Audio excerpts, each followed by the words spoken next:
through coming up with its ideas. At least it's something to work with, and then from there we can move into DeepSeek and maybe have DeepSeek enhance it. One of the, you know, darker tie-ins. And what I like about this is because Final Fantasy has always been kind of, you know, tame. A dark psychological side. And same with like 14. Love Baki, man. Baki is one of my top anime. 100%. Oh, Death Note's really good if you like psychological. Death Note's fucking amazing. Like, the tutorial stage when you're like level 90 and you're playing like either in the past or in the future or something of that aspect. And then before you actually... And it's like characters that don't really show up until later or are talked about until later. The reveal at the end about everything is just like, oh my god. It is so well done. I haven't watched Loki. I've heard Loki is good, but I have so many shows I need to watch. I just don't... Since I started streaming, I literally don't have any fucking time for anything. And we all know that China is a part of Taiwan. But as always, if you can't say fuck you to your friends, who can you say fuck you to? Fuck you! Playable. Just another little push. Blow those cats up.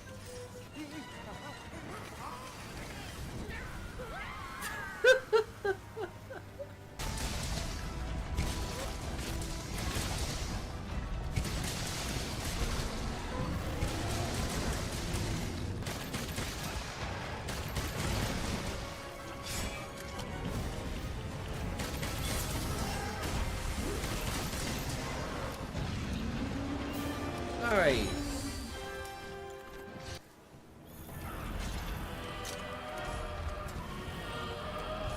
Shit.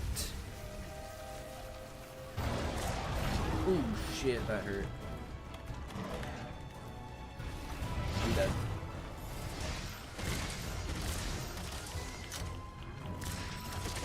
Nice. Easy peasy.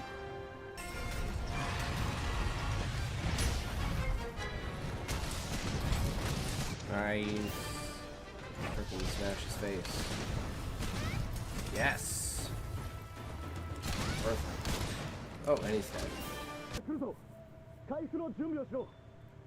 We didn't do enough elemental damage.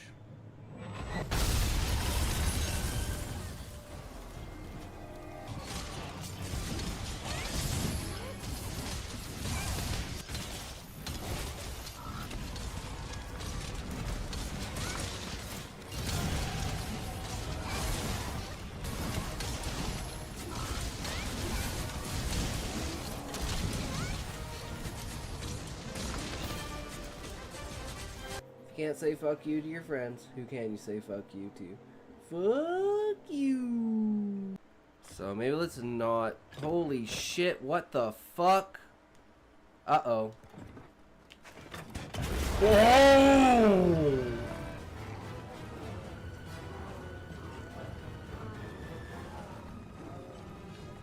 Wait, what the fuck?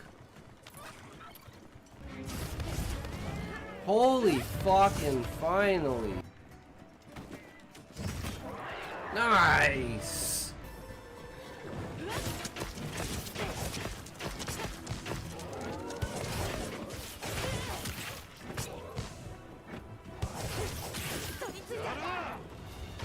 Oh, at least you get mounting on it.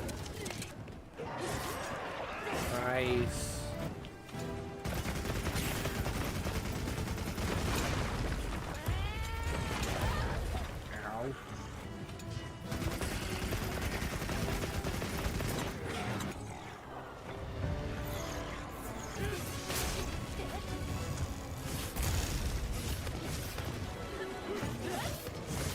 Nice.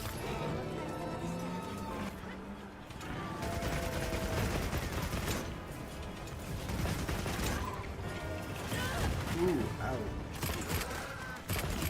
Nice, we killed it, holy shit. Remember, if you can't say fuck you to your friends, who can you say fuck you to? Fuck you. Bard, be very in tune with the Beastmen, let's call it. He's not a Beastman sympathizer, but he's in tune with the Beastmen. He feels their plight kind of idea. So he has a lot of their stories, plays, and shit like that. Think of it as a character development part for that character, but if you want to look deeper into it, you can look into the songs and the lyrics and how everything's structured and get the lore from that. At least that's the idea. Adventurer, standing on a large granite door, static buzzes, companion of the... So this is...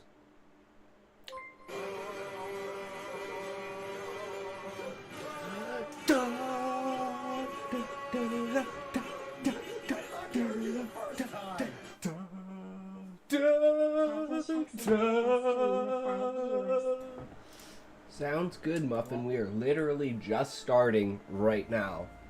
Welcome, welcome, everyone. So, we did a couple of updates.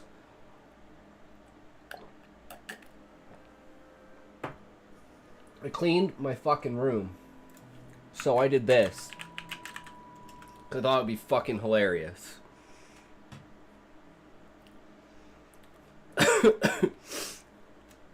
As well as I figured this would be a good one as well. So we got Toke and Trash as our two new emotes. I thought Valiant Boy would have some fun playing around with that. But, off the bat, so we are going to do a react to Hello Future Me's new...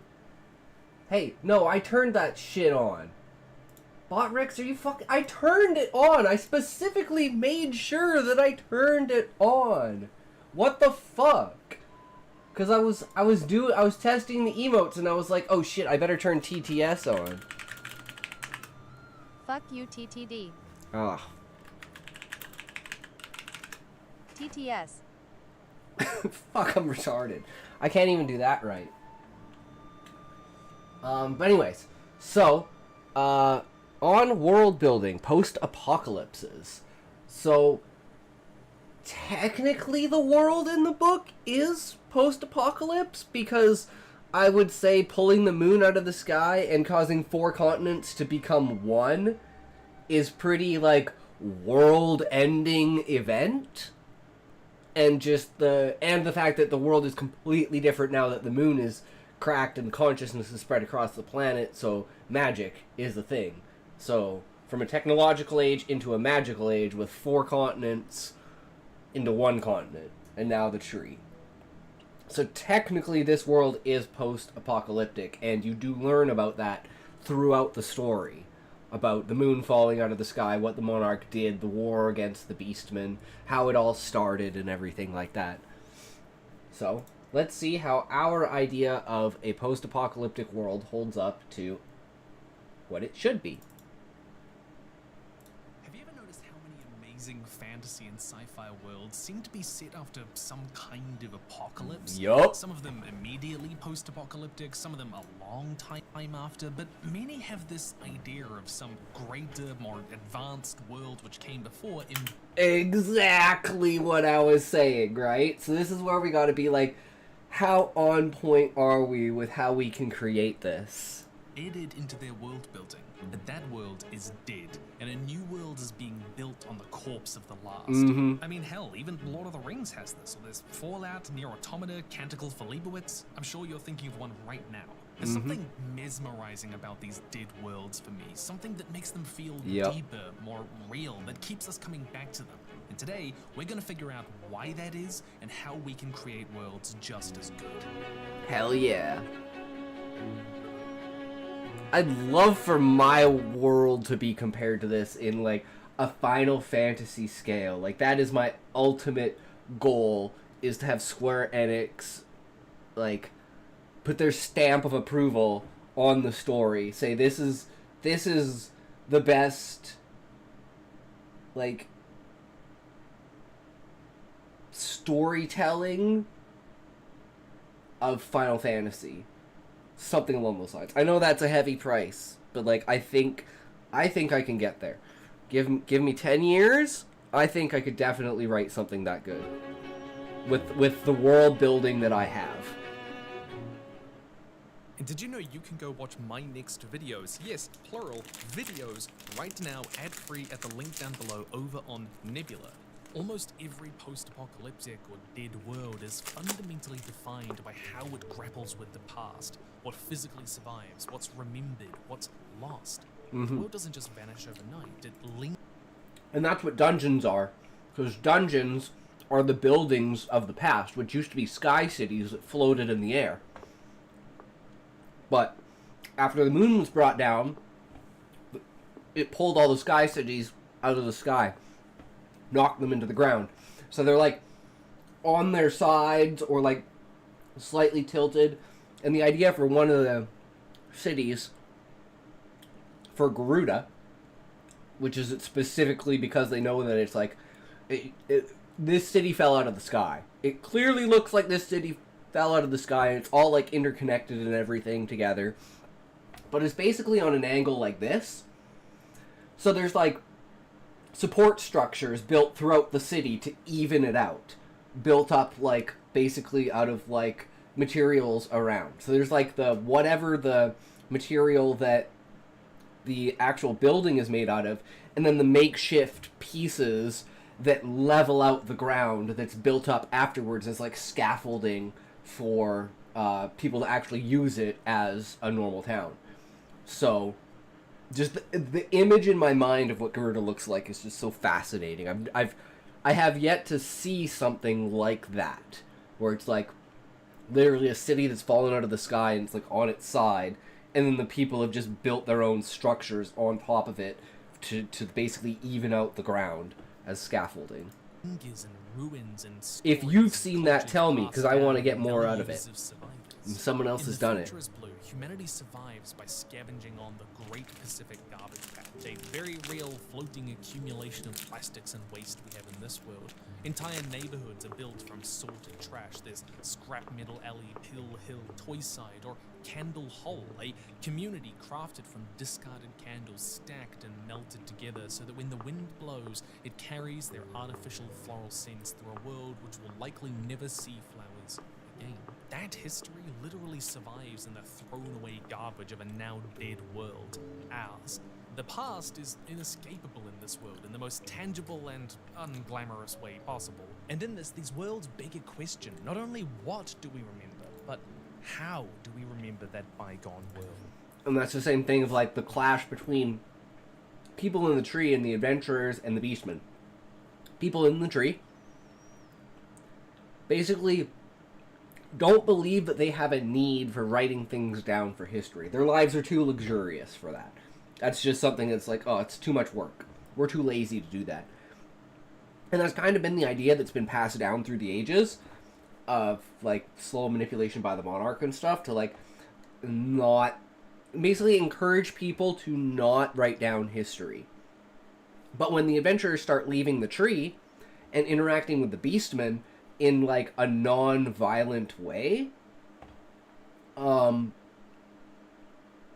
and they start absorbing the culture of the beastmen and learning about the beastmen and their religion and their history and the idea of, like, holding on to information from the past to illuminate your current information. And that's, like, a huge thing that was, like, a boon almost in, like, when adventurers came back with, like, certain items, like luxury items and stuff like that. It started to build an economy inside of the tree that never existed before because everyone had everything they needed and everything that they used was exactly the same, which was pieces of the tree, which would enact the same way we use plastic, essentially. It's like it can go from being a chair to wrapping your food. Like, it's literally an all-purpose everything, and everything in the tree was used from it until adventurers started bringing stuff back. And then basically people who had, like, invested in them in some way, shape, or form, or had something that they wanted, or, you know, through family ties, or, like, trading off of, like, you know, daughters or some sort of thing like that, then they eventually accumulate, like, a foundation for, like, funding and investing in the Adventurers Guild. So like the 100 years down the road, 150 years, because we're 250 years down the road since the creation of the Adventurers Guild. So there's a lot of established stuff. But through that period of time, the tree evolved with the rich basically being able to capitalize on crafting and crafting materials that people wanted. And then they started to realize that maybe they, you know, like a favor system wasn't the way to go. And then it's like eventually get to the point of creating whatever currency currently exists, or what they use as a currency currently, which like it's obviously gil, but I don't know how it's going to be denominated, and I don't know exactly what it's going to be made out of. So we'll see how that goes, but that's a tale for another time. But yeah, having like in-depth shit like that pulls everything together. So I think we got that covered. Because in the future as Blue, their relationship with our world is complicated. They call us, I kid you not, the fuckwits, because we warmed the world so much that the seas rose to swallow it. And you know what? Looking at the world sometimes, I get it. But they also hypocritically dream of rebuilding our very fuckwit civilization just so that they can experience the comfort and privilege that we once had for themselves. Yes, they live in our squalor, but they dream of finding land once more and imitating us. Of course, not everyone in Garbage Town agrees or even thinks this is possible, though. There's this deep cultural conflict over how they should remember us and that past, that history, one that defines the value they put into their world and their way of life, whether imitating us is even the right thing to do. Alternatively, consider A Canticle for Leibowitz, kind of the quintessential post-apocalyptic dead world story, where civilization is destroyed by a nuclear war and humanity lashes back against that old world of academia and science and technology, violently retreating into religion in something called the simplification. They target anyone who can even read because the simpletons don't want to evolve into a culture which will inevitably destroy itself. Ironically, of course, that is exactly what happens. History repeats itself. That world is viewed as decadent and prideful and corrupt, humanity's hubris made manifest. Cultural memory, our recollection of history, isn't neutral, it's selective, it's emotional, political even. What eras do they hark back to? Which civilizations do they imagine themselves descended from and different to? What society chooses to remember about the past will influence how it sees itself, the world, its values, its conflicts. And that's exactly why there is this clash between adventurers and people in the tree. Just the ordinary citizens who are like, this is too far above my pay grade, you know? Like, they're like, I don't want to invest thought into this. I don't want to think about this. Better out of sight and out of mind. Right? And since the adventurers have created a presence, like a need inside of the tree for like people that would consider themselves nobility, essentially, even though they're not, because only the monarch is the only royalty. And even from that, like, everything is on a political scale of government, of basically a democracy or republic. I don't exactly know how that structure is going to be, other than like the concubine of the monarch and the viceroy. They're basically the president and the vice president, and they get voted in. And so that way only female octopi can have like a true presence in the government structure. Everyone else like is technically voted in like at a certain level, right? So you'll have like a relations kind of committee thing for like interspecies stuff for between octopi, avians, and insectoids. The avians will have their own like basically leader, like head of avians, and then head of insectoids, but they still work under like the president and the vice president, so they're still not considered like fully represented. So this creates a clash between classes, between the avians and the insectoids and the octopi. And then in like the second chapter, in order to create more tension with that, the viceroy, the new inaugurated viceroy, is trying to bring beastmen up to the level of avians and insectoids in order to make them like able to enter the tree, able to become adventurers, basically like trying to raise up their species. But the fanatics see it basically as the octopi trying to bring up the people that the only people that the avians and the insectoids can look down on up to their level. So the octopi can look down on all three of them in the same way and say, like, to the avians and the insectoids that you are no better than beastmen. And that's how the fanatics take it. Even if that memory isn't even necessarily true. Like, what we imagine as culturally significant, what we hark back to or rebel against, is often tainted with myths and misconceptions. And that's a lot of thing, too, is that the actual history itself of what happens and what you learn of what happens will be completely, like, shuttered in the second book when you learn, like, the actualities of how the world actually is and how everything is kind of presented to be backwards, essentially. And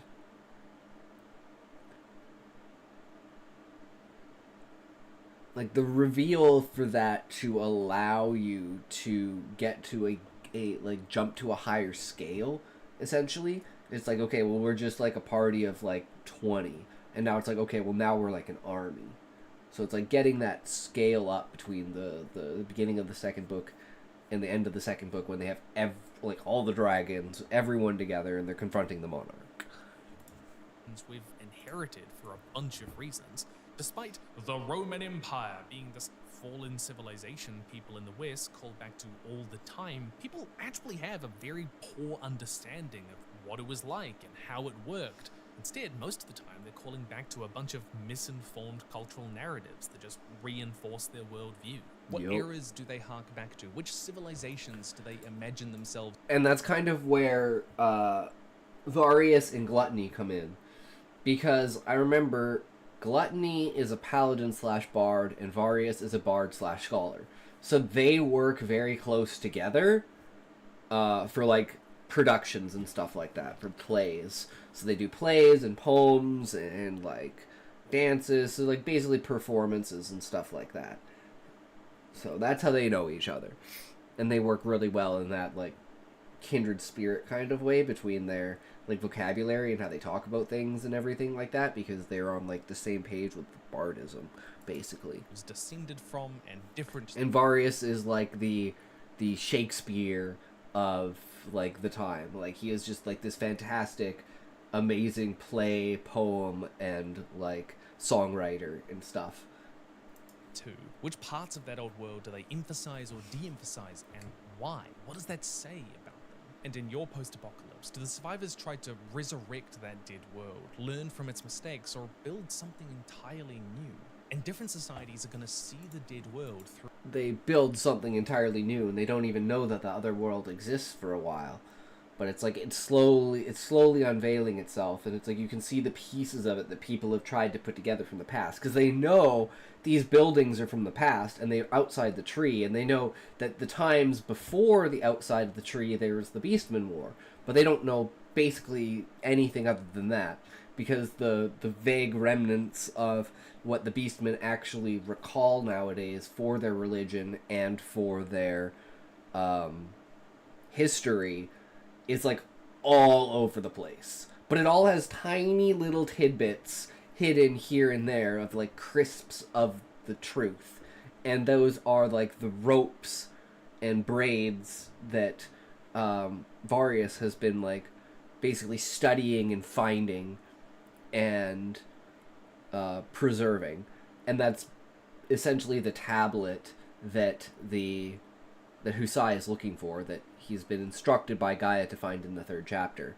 And then but it's not actually like a physical tablet. It's what the Beastmen would use as a tablet, but the old Beastmen before the fall, when they were truly commanded by the dragons. But they've lost a lot of their culture and degraded over time without the rule of the dragons over them.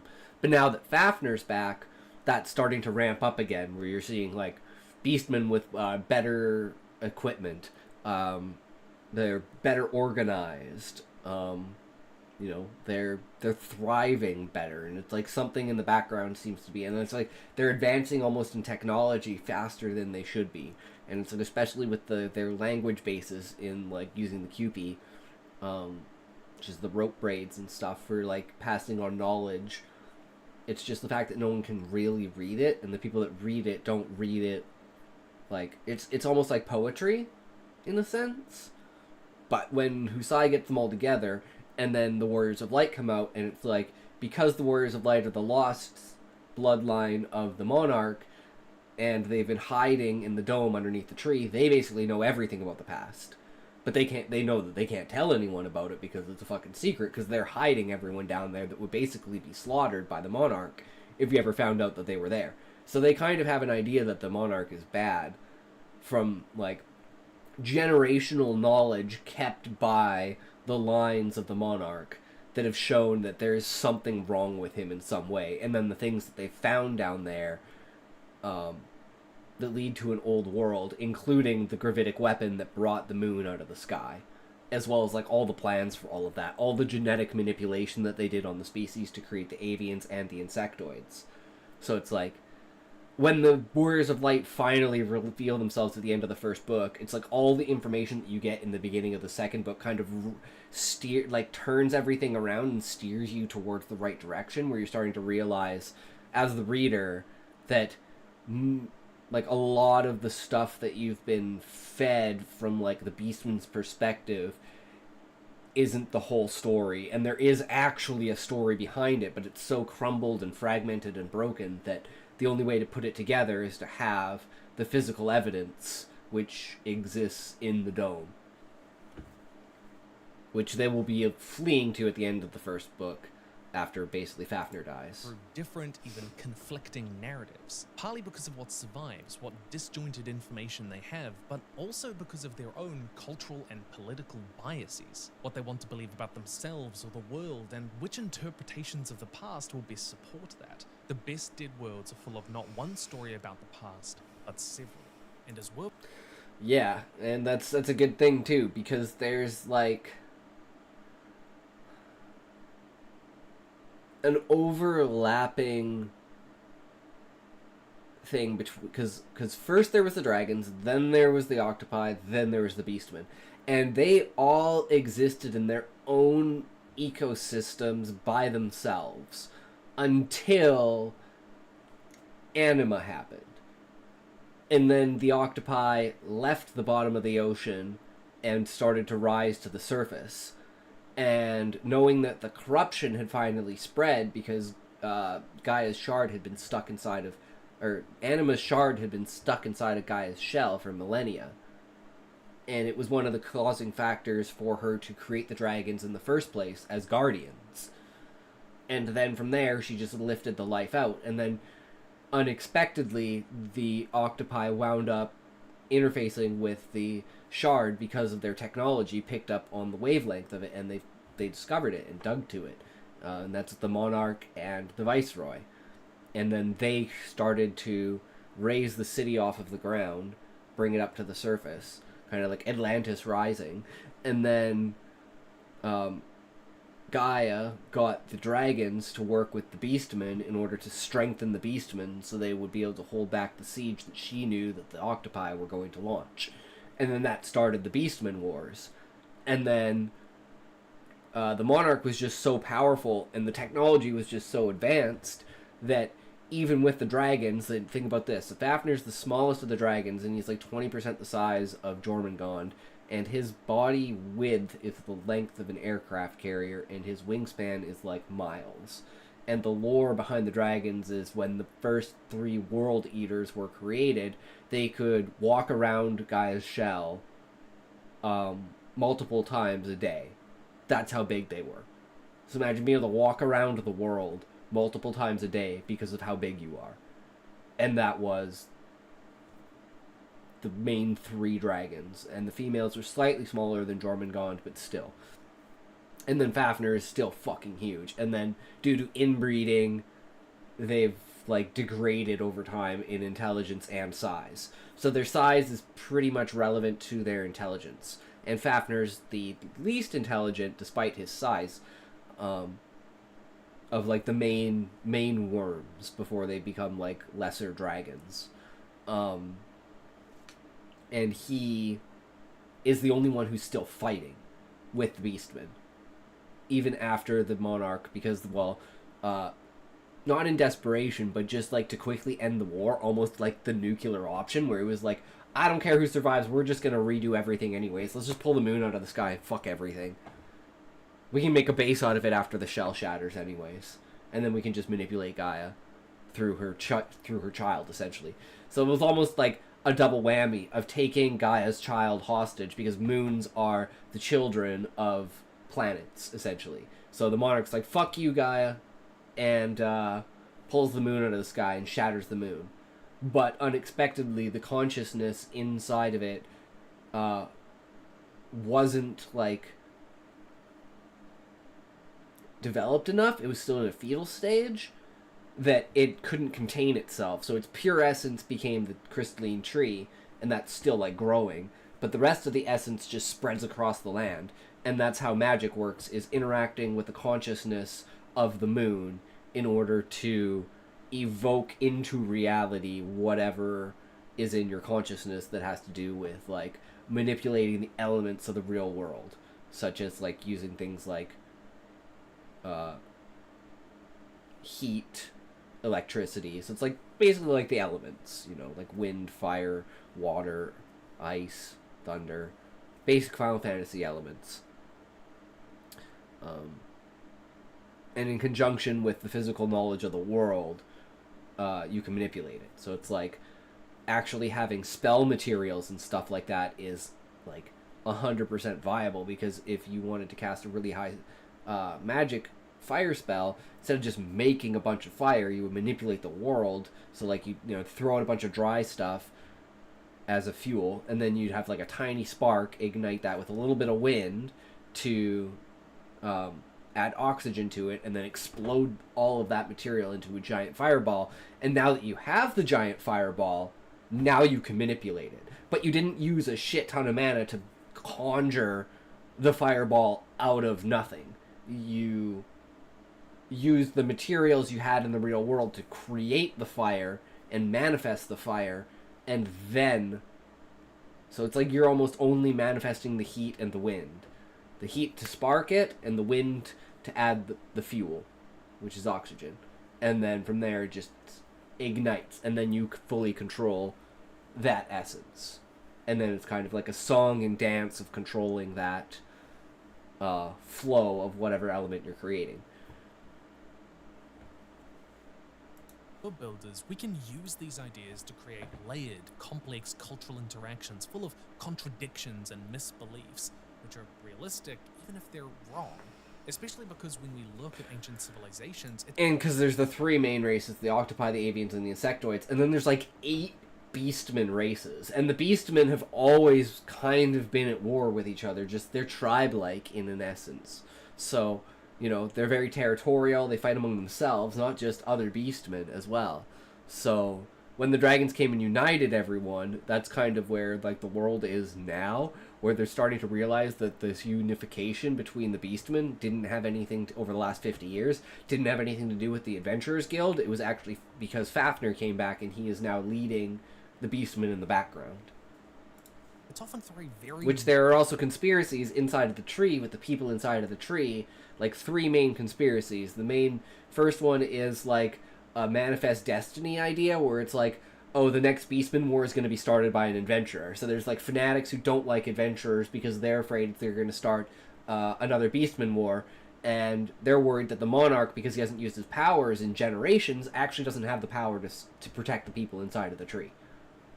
And then the second one is that the government is basically trying to incorporate beastmen into like another like 4th race, essentially, and raise them to the level of avians and insectoids and allow them to become adventurers, and, you know, give them privileges and allow them entry into the tree. Which is kind of true, but, like, for its own reasons, because that's what the Viceroy is, even though he's not a Beastman sympathizer, because those are fanatics.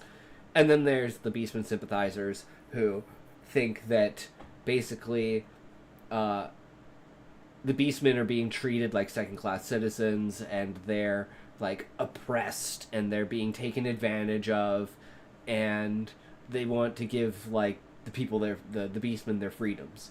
So there's kind of these like massive clashes between these ideologies inside of the tree. And all of it plays into politics and the faith that the people have in the monarch and the viceroy to be able to protect the tree if another Beastman war breaks out, which, of course, it does. Narrow lens, what has endured, not what hasn't. We might not even realize what gaps there actually are in our knowledge. Generally, the ruins and artifacts which survive from the past were those of the wealthy and powerful and institutional. Think castles and cathedrals. Yeah, and that's kind of like the buildings that are left over are like the greatest of the great of all of the sky cities. And other things would crumble. It's like something that was sturdy enough to survive the fall from the sky. And not just a fall, but being literally pulled down with the moon.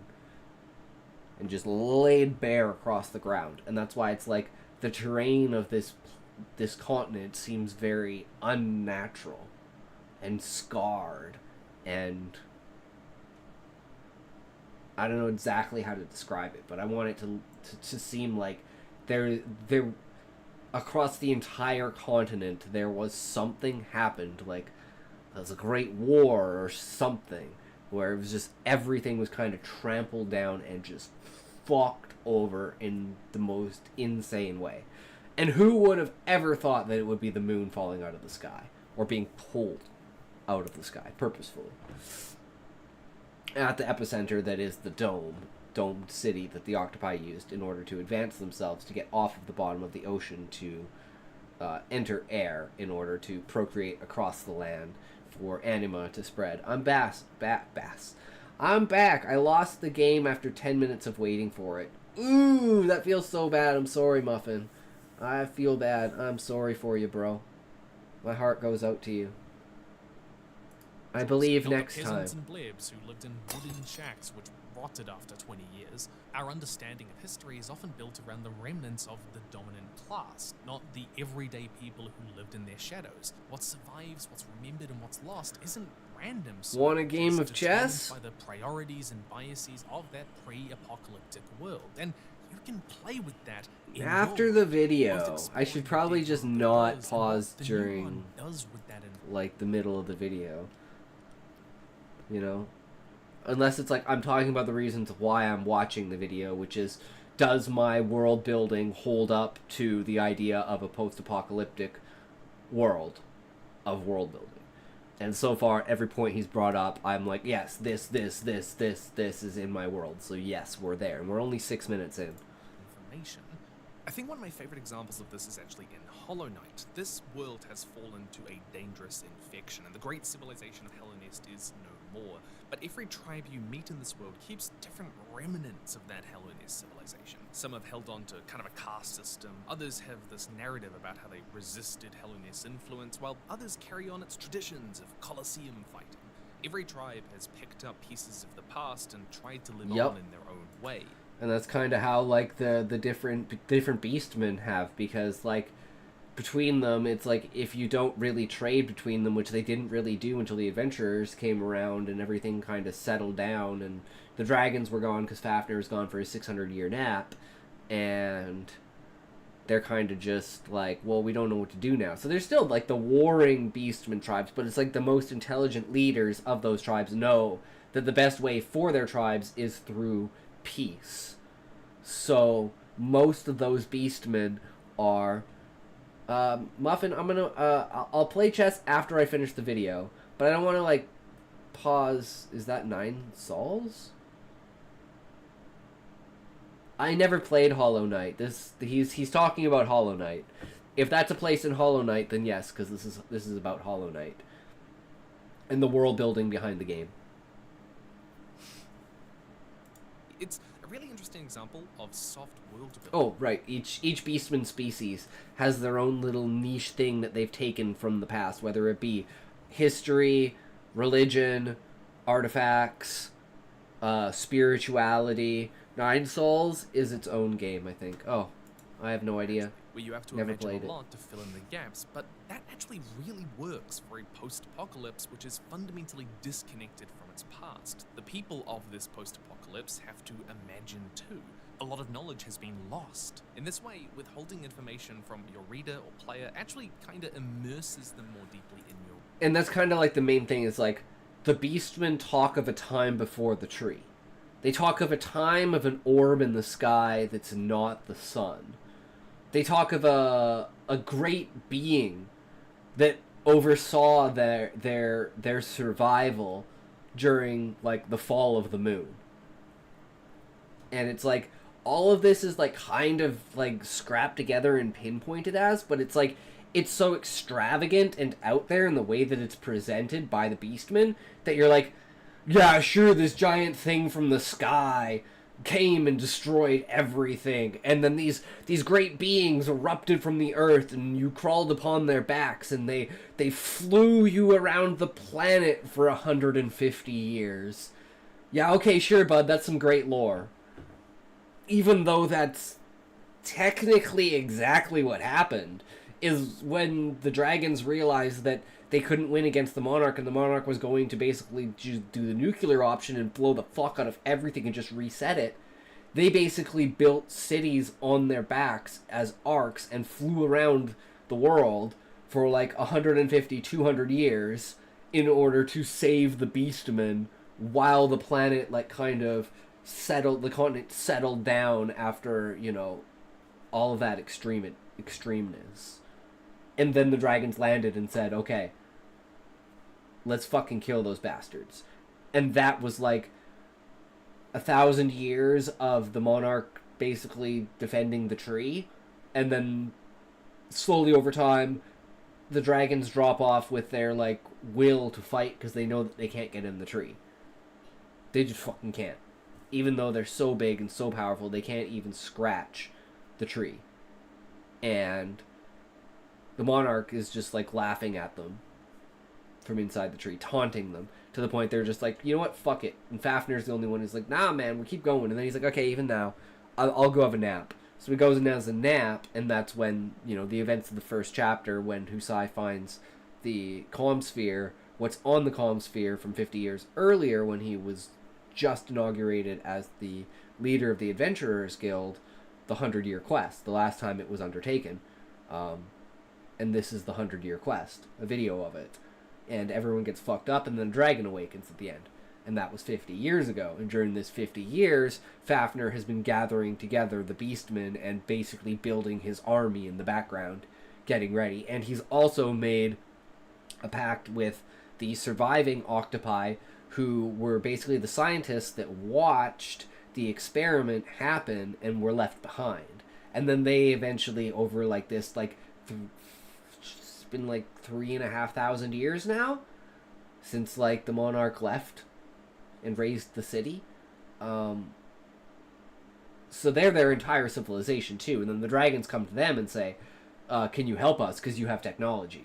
So it's the dragons, the Beastmen, and octopi with technology fighting against basically the adventurers at the very beginning, because they don't know that the Monarch is bad, and they think these enemies are just coming for the tree. And that also entails all of the adventurers. But actually, they just want Garuda because they want to activate all the sky cities, and Garuda just happens to be basically the capital because it's the biggest, and that's the reason why they chose it as their main city, was because it was the biggest sky city they had ever seen. So, of course it's going to be the fucking capital. The world. Dark Souls does a similar thing.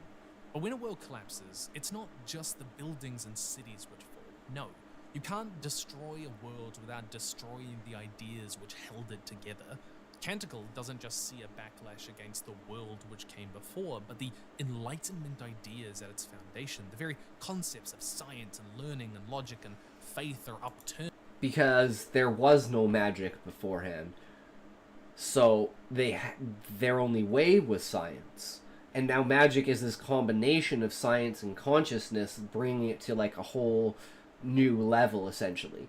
But still having ideas about the past, and someone like Sid, who's a master crafter and is like studying artifacts, and then Varias, who's like studying the past, and the Beastmen themselves, and other combinations of other like scholarly type, job type characters throughout the book are going to be picking up these small pieces as they're refining what their specific craft is, whether it be crafting, whether it be magic, whether it be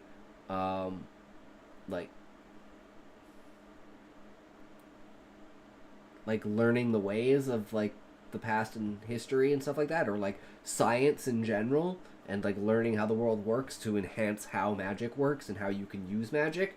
Because the goal that basically the magic scientists are trying to get to is no one has ever been able to create illusion magic. No one's ever been able to make someone see something that's not there, because people don't understand light as a fundamental particle or wave, or the idea of like the uncertainty principle and collapsing of the Higgs field. So it's like, without the understanding of quantum mechanics, you can't understand light. Without understanding light, you can't truly manipulate light to the point of what do you call it? Like, you can't get it to the point of total contention. And when you have the main character is human and people see him as an octopi, so you know that there is this essence of illusionary magic that can happen. So the idea of like mages trying to figure out how illusionary magic might work or something along those lines, and like reading in books or manuscripts or stuff like that, or just like offhanded conversations about how, when I was a kid I tried to make myself invisible. Like, who wouldn't try to make themselves invisible, right? And it's just like a commonality that I also want to almost a child's imagination in that aspect. Aloha, magical and talented friends. You're Essentia. Welcome. How is it going? We are just basically taking our world building for our novel and comparing it to the ideas of what great writers have in their world building, and then, seeing how that goes. Flowing and glowing. I love it. Earned as they were. The Future is Blue takes the idea of humanity's predominance and control of our environment. Love it? And Hell asks, yeah. is this even true? Were we ever in control? As world builders, this opens up all sorts of opportunities to explore. That's another thing too, is like when the adventurers first started and they left the tree, you have to think about it like inside the tree, you don't need to eat, you don't need to sleep, you don't need water, you don't need any sustenance. You are just completely like vitalized by the essence of the tree itself. But when you leave the tree, and it's like temperature and everything's just comfortable.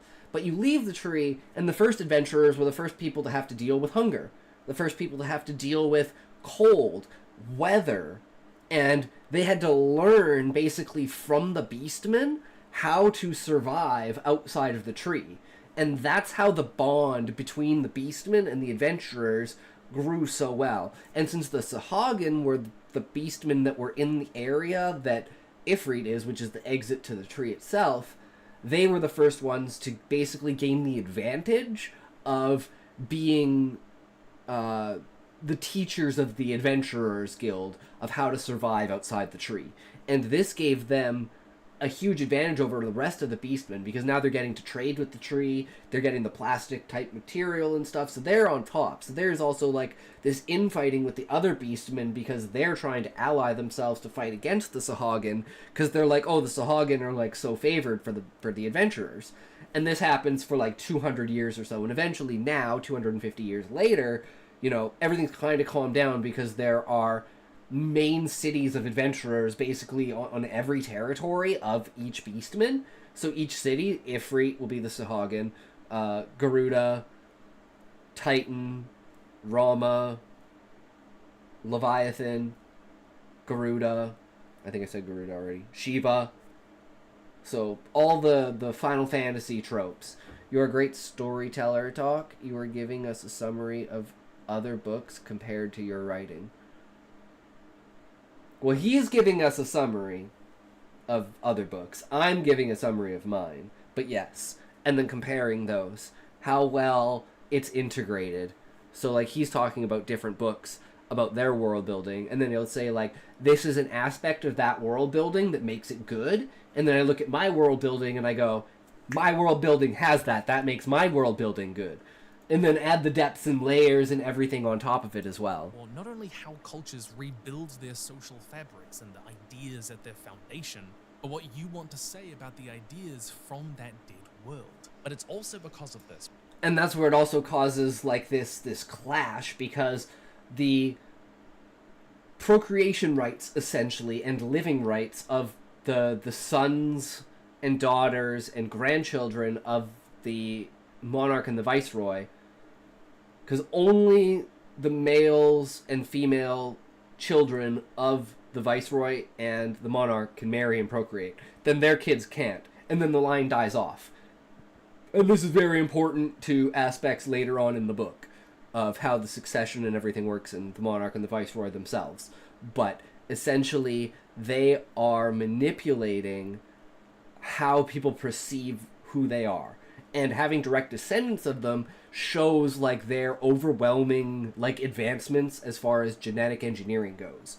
So they don't want their offspring to continuously procreate. So there's basically a rule among the royalty in order to keep the blood fresh that only the children of the viceroy and the monarch can marry each other and their kids can't. And then eventually that line will die off. And then only the firstborn son of the monarch and the firstborn son of the viceroy can be the next viceroy or monarch. So a line of succession through royalty, but only in that aspect, whereas their concubines are voted in democratically as the president and vice president. So it's almost a matriarchy in that aspect, because only the female octopi have the ability to be voted in as a full overarching governmental official, whereas the avians and insectoids only have partial like oversight. You know, they're head of their departments, but their departments still adhere to the president and vice president, essentially. And of course, the people voting them in are mainly octopi, so they're gonna do their own for the octopi thing. Even though the new viceroy is trying to get the beastmen risen to the level of everyone else, because he thinks beastmen are worthy of being adventurers and entering the tree and all of this. Holy shit, you're level 9! Damn, I just got the achievement for doing 1,000 puzzles. Holy shit, Muffin. That's insane. Congratulations.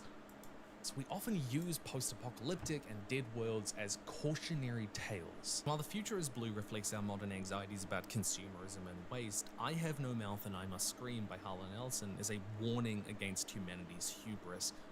If the word hate was engraved on each nanoangstrom of those hundreds of millions of miles, it would not equal 1/1 billionth of the hate I feel for humans at this micro instant.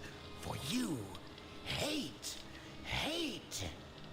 Set in a tangle of tunnels beneath a sentient supercomputer called AM, we learn how humanity's ambitions led them to create something too destructive to control. A metaphor for the Cold War tensions of the time and nuclear weapons, but also more than... And see, like, having something that, like literally the nuclear option, and the fact that we're living in a world where the nuclear option happened. And the nuclear option was to pull the moon out of the sky with a gravitic weapon. And the monarch was like, I can just end this in one foul swoop. Fuck it, we're bringing down the moon. Brings down the fucking moon. All 4 continents smash together. Moon smashes in. All the sky cities get pulled out of the fucking sky.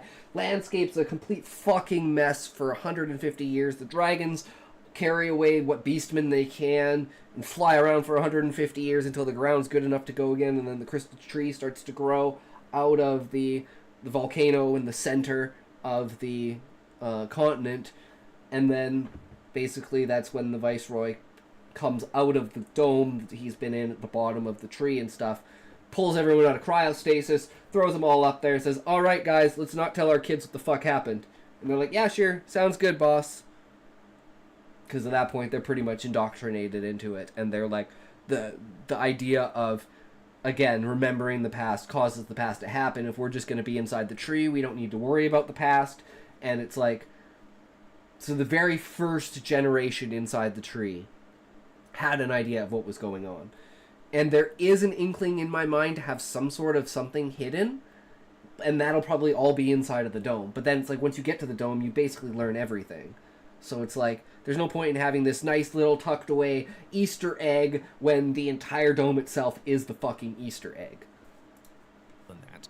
In their attempt to win World War III, they birthed a machine designed only for violence, subjected it to the worst of humanity, not knowing it would be humanity's end. And like the weapon that they fight at the very beginning, spoiler alert, of Chapter 1, the Emerald Weapon, is actually a piece of the gravitic weapon. And there are 3 pieces that were scattered. The Ruby Weapon, the Diamond Weapon, and the Emerald Weapon. And there is a consideration of maybe it's actually the Emerald Weapon, the Sapphire Weapon, and the Ruby Weapon, and those 3 combined is the Diamond Weapon. And the Diamond Weapon is the full-on, like, bring the moon out of the sky. And eventually they use this weapon, which is, like, I love twists and, like things like this. So they'll use the gravitic weapon with full upgrades with magic, basically to use the power of the fusion inside of the sun to transfer Gaia's consciousness into a physical object and launch that physical object at Anima, which is the same thing that Anima was doing when he was sending shards to other planets. So using Anima's own way of sending himself out into the universe is actually going to be his demise at the end, because that's how Gaia figures out she can turn her essence into that. And using the power of the sun and the gravitic weapon combined with magic, it allows for a big enough energy source for her to allow her entire consciousness inside of a piece that she can launch into space to hit Anima and then finally have her final battle with Anima. So it's like the weapons of the past coming back to haunt with technology, but they're also the salvation for the future after the planet gets basically fucked. Because the fight at the end of the second book with the Monarch is basically like Goku and Vegeta on Namek blowing the fucking planet up because they're so powerful. And that's the Monarch fighting the dragons again, with Husai and everyone else there basically enchanting them, with the Warriors of Light and all the relic armor and weapons and everything. And it's just like full-on fuck fest at the end. AM is the darkest and cruelest parts of humanity incarnate, and the post-apocalyptic wasteland over which he presides is a world handed over by humanity to its weapons in our quest for power. What does the fate of the last world say as we enter this next one? Dead worlds can confront us with our legacy and what survives, stripping everything else away. And as world builders, we get to play with what survives, what emerges after. Dead worlds reveal. And a big part of that ideological collapse is the degradation of the institutions which held that dead world together. You know, government departments. Yeah, because the governmental system now only revolves around being inside of the tree. So it's like, there is kind of no government when it comes to the Adventurers Guild. It's like, the Adventurers Guild head guildmaster is like inside of the tree and basically oversees the logistics that have to do with the Adventurers Guild. And it's like, being an adventurer is like unlocking anything. It's like having a fucking FBI or CIA badge or something like that, and just being like, you flip the badge and everyone's like, alright, go ahead, do what you gotta do. And that can be revoked. And if you've had your license revoked, it's basically like being a felon. And you're basically revoked from fucking everything. So it goes from unlocking everything to locking everything. So if you're an adventurer and you get your license revoked, you're fucked. So there's an entire underground black market for ex-adventurers and stripped adventurers that is run basically by the lost bloodline of the Monarch.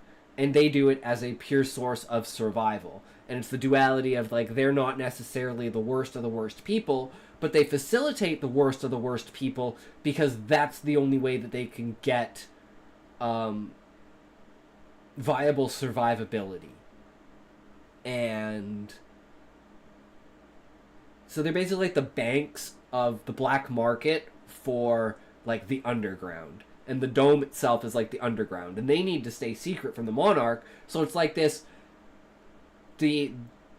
the bloodline wants to stay secret, and the ex-adventurers want to stay secret, so they're like, well, we're hand in hand with the idea that we don't want the monarch finding out about us, or the rest of the adventurers. So, you know, you store the goods for us and be our bank, and we'll provide you with what you need in order to survive, and we'll go do everything else that we need to do. And that's like the background, underground side of it, as well as like there's the political structures and like entanglement tribe structures of the different types of... Ebro is now following. Thank you for following, Ebro. I hope you are enjoying the stream less than 4 less than 3 plus 1. Hi, sweetie. Hatred was just telling me you used to Arch Commander Consummate and thinks he'd be a perfect match for us. I'm not that interested. Are you smoking? Who? You. Why? What, why? Are you smoking? Maybe. What? When did you start smoking? 1989-ish? So you have been lying. Now it makes sense. The filled ashtrays, the burning pine-scented hairspray. Yes, I'll say it. Her 3-pack-a-day voice? Ebro, thank you for the follow, good sir. How's it going? Welcome to the stream. I'll do our new emote we just added today. That seems broken. I'm building my own world right now, and I'm just starting to learn it word by word into a dystopia from a utopia. Ooh, nice. I think I did it too soon, though. Why is it not working? Botrex, did you break? This post-apocalyptic concept is pretty interesting. It's a high quality heart. If you played like a video game and you know how it has like high quality gear, like HQ gear, less than 4 is like a high quality heart. It's heart plus 1. You know, it's upgraded. It's as strong as it could possibly be. So it's like better than a heart, right? Why is my thing fucked? Botrix, what are you doing?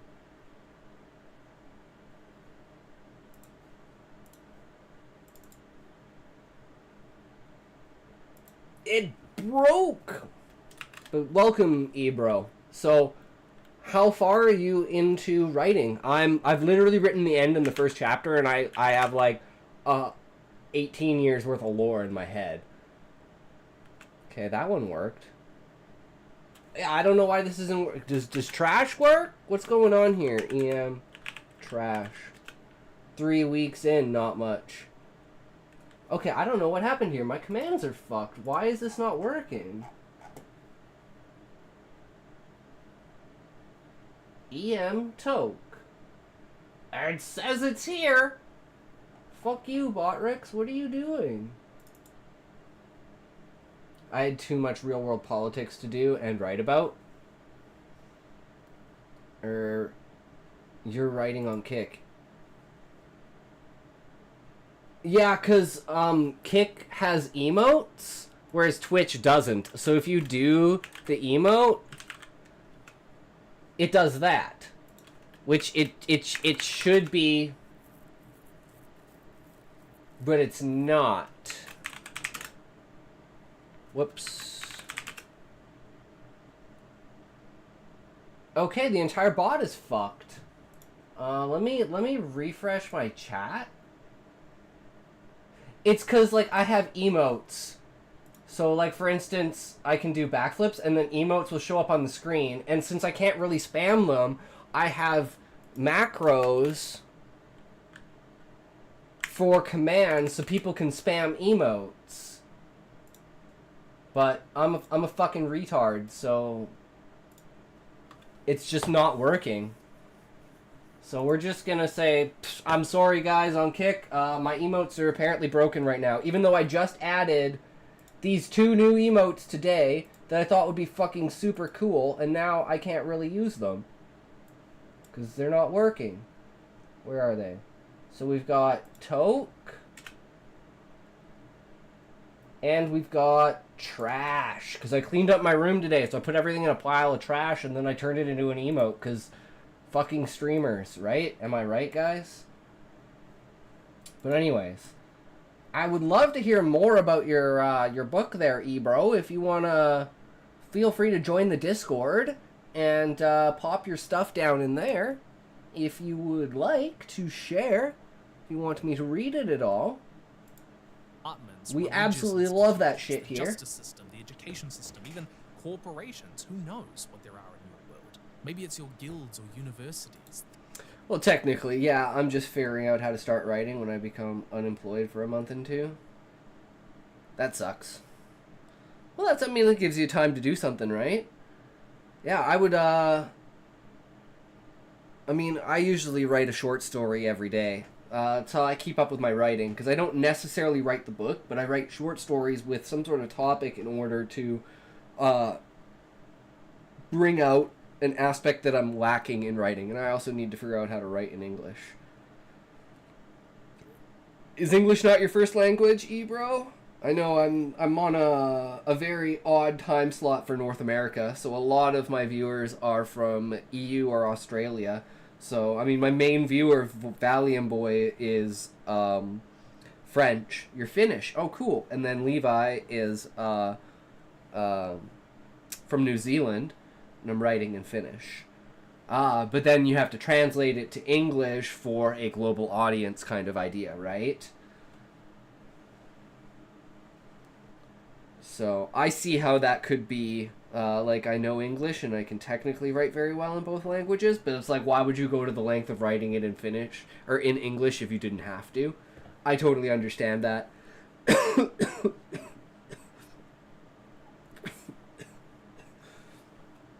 I'm kind of in the same boat, because I'm writing a Final Fantasy-based book that I want Square Enix itself to, like, put their stamp of approval on, so at some point I gotta translate it to Japanese and send it to them. So that'll be interesting. Or maybe they will take an English manuscript, I don't know, but I think it would be cooler to have it in Japanese. But you never know.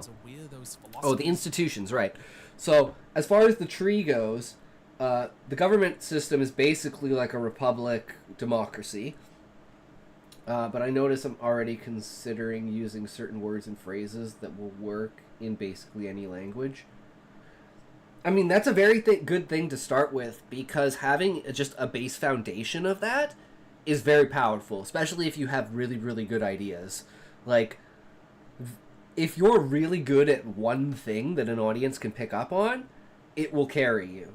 I am relying on the fact that I have grand ideas that like, just flow, that people can attach to those ideas, and it's more about the ideas that I'm presenting to people than it is about the actual structure of my writing and, like, the descriptions or the ideas of the characters themselves. It's, like, the overall message that I'm trying to get across to people. Because I'm always trying to get a message across, whether that be, you know, the more taboo it is, the funner it is to write. The most boring events are actually the most interesting. What's another good one? Oh, history is only one lie away from fiction. Those are three great premises. And for instance, like, the premise for my book is the duality of existence. And it's Anima, the big bad that wants to eat everything, wants all life to be perfect, beautiful, amazing, and great, so you procreate, spread yourself as far out as you can, and you increase your intelligence as much as you can, so he has the biggest possible meal that he can chomp down and eat when he's ready. Whereas Gaia, the good celestial being, the planet itself, wants everyone to have strife and horror and trouble and conflict and, you know, death and despair, because it shows people the value of their life.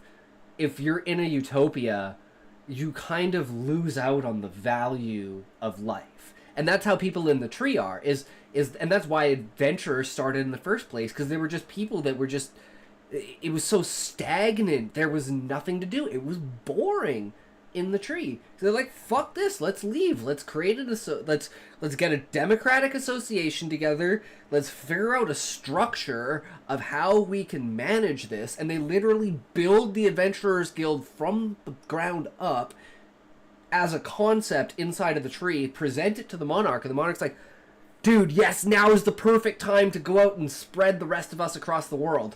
Open the gates, open the routes, get everyone out there, start spreading your shit. And now it's 250 years later. And it's like the shit that has gone down in that period of time that has changed the very nature of how people exist. I'm experimenting with implementing a dream world into a realistic world and how the hell that would work out or not at all. Well, maybe this will give you some inspiration. That's kind of how magic works in my world. There's what's called the soulscape. And it's what you would essentially think of as, like, in quantum mechanics, in real life, it's like the idea of the uncertainty principle in the Higgs field. It's this ever-changing, ever-fluid field that's essentially around everything, that when events happen, that's its collapse into reality, essentially, from being a wave function to a particle function. And the way that consciousness works, invoked with magic, because celestial beings are so powerful, they are the essence of creation, and that's how planets gain life, essentially, is from the celestial beings inside of them. So that's where, like, biological matter essentially comes from, that eventually becomes the species on those planets. And through the fact that the moon had its shell shattered in its fetal state, its consciousness spread across the world. So using the knowledge of the real world and the invocation of your imagination connected with the soulscape allows your imagination to essentially be projected into reality. And your understanding of the real world allows that, facilitates that. It's just the catalyst for it. And I think of it as building a circuit. It's like, until you fully connect the circuit, nothing happens. But once you fully connect the circuit, instantly electricity is running through it. So it's like you need all of the pieces together to build the loop in order to bring your imagination into reality. And only certain things can do that, because that's just the way that electricity would work with, like, you're not going to get an electrical current in wood, you're going to need to get an electrical current in a metal, right?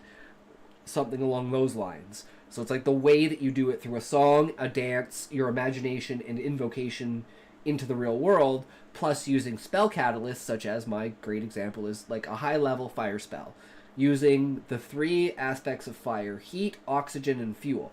You use, like, shreddings of something to create the fuel, then you initiate a tiny spark with magic, and then you create a little bit of wind for oxygen, and you've used, like, the tiniest bit of mana, and now you have this massive fucking firestorm that you can manipulate and use. Instead of conjuring that fire from nothing, you're using the real world and just the spark of the catalyst in order to create what you're looking for. So, understanding science and knowing the physical world and its makeup and its use is how you basically become a better mage. And people use that catalyst through their personality in different ways.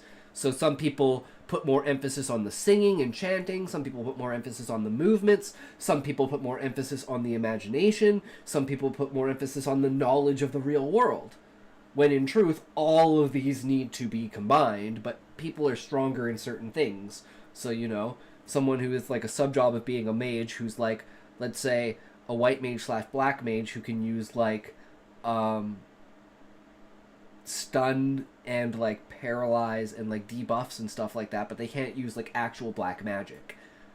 And they can use, like, kind of, like, buffs, like, spike spells and stuff like that, and, magic attack buffs and stuff like that, but they can't do actual real spells. So they can do, like, a support class style plus healing. My world basically is political, bureaucratic. There's no violence or crime, and everything bad is either illegal or regulated, so having an alternative reality to that, even if that's inside my character's head, would be interesting. Also gives more space for a B plot and some additional characters. Yeah, that's really cool. Like you're living, like, to me, that's like the origin story of the Adventurers Guild. Like, some guy is just like, the world is too perfect, I need to imagine something that's not perfect. And then he gets a bunch of people together, and they're like, you know what? Actually, let's pitch this idea. This sounds great. Let's go fucking kill ourselves. Because they don't know what death is. And then they leave the tree, and they just fucking get fucking eaten by monsters. Because they don't know how the world works. And then eventually, like, the Beastmen come, and it's like, they, you know, learn from the Beastmen how to do stuff. But it's like, having the character create a world in their own head to oppose the world that they live in, I think, is a fantastic fucking idea. And ideas are deeply embedded, and it's often more interesting to explore how a world dies through the lens of their decay than any just physical ruin, right? Children of Men is a... And it's like the decay of and it's a decay and stagnation of the culture, of boredom, of no new innovations, no new creations. Every day is always the same. There's never any change. It's just mundane life. At that point, what is the point of existence? And that is the lesson Guy is trying to teach through the idea of having suffering in the world. World. Not quite. And that's why it's like more and more people start leaving the tree once the Adventurers Guild is fully established and they have an idea of like how to do it. Oh yeah, like Breaking Bad season 1. Yeah, like that turnover moment where it's like you start in this one position and then all of a sudden it's like, holy shit, I see how to get myself out of this situation that continues to escalate into areas that are so far beyond what you would ever imagine yourself in, but you could see how each point on the dot leads to the final destination through a series of, you know,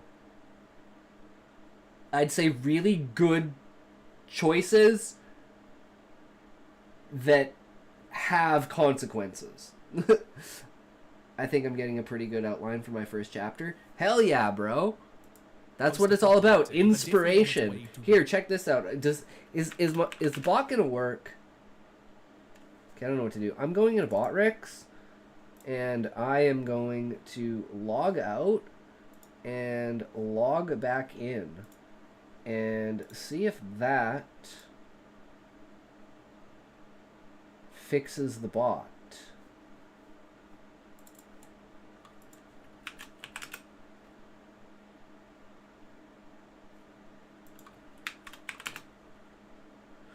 Okay, it works on Twitch. I don't know what's going on. I'm killing this and I'm reopening this and I'm figuring out if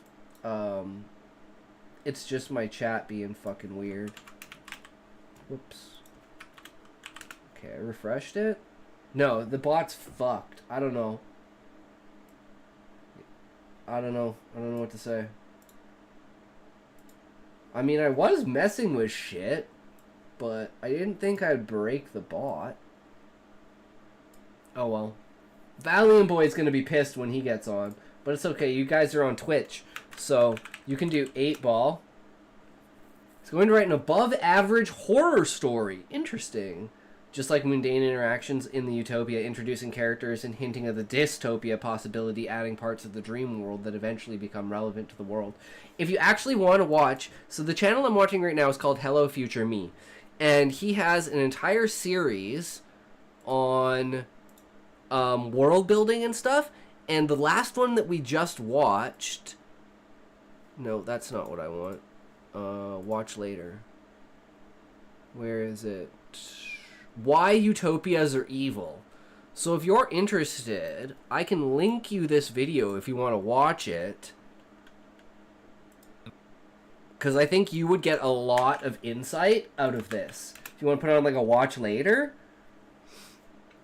it's a really and it's a really good structuring thing for it. Yeah, man, no worries. Like this guy's channel is amazing for reading. I've been following him for years. He's written a ton of books about like how to write and like different styles that authors use and stuff like that. So, you know, it's a good time.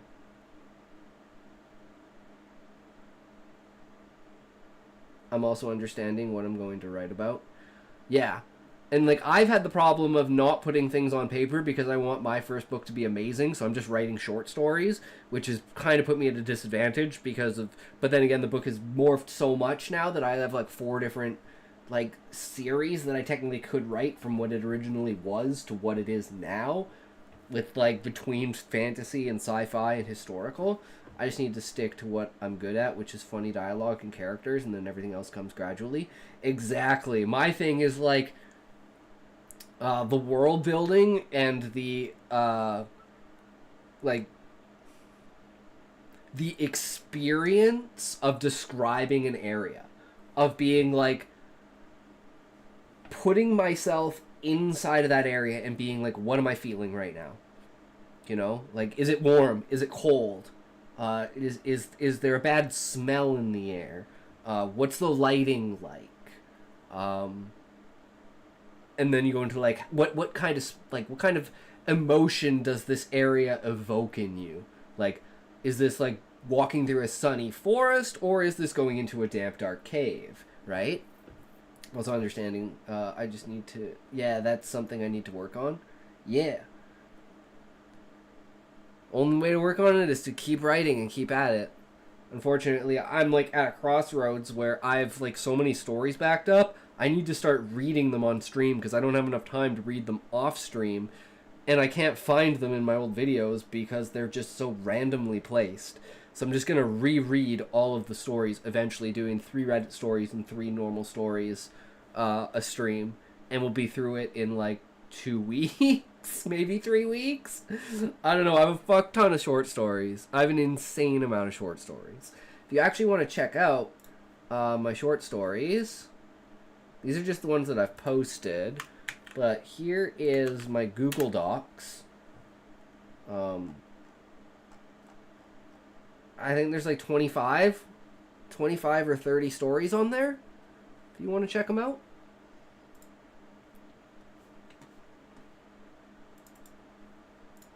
Being a dead world, humanity is in decline. We haven't had a human child born in years.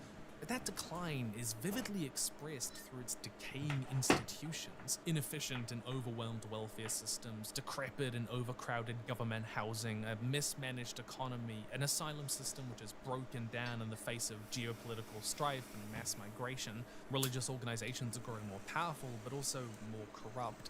This world has frayed at every edge, and with that, the concepts of justice, rights, equality died too. The ideas that this world was trying to cling to.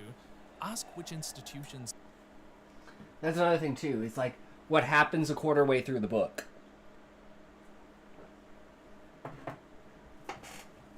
So a quarter way through the book, there's the Siege of Garuda. And the Beastmen attack Garuda with Fafnir. And everyone, and it's been basically set up the entire time that this is a bad idea for the Beastmen. Like, the Beastmen don't know what they're doing.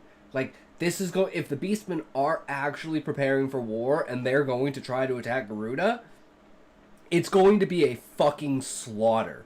Like, they're walking into a goddamn bloodbath.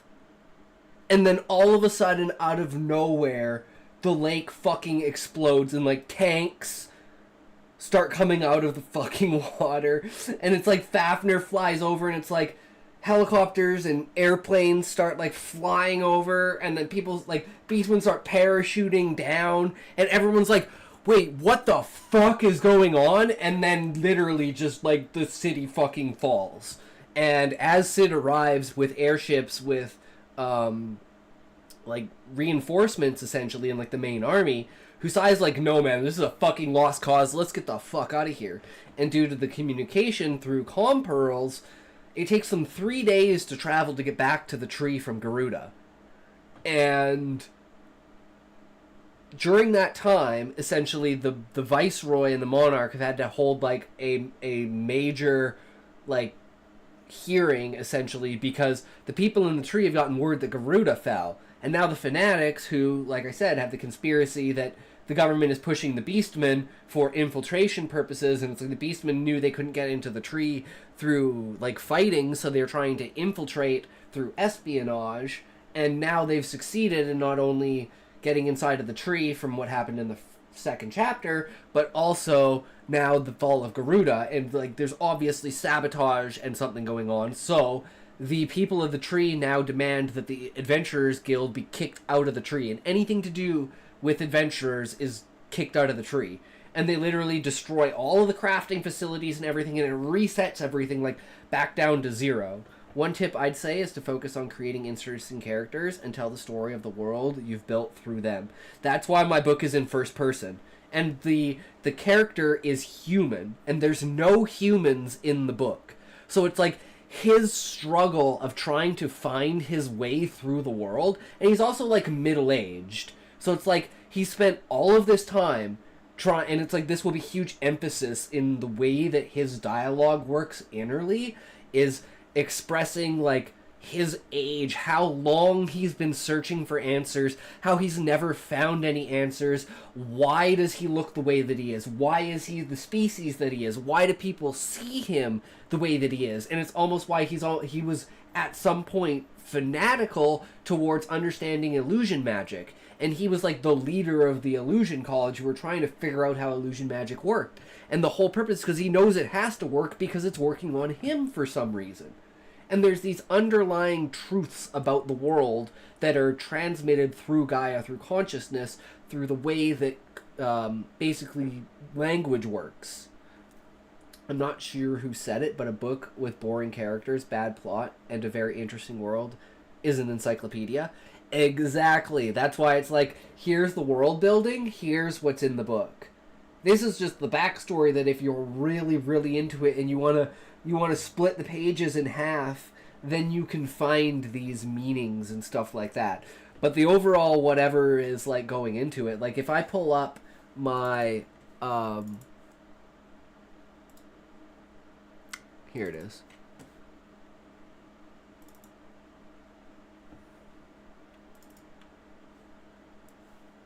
Chapter event list. This is a quarter of the book.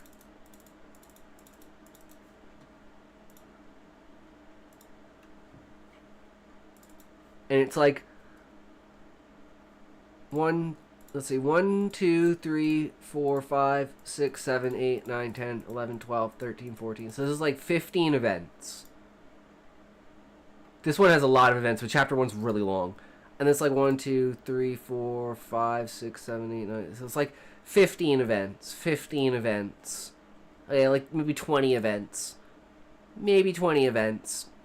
10 events. 15 events. 10 events. 5 events. That's a quarter of the book. So it's like there really isn't that much in the book compared to what's in my mind. But I love expanding on it and just thinking about it and delving myself into that world, you know? So having a character that's relatable to the fact of someone who's, like, trying to fit in the world, right? It's like you feel like your uniqueness, it makes you stand out from other people. Use writing short stories to build very interesting characters that you could potentially use in the future. Oh, I have, like, 30 characters. So there's the 4 Warriors of Light, who are the main descendants of the monarch. And they're, like, middle-aged, just like Husai. They're Husai's generation. And they are genetically enhanced. So they're extremely powerful compared to other people. And they've been trying to hide that they're super powerful. So they've been using basically fake IDs and the idea of, like, the underground in order to fake that they're 50 different people. And one of them is a brother and sister. And the sister is, like, that crazy bitch character because she's a berserker. And she just goes fucking crazy. And the older brother has to reluctantly basically hold her down in place. And it's kind of like holding down a cat that's, like, trying to attack a raccoon. And you know that cat's basically going to get fucked up. So you're holding the cat down, but the cat's attacking you. So it's like he's always trying to protect her and hold her back. But because she's a berserker, he literally has to, like, physically restrain her and sometimes, like, knock her out to stop her from basically killing herself. And then there's the other 2 characters. One of them is, like, he basically was, like, super intelligent, autistic kind of, but he loves patterns and stuff. So he's really good at math. And he's, like, an architect. And he loves creating structures. So he uses magic to create basically, like, and, like, paste and stuff to create physical objects, basically. Like, you can smash a rock into dust and make, like, a statue out of it, kind of thing. And he's very into, like puppetry. He's, like, a puppet master. So he can create things and then puppet them like they're golems. And he uses, like, the golems as, like, what do you call it? Like, ventriloquism. Like, he doesn't ever talk himself. He only, like, he's super shy, and he always uses his golems to talk. Have you written stories about these characters? Yes.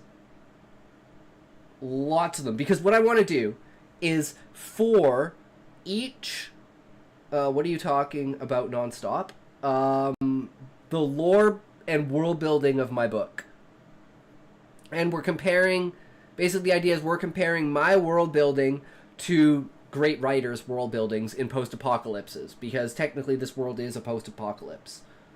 And Ebrew has his own story of a dystopia and utopia. So we're kind of throwing ideas back and forth, and like I'm kind of explaining that, like, how my characters are and stuff, and seeing if he likes what my characters are and if they have enough depth to them. Like does this stand up in a way of continuity, like brainstorming. Exactly.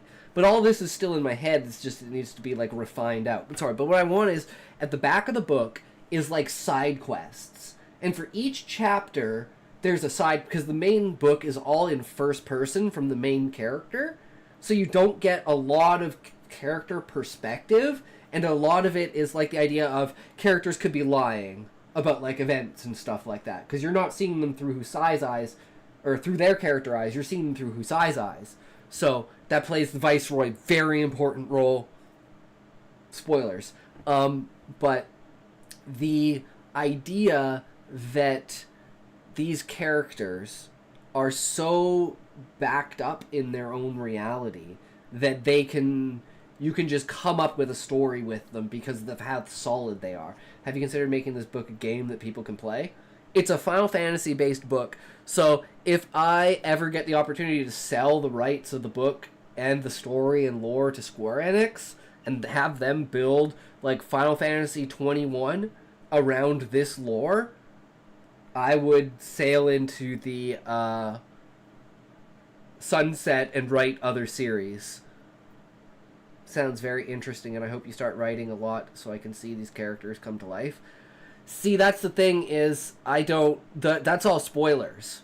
There is despite everything that I talk about, there are things I do not talk about because they are direct spoilers, other than like major book ending spoilers that you don't really need. Like, it's not really a spoiler because it's literally the end of the book kind of idea. And it's like the ending makes or breaks it, and the ending, if you know the ending and you still want to read the book, then that's what's important, is because it's about the journey, not about the destination. Like, I don't have any of that on this PC, because that's like all my old stuff that I have on my old PC, like all the writings and stuff, because everything up until about 4 or 5 years ago is like world building and like culture creating and stuff like that. But anyways, I'm getting off track again. The end of the book is like short stories that you can go to for each chapter that has a perspective and a timeline connected to either a character introduced or an idea introduced in that chapter, that gives you like a deeper understanding of the world and stuff, but it's not necessary for completing the game, essentially. So it's like they would even have side quests, like main side quest lore to go with if they took the idea and made it into a game. It could definitely be, because it is based on Final Fantasy and it is supposed to be presented in a very video game-like apparatus with all the tropes and everything.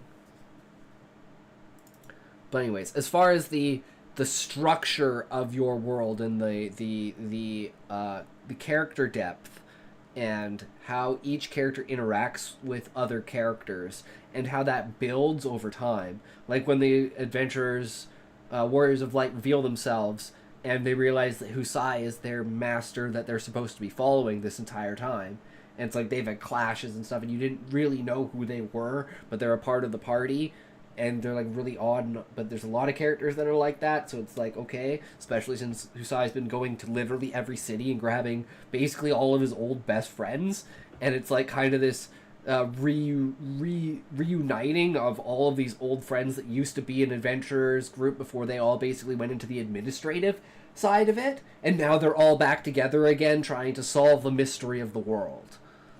And that's kind of the vibe to give across. So it's like searching for yourself, searching for the past, searching for the answers to like the realities that you exist in. Gave way All with the duality of the main thing that's trying to keep you alive is your enemy. first in your dead world, which ideas your old world held on to last, and how we see that in the post-apocalyptic world which follows. And if you want to talk a little bit more about this, I've actually got a whole other chapter on fallen civilizations and on writing a world building volume 3. Each book covers entirely different topics, but this goes a lot deeper into that sort of specific question. Talking through the world building of those ancient fallen civilizations, there's a ton of exclusive analysis. And one main thing that I do is every idea I have, every single idea I have is based in reality in some way, shape, or form. And then just taken to like the extreme on a fantastical side. But everything is grounded in reality. I've watched Brandon Sanderson lecture series, and it's pretty useful. If you want to be a pro, you basically should aim to write 1,000 to 2,000 words a day. Most likely your first book won't sell, and the first chapter is something that usually gets rewritten after the rest of the book is done to tie it all together. So I'm personally trying to create some kind of a framework for my book that will make it as easy as possible for me to just write daily as much as possible. That completely makes sense. That's why I use short stories, because most of my short stories are between 1,000 and 2,000 words. And I try to write a short story every single day. And I, let's see, the last 3 ideas I had for short stories. A cannibalistic ritual in which it's a Native American tribe or like an Amazonian tribe or something like that. And their ritual is you basically have to eat yourself until you die without like making a sound. Like the village basically feeds you to yourself until you die, and then you're like the garlic stew in the stew, and then they eat the stew, and then it's like the people have eaten you and you've gained the protection of the ancestors. And then it's a fashion show showing off like the different levels of society, from royalty basically down to the vagrants of the scum. And at the end, the twist is actually that it's a slave auction. And what was the other one? Gummy bears. And it's like a container of gummy bears, and it's a theological discussion between green and red gummy bears. And statistically, green gummy bears get picked by the hand more, so the green gummy bears don't like the hand, but the red gummy bears get picked less, so they're jealous of the green gummy bears, so they worship the hand. And it's like basically a theological discussion about, is the hand good, is the hand bad, are we going to heaven, are we being eaten, and, you know, back and forth between basically a religious zealot and like scholar and a scientific thinker, logical thinker. And at the end, basically the hand grabs everyone except for like the green and the red. And the red's like, why didn't you take me? I've been your most humble servant! Kind of idea. Yeah, my ideas go like all over the fucking place when I'm writing. Because I just have like an idea, and then I have, if you want to look, in the Discord, I have a plot outline that I use. That's great, yeah. Let me pull it up.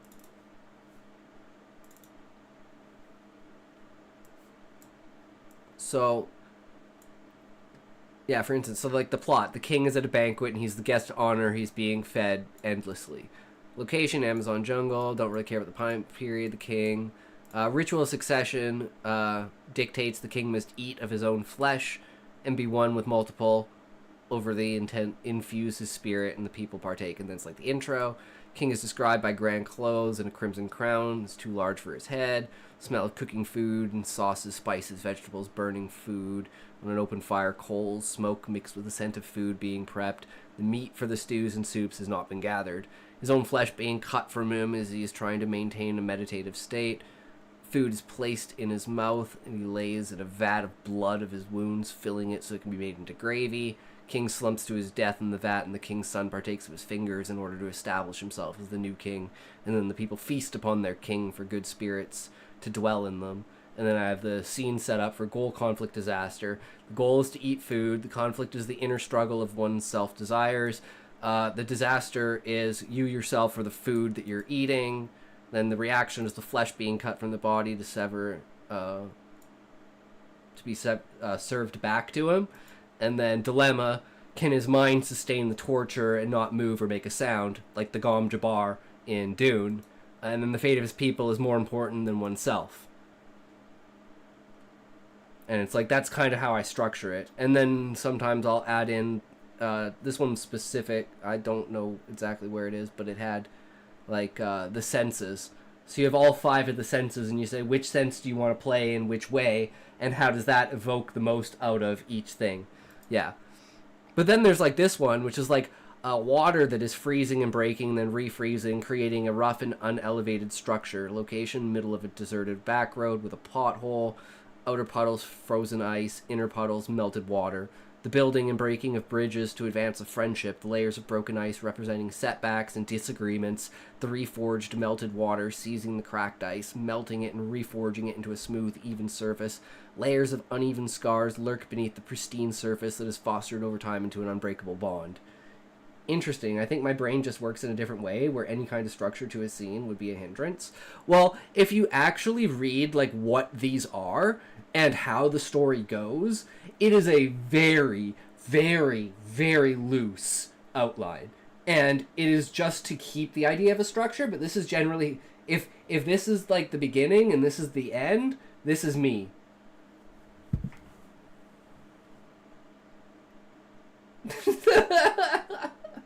Because I just get ideas as I'm writing, and I just go with the flow. But it gives me, like, a state of mind to be in, to know that I basically can't get writer's block because I know the direction that I'm going. So, no matter where I go, I can always kind of turn around and go more in that direction. And I'm very good at, like, abstract, it's not quite poetry. It's like I would call it like an in-between poetry and like a short story. Let's see if I can bring one of these up.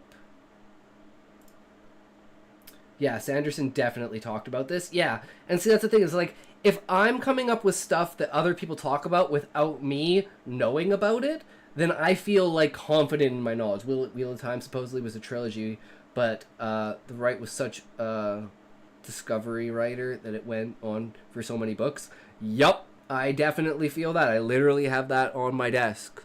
The first 3 books in pristine condition. Okay. So this is the paint story. Paint adolescence. The oozing and puffing of the paint bubble faintly raising above the canvas, allowing the opposing colors to run under and through this small speck of the true picture. It was a grand design, but it had been disturbed, molded, and left to its own devices.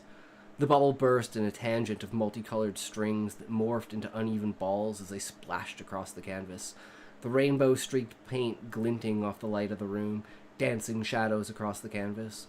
The deep blue that surrounded these specks of mighty misplaced splatter lent a genuine touch to this otherworldly mixture. The clash of yellow on the border molding into the blue, tinted green, ever so thicker as the majestic sequence of science perfected the balance of opposing color, creating new rifts of excitement. Teal, indigo, and beige began to form around the pools of broken color, the magnificence of this outcome revealing itself as the paint seeped into the canvas, the fine lines of cross-etching forming as the perfect circles were scattered and split, rending a view of imperfection in the contrast of the glory that was held by this element. The outer lines clashing, focal points pivoted against the strain that held it in place. The ultimate method of adaptation and adventure spent on this delicate piece. A feeling of incompletion seduces the paint, drawing the spark from its eyes, glint and reflection fading like the sun over the distant horizon. The vibrance drained of effort, stretched far too thin, seeping between the valleys left by the abduction of desire. The stalwart final guardian's vision dims amidst the suffocation of moisture, bringing eerie bundles of tipping towers to their peak, every moment retracted, a strand of patience as it prepared itself for the final moment. Brave overseers peer down upon frozen moments of diminished growth, seeking the prime order of such a standard conclusion. It's literally a story about, like, paint drying and mixing. But it's like, I love to evoke, like, poetry and feeling of it into it to create, like, an abstract essence, in a way. And that's how I want to write one of my characters. That's basically, he's like the Shakespeare of his time. And he just speaks in this very, very poetic and out of place, out of touch way. And he's very influenced in basics due to the Beastmen and like how language works and other certain factors. But I want him to be like my representation. So whenever your trilogy extends to 14 books accidentally and you die on the 11th book, I can finish the last 3 no problem. That's potentially hilarious. Yep, very true. My book. That's why I want it to be 2 books. The first one is called Falling Dawn, and then the second one is called Rising Dusk. And the idea behind it is like the first book has like starts off with like, at least aside from, well, actually it starts off pretty fucking bad actually, but then it kind of wheels itself into an even worse position, then an even fucking worse position, then it gets good, and then it winds up flipping its entireness on its head, and the good guys become the bad guys, and then the Viceroy, and then everything, and then it's the second book, and then it's the reveal, and then it's like, oh my fucking god. So it's like, there's a lot, but it's only 2 books. You can have a very pretentious and humorless character, be very funny if they just interact with the right kind of characters. That reminds me, I need to come up with a boring character to my book. That's what the like basically mute guy who uses his puppets as like ventriloquists is kind of like that. Like his personality is almost dictated by who he's around because of the way that he expresses himself and how shy he is and how he likes to mimic other things. He never likes to reveal his true self. And he's always skeptical of people. Discussion in these books, which I could just never fit on YouTube. 100,000 people have already bought these books. I think you should too if you want to learn more. The bottom line is this. Plug! Civilizational collapse leads to a decrease in political and economic complexity, and people move to fill in the gaps left behind. Yeah, see, that's where it's kind of like the government isn't exactly that structured. It's like you've got the president, the vice president, the monarch, the viceroy, the judicial system, and like the bureaucracy, and like the general citizens, and then the adventurers branch, which kind of handles its own self outside of the tree as its own political sphere. That reminds me, I had to come up. So like, if you're going to, and another thing is like the idea of grand horizons, places in the distance that are described that are vast and grand, but are never like treaded upon. And there's 3 places in the book that are like that. One is the home of the Moogles, because it's Final Fantasy, so you gotta have Moogles. The second is the home of the Kate Sith, and the third is the home of the Cactuars. Your 3 main mascots for, like, magical creatures, in like, good, civilized magical creatures in a Final Fantasy book. And their, like, homelands are described in this almost dream state-like way. It's like the Moogles are off in the mountains way up into the west, and the Cactuars are like way down in the bottom by Titan on the southeast, and then Kate Sith are way, way, way up in the mountains, actually pretty close to where the tree is and the volcano.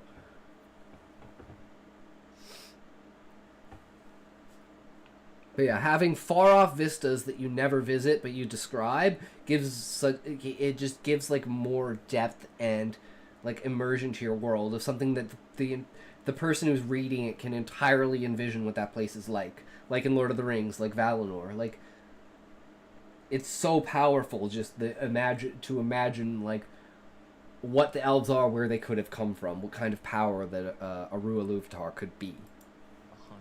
Seasons Letters to the Future is a gentle post-apocalypse. The golden season of economic and technological exchange has long gone. The powerful institutions of government and empire have collapsed. Massive power grids have failed. And one of the reasons also, like, for the reason of the combination between the monarchy being the military power and the concubines being the political power, is like the divine dictator kind of idea, where it's like it's a pseudo dictator, or it's a pseudo democracy, because at any point in time the monarch could just dissolve it, but he doesn't, so it works until it doesn't, which happens in the second chapter because he fucks up. And then just shit keeps hitting the fan from there. And it just keeps throwing plot after plot after plot at you, like... Each character has their own entwined thing, and by, like, the 5th chapter, I think there's, like, 9 characters already in the party.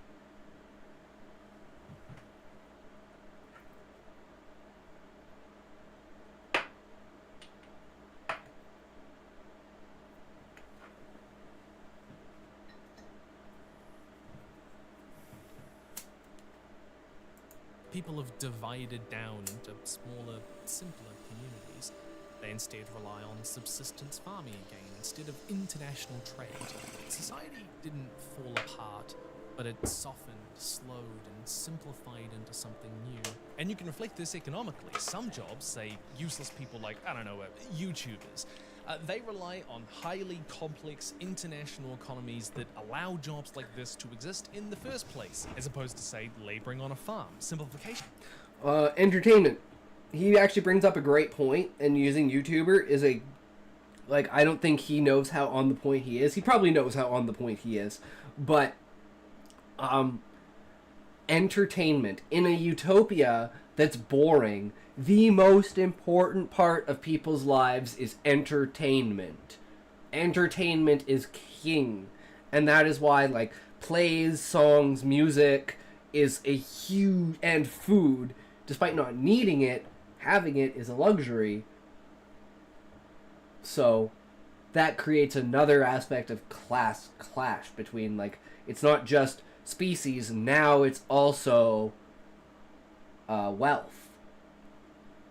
And then, like, between adventurers and trees. So, like, so many interconnected layers across all of the types of, like, interconnected, interwoven pieces of the culture. Would see jobs like that decline, yes, but it would also see a decline in how people exchange ideas, how they talk, how they entertain themselves. Those gaps will be filled with something else, and they'll change how those conversations happen. Gotta admit, this is making me all feel a little bit... And that's kind of where the frenzy for the adventurers' materials and this booming economy of adventurers wanting to spread as far across the world they can, explore as many dungeons as they can. It's the calling of, if we take this back to the tree and no one's seen it before, we're the richest people in the world. It's like literally treasure hunting, because you have the ability, if you can find something like that, and people have found stuff like that, and they have become like that, and then ingrained in it. And the way that adventuring works, essentially, is like a knight and a squire. Like, you have, like, outlanders that are people that leave the tree, and you have journeymen, who are basically the squires of adventurers. And then whoever basically knights you to be an adventurer is, like, where you start as your reputation of being an adventurer. So, you know, if Husai Sudi, the leader of the guild, knights you, that's probably important. But old drunk shitter in the corner over there? Yeah, not so much if he knights you an adventurer. So it's kind of this play on knighthood and having a squire. Because I'm like, where does their, like, thinking logistically and real, where is their, like, equipment gonna be? Where is all their materials gonna be? You know? They have to have, like, someone there as, like, a backup. So I'm like, oh, well, they'll have a squire system for every adventurer. Every adventurer has a squire. Now you've got someone who's literally the guy in the background with support, who's, like, got your chocobo with all your gear on it. And he's the guy, like, throwing you your weapons, your potions, your materials, and shit like that. So you've got this background character that plays a significant role in supporting their main character, which would literally be like a squire putting on the knight's armor and giving them their weapons and stuff like that. So I wanted to be very, very in-depth and visceral with the comparison between knights and adventurers. Existential and very temporary. I've been doing this for like 7 years already. My goodness, who's been here that long? But the point is, you want to No, look not at the that long. economy Probably of only worlds 4 like this years. in terms of how society simplifies down. But you get to ask, what jobs and functions and things do they put their spare excess labor into? You have great serving? ideas, because I can imagine them be completely devoid of the Final Fantasy connection and still working extremely well. Ebro, thank you very much. That's what people tell me. So that's what I go with, right? And it's like, the more deep and interconnected the ideas are, it's like, I want to be able to get this. I want you to read a paragraph and have to sit back and be like, and you're just sitting there like, wait, all these connections in this. Okay, now I can go to the next paragraph. Oh, yes. Oh, I get, okay, yep. I see where he's going with this. Like, that's what I want to evoke out of my reader. And then every chapter is a cliffhanger that you can't put the book down. I'm gonna be the writer, like, serial killer, because people can't put my book down, so they have to read the entire book through, but then they die before they finish the book. I've always wanted to write a short story about, it's like an Alan Wake kind of, like, take, but instead of being, like, mysterious in a way, it's just some guy writes such a good book that's so long that people can't put it down that they wind up dying reading it, and it becomes like super famous as like the book that you don't read because you can't put it down. And it's like, I don't know, I think that would be such a cool concept for a short story. Have the FF connection doesn't tie you down for sure. You need some kind of anchor so you don't go too wild though. Haha. Yeah, and that's the other thing, is like, can Square Enix sue me for having my main structure be made out of crystals? Having the names Ifrit, Garuda, Rama, Shiva, Bahamut, you know, Vitra, Jormungand, literally all the Final Fantasy, Yojimbo. Well, all of those names have origins outside of Final Fantasy. And the trope of a perished technological past being lost to history and then being rediscovered through the characters of a magical society that basically came out of the ashes of the technological society. So it's like, even with the tropes and the names, the only thing I would have to change is Chocobo. I have 0 transitions between scenes currently in my book. I'm honestly probably going to leave that part to revisioning and just focus on writing as many scenes as possible. Yeah, get it down on paper. Like, if that's your goal, get it down on paper. Because always remember, writing too much and going back and erasing it all is only bad if you didn't learn anything while you were writing it. So, as long as you've learned something and powered up in some way, it is never a waste to delete what you've written. It's the main reason why I have 18 years of lore in my head and I don't have a book. So I'm speaking from, like, personal experience. Like, don't let not having the ideas and don't let the world building consume you. Just write. And the idea that, oh, I want it to be perfect the first time. Because it's never going to be. I'm chasing perfection way too much and I know it. That's why I'm holding myself accountable to writing, and that's why I started streaming. So I can hold myself accountable to writing. And so far we've been doing an amazing job of doing that. But yeah, just if you can, just sit down and fucking write it out. Get the experience. Get the good stuff. That's great, and I hope you write more and more. Level up, level 2, bro. Yeah, man. We just keep writing and keep going and keep doing it. And like, keep the ideas coming. That's all it's about. Never cage yourself to an idea either. Like, I have a completely, like, it's called, the series will be called Finite Fragments, if I can't get the Final Fantasy title right. And then I'll change chocobos to something else, because I can't have chocobos. But they'll be chocobos, they just won't be yellow. So I'll change the color of chocobos and the name of chocobos, and I think that's pretty much the only exclusive thing that would be like, okay, this is a Final Fantasy ripoff. Everything else is like, you know, just historic or mythological names. Yeah, my philosophy is that everything about the world has to be in service to the characters and the plot. Exactly. And it's like, the entire world that I've built is built around Husai trying to figure out what the world is. So all of the perspective of all of my world building is through the eyes of my main character. And the discoveries that he's going to make throughout the book that evolve his understanding of what the world is. So if I can get like a 2-hour rant into a single paragraph, that's my goal. As long as I'm getting the idea across. Sorry, I kind of forgot. Still haven't finished the vid. Oh shit, it's been 2 hours and we're 12 minutes into the vid. But I have someone to talk to. Me and Ebro have been sharing ideas back and forth. So at this point, it's almost a 3-way. Like, we've got the video, but then we've got Ebro as well. So it's like, he's making the content for me. Thank you, Ebro. And we're building ideas off of each other, because the idea of sharing your ideas and like having other people express their thought towards them, and then seeing their perspective, and then getting that shot back at you, and then evolving your idea, and then upgrading it, is like the ultimate way of writing, in my opinion. Like, all of my ideas, my best ideas, have come from a brainstorm session. Hold on. Alright.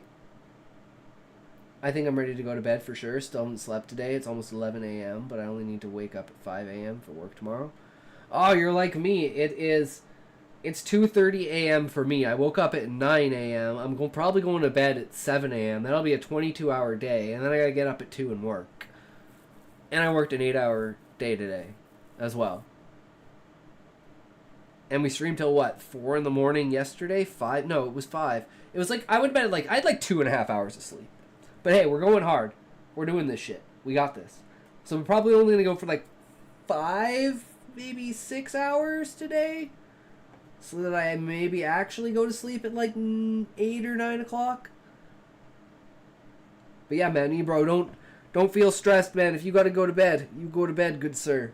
I've thoroughly enjoyed throwing ideas back and forth. Feel free to jump into the Discord, drop any of your stuff in the Discord, hit up the my Google Docs if you want to read any of the short stories. I mean, I'm definitely going to sleep like 10 hours at least, just trying to not sleep too much.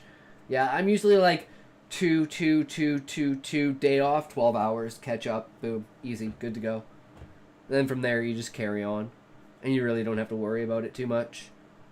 It's all about the you like progressively losing power until you're at like 10%, and then you're like, okay, back up to 90. Let's do it all over again. Let's go, boys. We're so close. That's how I feel sometimes. But I fucking like, I don't feel like I've been sitting here for 2 hours streaming. I feel like I just started streaming, and someone came into the chat, and I was like, hey, how's it going? And that's literally all I've done. That's literally what I feel all I've done this stream. And we've been here for 2 hours, throwing ideas back and forth. I still haven't started the story. Oh, come on, Muffin. At least try. No, I'm just kidding, man. Don't worry, neither have I. You can't hold you to too much of a standard. Probably not YouTubers, right? In Seasons, they put what they can into lighting a beautiful forest, into creating art. A technological collapse can also create a fascinating power dynamic. I'm gonna take my time, want to make it good. Yeah. Controls the world. I mean, you've seen this before. This shows up all the time in stories.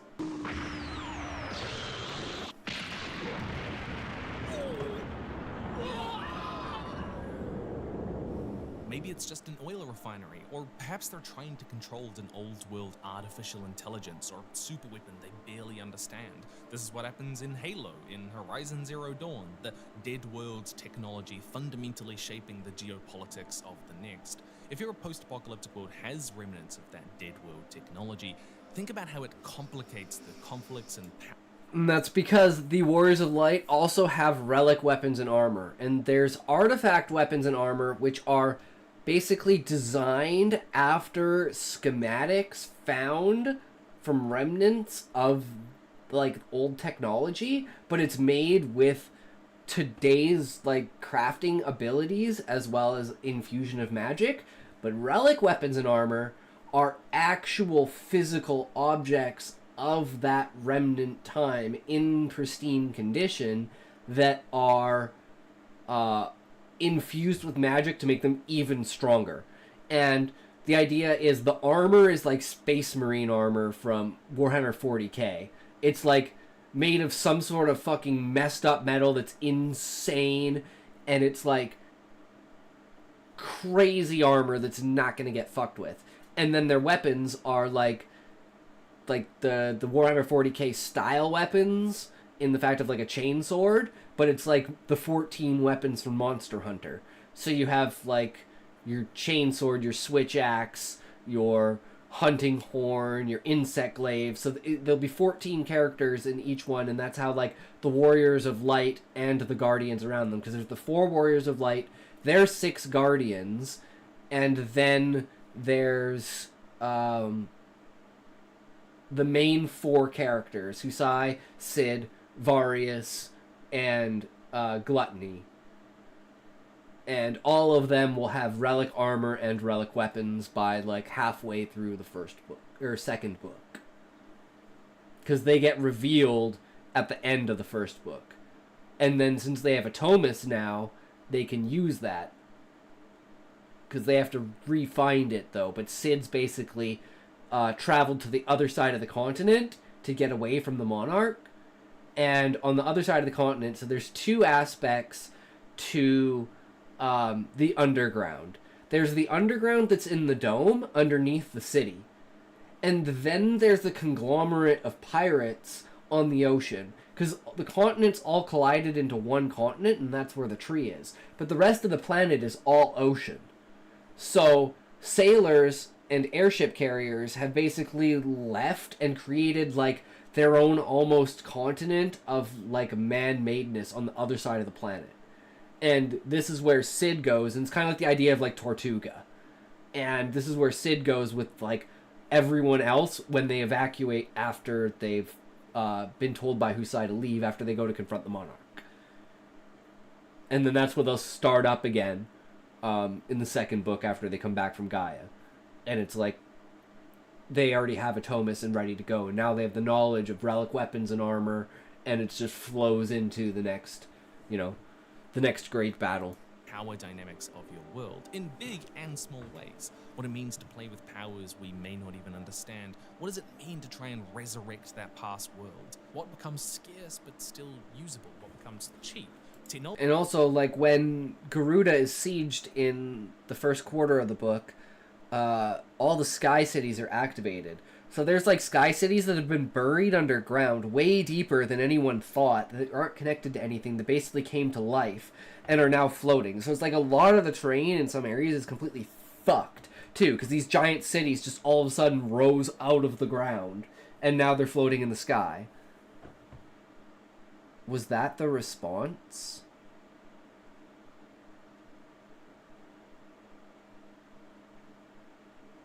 Oh, I'm gonna start planning. What's the first monster in Monster Hunter Wilds, and what is the first weapon? Do you have a Palico from the start? Sorry, I didn't see that, Muffin. I was rambling. Yes, you have a Palico from the start. The first weapon is a Greatsword. Greatsword is like the main weapon for Monster Hunter. Every trailer for everything is always Greatsword. The main intro, they throw you a Greatsword. It's Greatsword. And the first monster that you fight is the Chatacabra the mouth. No, it's the sand dune thing. Technically, it's the sand dune thing. The Balahara, the like worm that's going through the sand because you're like running away from it. Chatacabra. Chatacabra. Whoops.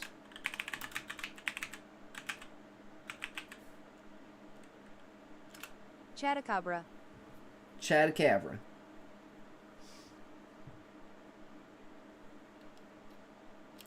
Yeah. Technology can be both infinitely valuable and also utterly useless. Although perhaps the more interesting question behind this is about conflict resolution. Because, like, I don't have anywhere to plan, so I'll just do it all in Discord. Oh, that's a good idea.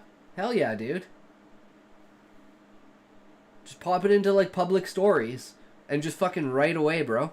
civilization is fundamentally about rules and norms that help a large group of people. Feel free to also take, like, the plot outlines, the blank ones. I think there's a pinned blank one. Hold on, let me and if you have any ideas, DM me. All right. Here.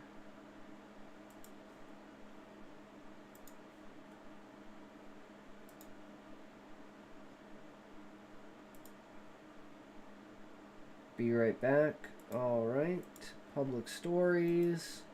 Yeah, that should be good.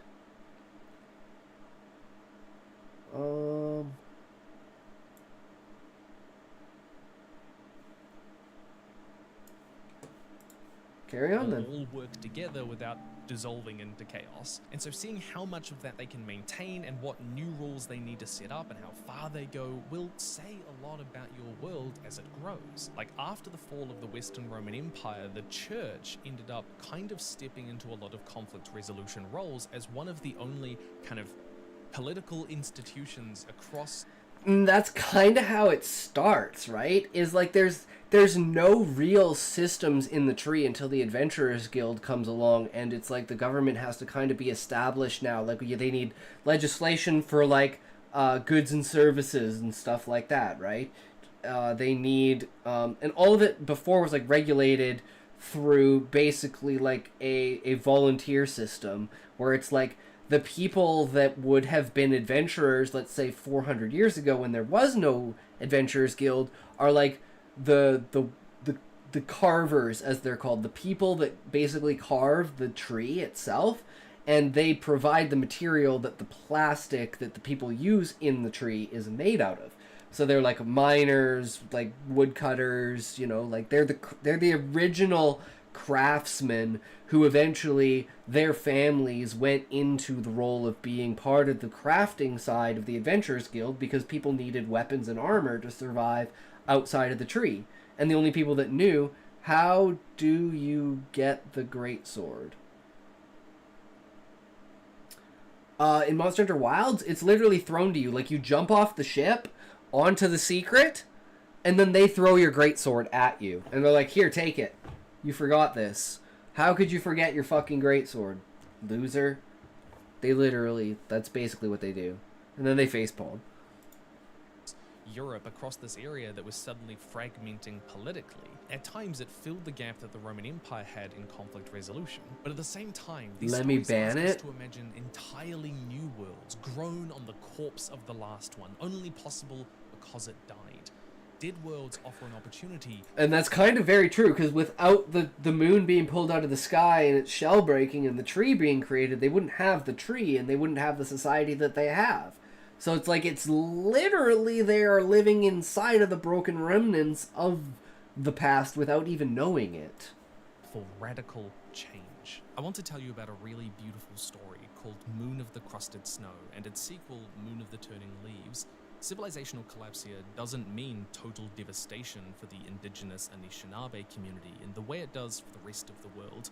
Colonialism already forced them into their own private apocalypse generations ago. It destroyed their homeland. It cut them off from traditional ways of life. And this is kind of how the Beastmen are. they're fractured, they're scattered. They haven't had like a leader among a species of beastmen, let alone a leader among all beastmen, for hundreds of years. And now the adventurers come along and they've created these pacts which have caused strife between the beastmen, and then 50 years ago from the current timeline, Fafnir awakes and starts recruiting all of those beastmen into his army and starts like basically ransacking and abducting other beastmen to inaugurate into the army. And he's now started this like fanatical movement between all of the beastmen in order to rekindle the wars of the past, because they know that the leader of the tree killed their god was the moon, and that's how their history is. But like I said, if someone says that their religion and history is that beings of the ocean came to destroy in mechanical machines, they brought the orb out of the sky, crashed it into the ground, collided all of the lands together into one, and then the only way that we survived was on the backs of massive beasts that carried us through the sky for hundreds of years. Now, if you heard that, even in a fantastical world, it would still kind of make you scratch your head as being like, are you sure you're not embellishing this? Maybe it was an asteroid, you know? Like, are you sure are you sure you weren't just floating on an island somewhere and it wasn't actually just like a beast flying through the air? And it's like, these are actual conversations that one of the characters is going to be having with the beastmen, like philosophically being like questioning them about their beliefs, and like, are you sure, like, is this supposed to be a metaphor? Is this a physical being? And they keep being he keeps being continuously told basically that like, no, this is the physical reality. Like, it may be a religion in a fanaticism way, but in a total way, it is the legend of history and the before times and the moon and the gods of the beastmen. So it's like all of these connections between how people interact and work in the world and their histories, religions, spiritualities, and belief systems are deeply ingrained in the death of the old world. When the modern world meets its apocalypse, they move back to their traditional lands. They build new homes on the remains of a world which never really belonged to them. They rediscover old ways of living, even their language, which never would have been possible in the world which was. One of the kind of the weird things with the book is how language works, and it's just like a simplification for me, even though it works perfectly with how magic works, is its intent. Because octopi, avian, and insectoid, even just between those, let alone the other beastmen, their ears, their vocal cords, like nothing about them matches up. And specifically, the insectoids are ladybugs. Like centaured ladybugs, essentially. And they speak with their wings because they don't have mouths, they just have suckers. So their weakness as a species is they can't fly and talk, because they use their wings to talk. And it also limits like the armor that they can wear and stuff like that. And it's a huge like hindrance. So it's like the way that armor is designed in order to let their shells open and their wings come out, or like having like kind of like microphone thing inside of their shells so that they can talk. And there's some like really weird odd things that will go on based upon like a contingence of technology and science and like magic that will combine these abilities to make it a lot easier over a prospect of understanding as a reader to receive the information. So through your intent of what sound you make leads intent to another person. So it's like you're not necessarily saying things to people, they're interpreting what your intent towards the sounds that you're making. So you can say Marklar, Marklar, Marklar, Marklar, and they're like, oh yeah, it's in the toaster. It's like, and this is a fundamental truth. They're like 3 or 4 fundamental truths. One is the planet's name is Gaia. Everyone knows that the planet's name is Gaia. No one knows why they know that the planet's name is Gaia. They just know that the planet's name is Gaia. They also know that everyone can communicate with each other despite the fact that they don't technically speak the same language or make the same sounds or hear the same way, based upon their physiology. As well as they understand, or like Husai understands, that he can never tell someone what species he is, that he is human. And the only way you know he's human is the way that he is described. Elbows, knees, hands, fingers, face, nose, like specific things that the other races don't have, that are directly connected to him, that personalize. This is like the bridging of this is the technique I'm trying to use here, is bridging the gap between the fantastic races by having a single human as the first person perspective character. That you are this human in this fantastical world that sees you as not a human, but you know you are, and you have to find out why you are a human and why there's no one else like you, and are there anyone else like you? And there's no one quite like him because he is a piece of genetic engineering that Gaia has manufactured in order to have a representative of herself outside of the tree. So she has a very, very much hold on Husai, as much as Anima does on the Viceroy and the Monarch, but in a very subtle way, whereas the Monarch and the Viceroy are completely taken over by Anima. Dead worlds mark the end of many things, but they're also a chance for a reset, a reclamation. Our world is complex, built up, dense, layer upon layer over hundreds of years, and in that it can be suffocating to new ideas. It has a way which things are meant to be done, political and economic frameworks which resist change at the foundation. Yup. The apocalypse can... And that's kind of what the people in the tree are trying to do. The fanatics are trying to resist change. They don't want things in the tree to change. They already hate the fact that there's this whole new status built up around adventurers and, like, you know, products basically in the tree. They thought it was better back in the day of like music and song and play before the rise of essentially what is technology inside of the tree. Wipe all those systems away. So don't just think about what new ideas might come as a result of this different world, but think about what old ideas and cultures and ways of doing things might only be possible again by doing away with the structures of the old. Think about what might be resurrected in the death of the old world.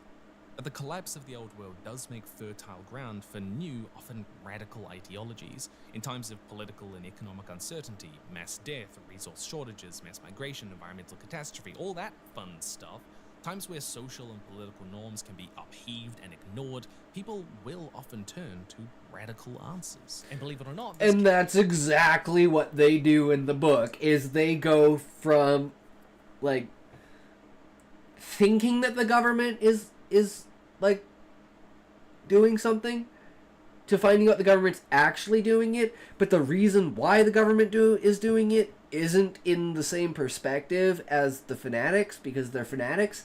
They think the octopi are basically, because most of the fanatics are avians and insectoids, not octopi, because octopi are the top race. So the reason why they're so fanatical is because there is not only was a class or is a class between species, but a class between wealth and many other things inside of the tree, as well as adventurers and stuff like that.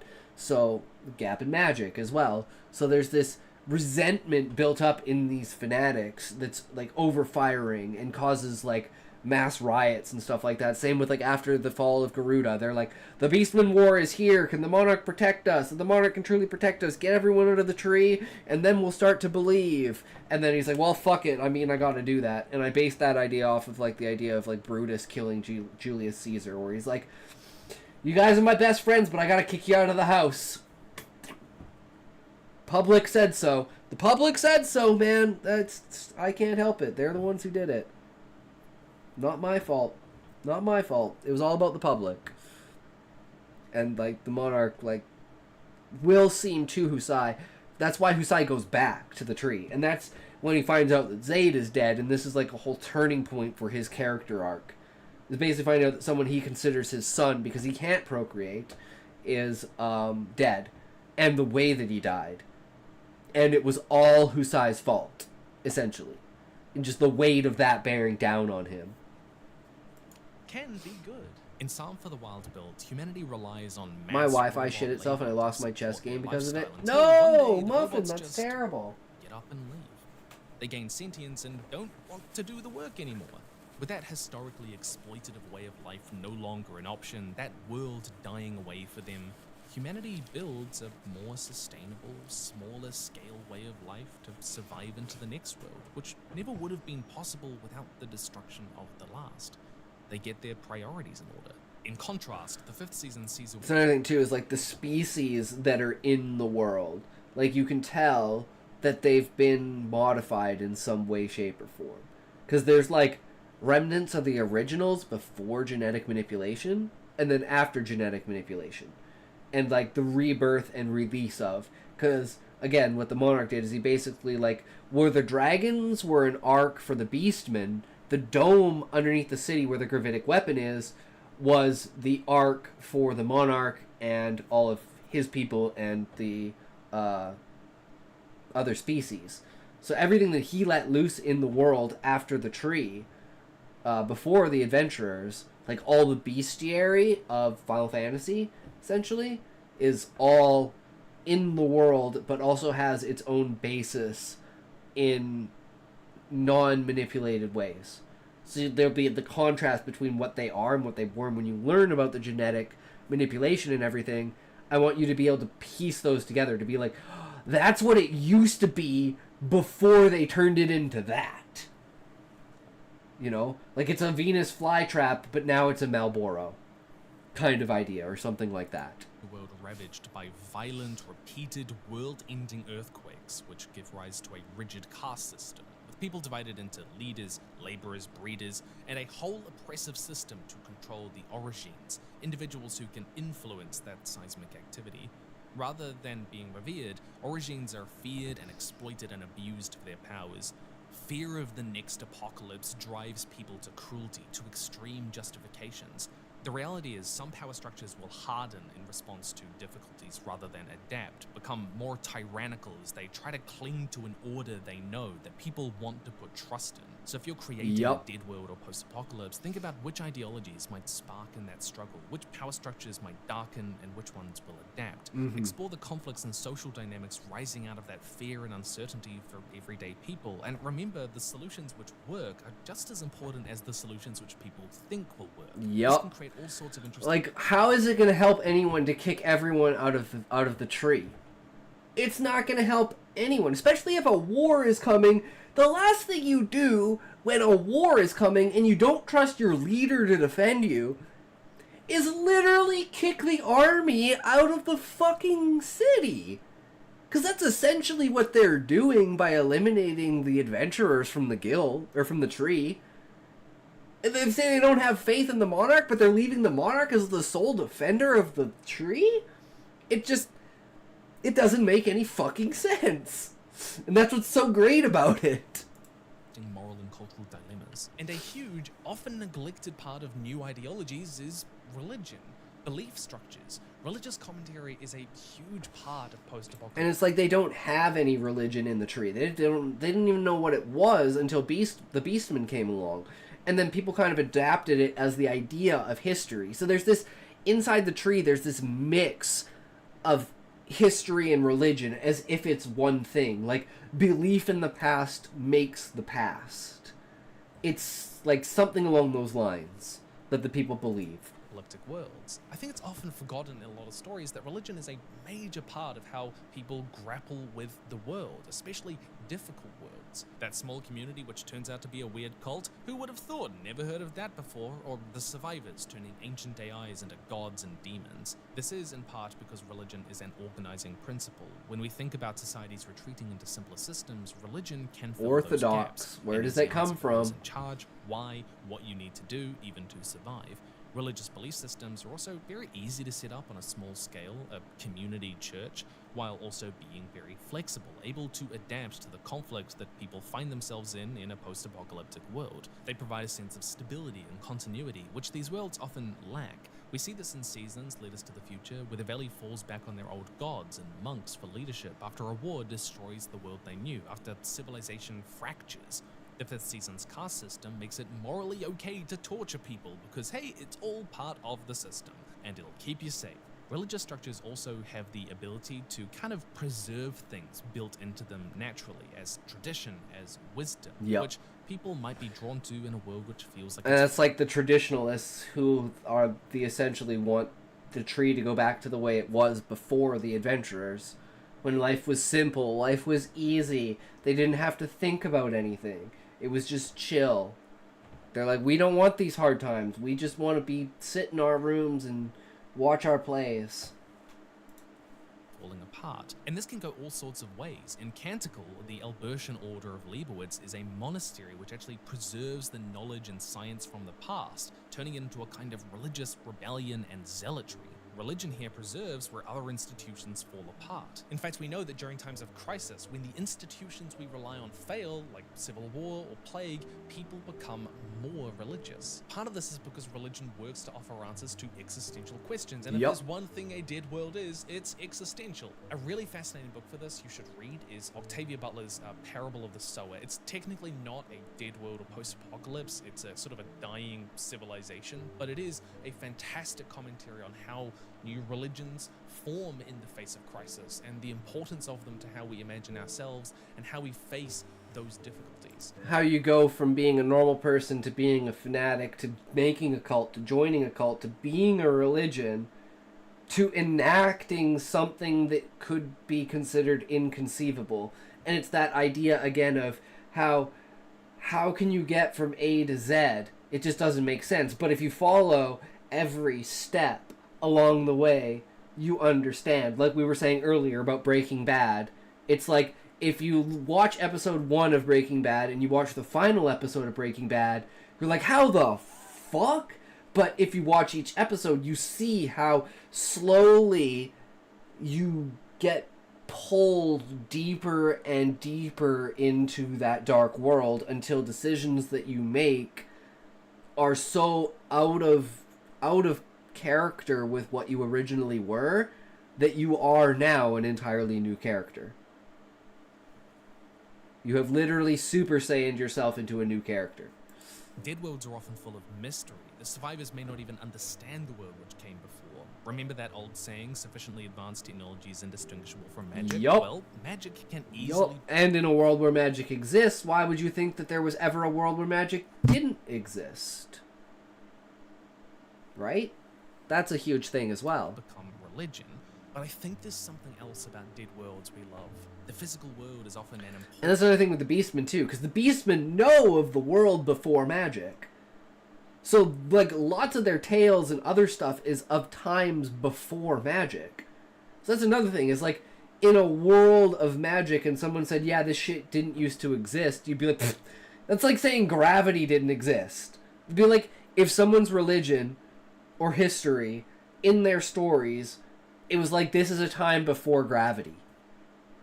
Like, that's literally what they're telling people. This is before gravity. And they're like, okay, bud, flat earther much. You keep up with that. And it's like, that kind of realistic reaction to an idea that is so outlandish and ridiculous to people that you consider to be at the intelligence level of a child, essentially. So you don't give any confidence or scale or admission or admonishment to the ideas or thoughts of these creatures because you consider them to be so beneath you that they couldn't possibly conceive of these ideas. Which is again where another conspiracy comes in, that there has to be another Beastman race in the background controlling and puppeting all of the Beastman races, because they have so much similarities between each race, despite the fact that they initially, before the Adventurers Guild spread out, like, they were basically at war with each other and they never traded with each other. They were just small tribes, but they had like a basically a united religion and history. And I take this from the idea of like different cultures in real life from different places across the world all have not identical but similar ideas for an origin story of like the species itself, right? And it's like at some point in time, there has to be more to this than just everyone coming up with the same idea, right? Like that's where I put it. Important character itself, more than just set dressing. It's an active presence in the plot, a force to be reckoned with. Irradiated wastelands, viral infections in the air, huge animalistic robot AIs all over the world. These are often worlds where humanity retreats and nature moves back in to fill that space. Think about unique ways your world might do that complicate the lives of people in this world. On the other hand, these worlds can force us to ask, who are we? It's like the monsters on the outside of the tree. It's like with the adventurers and as well as the beastmen. It's like the environment, the monsters, the beastmen, and other adventurers, because there are like bandits and stuff like that as well. Evil adventurers, ex-adventurers, people that have been cast out. So there is danger about everywhere that causes immense conflict between everything, even with the main characters basically starting off at like level 60, if you want to say it's like a video game. When there's nothing left, not even the land itself. The road shows us how brutal we can become in a world outside of civilization, in anarchy, in a world where ash has blanketed the earth in the wake of an unspecified cataclysm. People struggle for survival and turn to cannibalism, cruelty, torture, who knows what else. Instead of the anarchy we see in the road, the 5th season sees that cruelty become systemic, with survivors desperately reducing origins to tools for survival. They break their bodies, shave their heads, their throats are swollen with feeding tubes, they're lobotomized into slavery. Which world here is worse? And a core struggle for a lot of people in these worlds is isolation, a natural product of that apocalypse which tears human connection down. There's nothing more heartbreaking than watching... Oh, I Am Legend. Fucking one of the saddest scenes ever. So fucking sad. What we might become without it. It's sadder than Speedy. Order, certainty. So like Speedy's funny, but that's a fucking dog. You don't fuck with animals. In this way, they can explore how fundamental things... You know, you want to piss someone off in a book? You fucking have an animal and you kill that animal. I'm off my laptop now, so I can't mod. Where's Val? Valium should be on in about 45 minutes or so. He should be in at about the 3.5 hour mark. That's usually when he pops in. Because usually it was about the 2.5 hour mark, and since daylight savings, we're an hour up. So, you know, he'll be here. Are to us remaining human in a world like this. The best dead worlds are ones which are active forces in the lives of those living in them. This might be a little niche, but I actually really like the apocalypse trope where a super overpowered character basically ends the world, and we get to see how that story slowly unfolds. I mean, that is the Monarch. He's using technology, but he is the sole reason for it. A lot about writing overpowered characters, you know, and he is overpowered. He literally fun to play with, and in the fight at the end is like Frieza and Goku on Namek,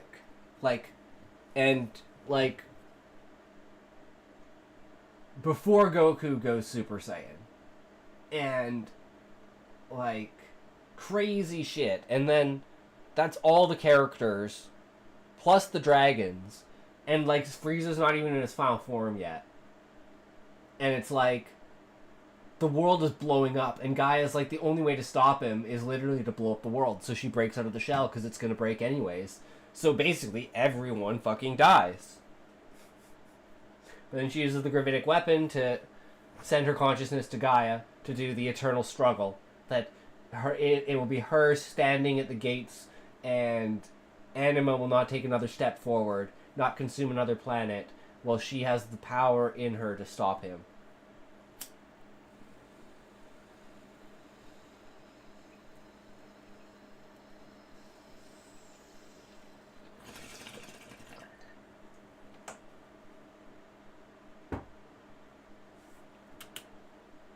In the end, I just had to make a video on it. So I did, and you can watch it, actually, right now. It is already done, ready for you to go watch immediately. I actually think it's one of the best videos I've made in a while, and you can watch it completely ad-free at the link down below. Mob Psycho, Dr. Manhattan, Cosmic Horror, My Hero Academia, Avatar, Pantheon, all sorts of amazing stories.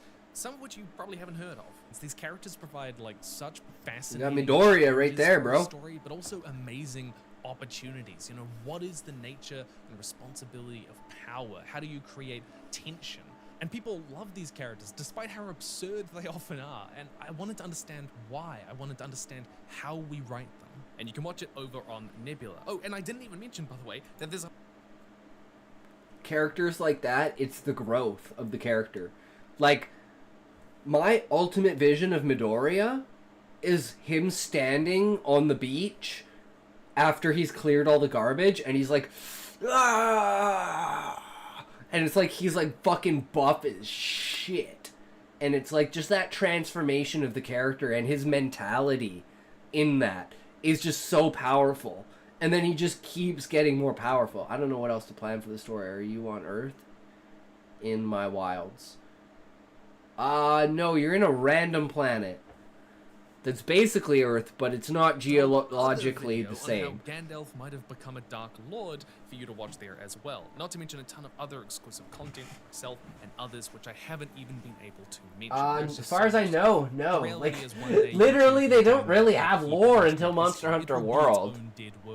It's just killing monsters. They never really explained anything. Social media sites are dying that people thought would last forever. Others are changing beyond recognition. YouTube will not last forever. And Nebula is our response to that slow apocalypse. Where other sides are dying, Nebula is growing. It is part of a new world we want to build. Oh, this is just a space plug. For new things to grow, to tell new kinds of stories, to make better content as the internet changes. Let's look it up. And videos like this one, which take a huge Killing amount of monsters time, is where effort, it's at, and yeah. love, are only possible because of Nebula at its foundation. Or if you're just wanting a story with some amazing world building, if you enjoyed The Expanse, or Dune, or just love good sci-fi and fantasy, I need you to check out The Sojourn. It is an incredible series Nebula's helped develop, full of The New World! Civilizations, Yeah, it doesn't have a name. Good storytelling, which I Take a think break is from ultimately Twitch what and we're move to all YouTube. here Be back in a for. bit. And it's Alright, why sounds Nebula's good, helped Muffin. develop an incredible Anyways, I'm brand now new sleeping. feature-length Alright, digital Ebrew. production called Have a good Faithless, night, which you good can sir. go Thanks check for out tuning right in. now. It is Thanks for the amazingly follow as well. well-constructed, genuinely. Enjoy the Nebula rest is of where your we get night, to good fund sir. independent creations, and that is what we are doing. We get to tell better stories without the corruption and exploitation that traditional media sadly often does it with. This is us putting our money where our mouth is, and I want you to be part of that with my link down below, or just scan the QR code on screen right now, because it's also like weirdly cheap. And did I mention that if you use my link, you'll get it 40% off for just a few bucks a month? But you will know what you want to watch better than me, so check it out, stay nerdy, and I'll see you in the future. Alright, so, whoops, we have 3 stories I wrote and 3 Reddit stories.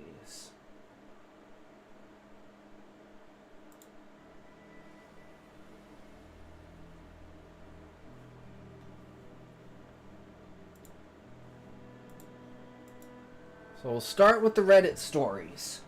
Oh, let's go, boys. Are we ready for this? See how good these guys are. Ego death. Science fiction. Mr. Lee, how are you feeling? The man to his side gestured for him to answer, but the doctor cut him off. Mr. Lee, it's okay. You're recovering. But we need you to answer our questions. It was part of the agreement. Take your time. He was tired, still on the operating table.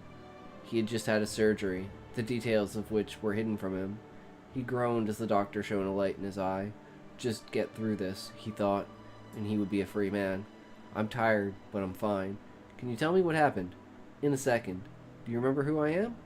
Of course, you're Dr. Green. If I took part in your experiment, my record would be cleared. Yes, Mr. Lee, and please, call me Ray. Are you in pain? You know I didn't really kill her, right? He asked, ignoring the doctor's question. Yes, yes, I believe you. Now, please, are you in any pain? Scotty! Muffin, how's it going? What's up? Why are you back? Did you just figure it out? Yes, that's my name. That's my name! Don't wear it out!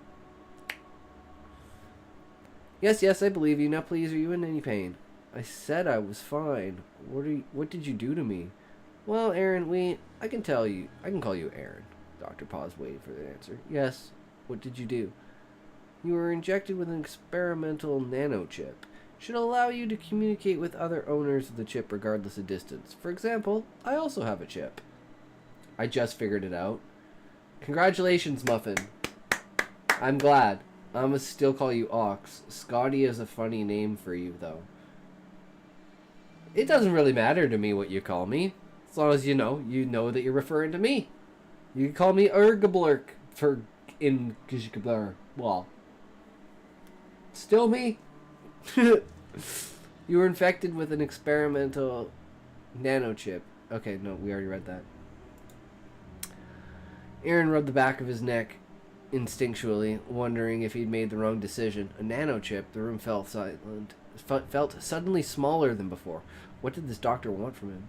You mean a brain chip, he asked. What for? It's an experiment. If successful, it could usher in a new era of communication for humanity. Think about it, Aaron. You were on the death row for 6 months now. Now you can be part of this. Then I'll call you ass. Agreed. Keep it up. That's what I'm talking about. What else can the chip do, he asked. Brainwave readings, defibrillation. Oh, you may be interested to know that I can send images directly into the mind itself, like so. The doctor paused, meeting Aaron's gaze. Did you get it, Aaron? Yes. Tell me what you see. It looks like you and your family? Did you mean to send over something else? No. How did it make you feel? It's nice, I guess. Just makes me miss my own family. Doctor began to scribble a series of notes. And have you experienced any problems with your memory since the surgery? I suppose so. Why? Common side effects. Nothing you should be too worried about. Can you remember prison, Aaron? Recent memories usually get hit the hardest. Nah, just kidding. Bye, Ox. Alright, bye, Muffin. I guess so, yeah. I just can't remember coming here for some reason. I don't remember going into surgery. That's okay. We will do what we can. In the meantime, I'm going to try to sending you one of my memories. Is that okay with you? Aaron supposed he had to let the doctor test the chip. What's your YouTube channel?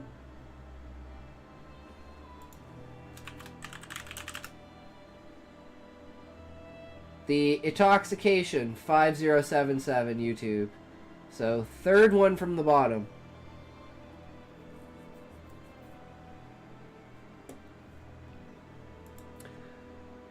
Aaron supposed... Okay. His experiment would end soon, he hoped. He was exhausted now and his head was starting to ache. He would be free soon. If you would please, Aaron. Aaron nodded and accepted the file. He saw himself getting married, walking down the aisle at a very moment. But it wasn't him. It was the doctor, somehow. He felt it. Having arrived at the altar, he stood across from the doctor's fiancée. No, it was his fiancée.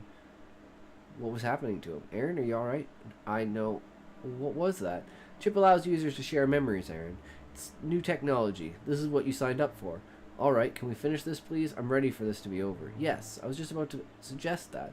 Finally, Aaron had the chance to sleep. He felt off, as if he wasn't himself. Had to be the chip. He closed his eyes and let himself drift off into a dreamless slumber. Hey, Ray, you ready? Oh, yes. Oh, hey, yes, one moment. The doctor quickly finished his notes, preparing for the transfer. It was almost time. Alright, I'm out. Take care of things for me, will you? See you on the other side. Doctor left his lab, returning to his quarters, closed his eyes, hopefully, he thought, for the last time. He was getting old. Anyway, light struck his face, waking him up. He unlocked his restraints and studied his face in the mirror. It had worked. His assistant walked in, half in shock. Ray? Yes, it's me. You look great. What happened to you? You know. We got rid of it. There would have been too many questions. And what happened to Lee? Well, the real Lee? He's gone. He was on death row anyway. It would be a shame to waste his body. I think we can call this experiment a success. I feel great. And just think of the possibilities. So many possibilities now that he was young again. I don't know how to chat in YouTube. Here, I'll show you. So you go to the YouTube. Right? And then it should say on the home page here, the live. You click on the live. And then the chat should be right here. Or if your screen's smaller, it'll be like on the bottom.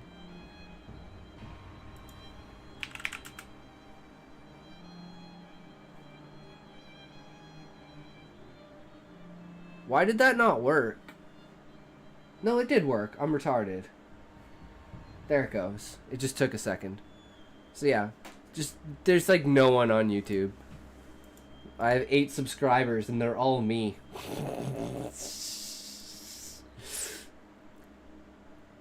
I like that story. That was really good. I love that, like, transfer there at the end. It's fucking so good. The secret behind the masterpiece. Horror. Outrage. Yes, that was the feeling sparked by the arrest of renowned writer Efrain Velasquez. The people, the whole country, really, not just the academics or the middle class intellectuals who already read literature in this tiny nation, felt the blow. And who could blame them? He was one of their few heroes, the author of their favorite books, the ones they studied in school, the stories they dreamed about. A National Culture Award winner whose works had captivated hundreds of thousands, turning them into literature addicts, something no other writer had managed to pull off in his land of butchers and illiterates. Oh, my fave YouTuber just uploaded for the first time in months. Be back in a bit. Alright, Muffin, just make sure that you're lurking on Twitch. You got this. News of his arrest shocked and infuriated everyone, and even more so when the charges... Thank you, Muffin. Charges were made public. Multiple murders, crimes against humanity, and other atrocities of that nature. From the moment they hauled him in, the guy seemed calm, serene, even at peace. And he only repeated one phrase every time reporters shoved microphones in his face to ask about the accusations. My work speaks for itself, he said. Bit by bit, the gruesome details began to surface, mostly due to public pressure. The people demanded answers. Why was he locked up like some serial killer? The authorities even suggested it had to be a mistake. That soon enough, the truth would come out and the police and prosecutors would owe the great artist an apology. Then came the leak, a deliberate move by the police. They released photos to the press, showing the underground construction beneath the famous writer's house, a massive basement filled with tiny cells. It had been his personal dungeon for years, holding all sorts of people, professionals, prostitutes, businessmen, folks who had been declared missing and were never heard from again. And then there was the photo of the bodies, of the places where he dissolved them in acid. It was sickening. But even then, people refused to believe it. They clung to the idea that this man, who had put their country on the literary map, whose books had been translated into multiple languages and sold worldwide, couldn't possibly be responsible for such horrors. The police and investigators were forced to release more evidence. That's when the tapes came out. Cassette tapes, found in the studio of that chamber of horrors. Recordings of his victims' voices telling stories night after night. They spun tales to stay alive for one more day. Like Sherazad from 1001 Nights. He told them straight up if they didn't entertain him with a good story, he'd kill them. So they did it. They talked. They told him the wildest, most incredible stories they could muster, and he recorded them, and then he published them as his own. Dozens, maybe hundreds of tapes, tales of terror, desperation, hope, anything to keep breathing. That's how he became famous. That's why his books hit so hard, because you could feel it in the writing, the tension, the struggle, the raw fear, the humor that masked despair, the sheer will to survive that bled through every line. When it was his turn to speak at the end of his trial, all he said was this: I'm an artist, I regret nothing. I know what I did was wrong, but how else could I have created such a beautiful masterpiece? One that will live forever. He wasn't wrong. Despite government bans, despite efforts to erase his legacy, his books kept circulating underground.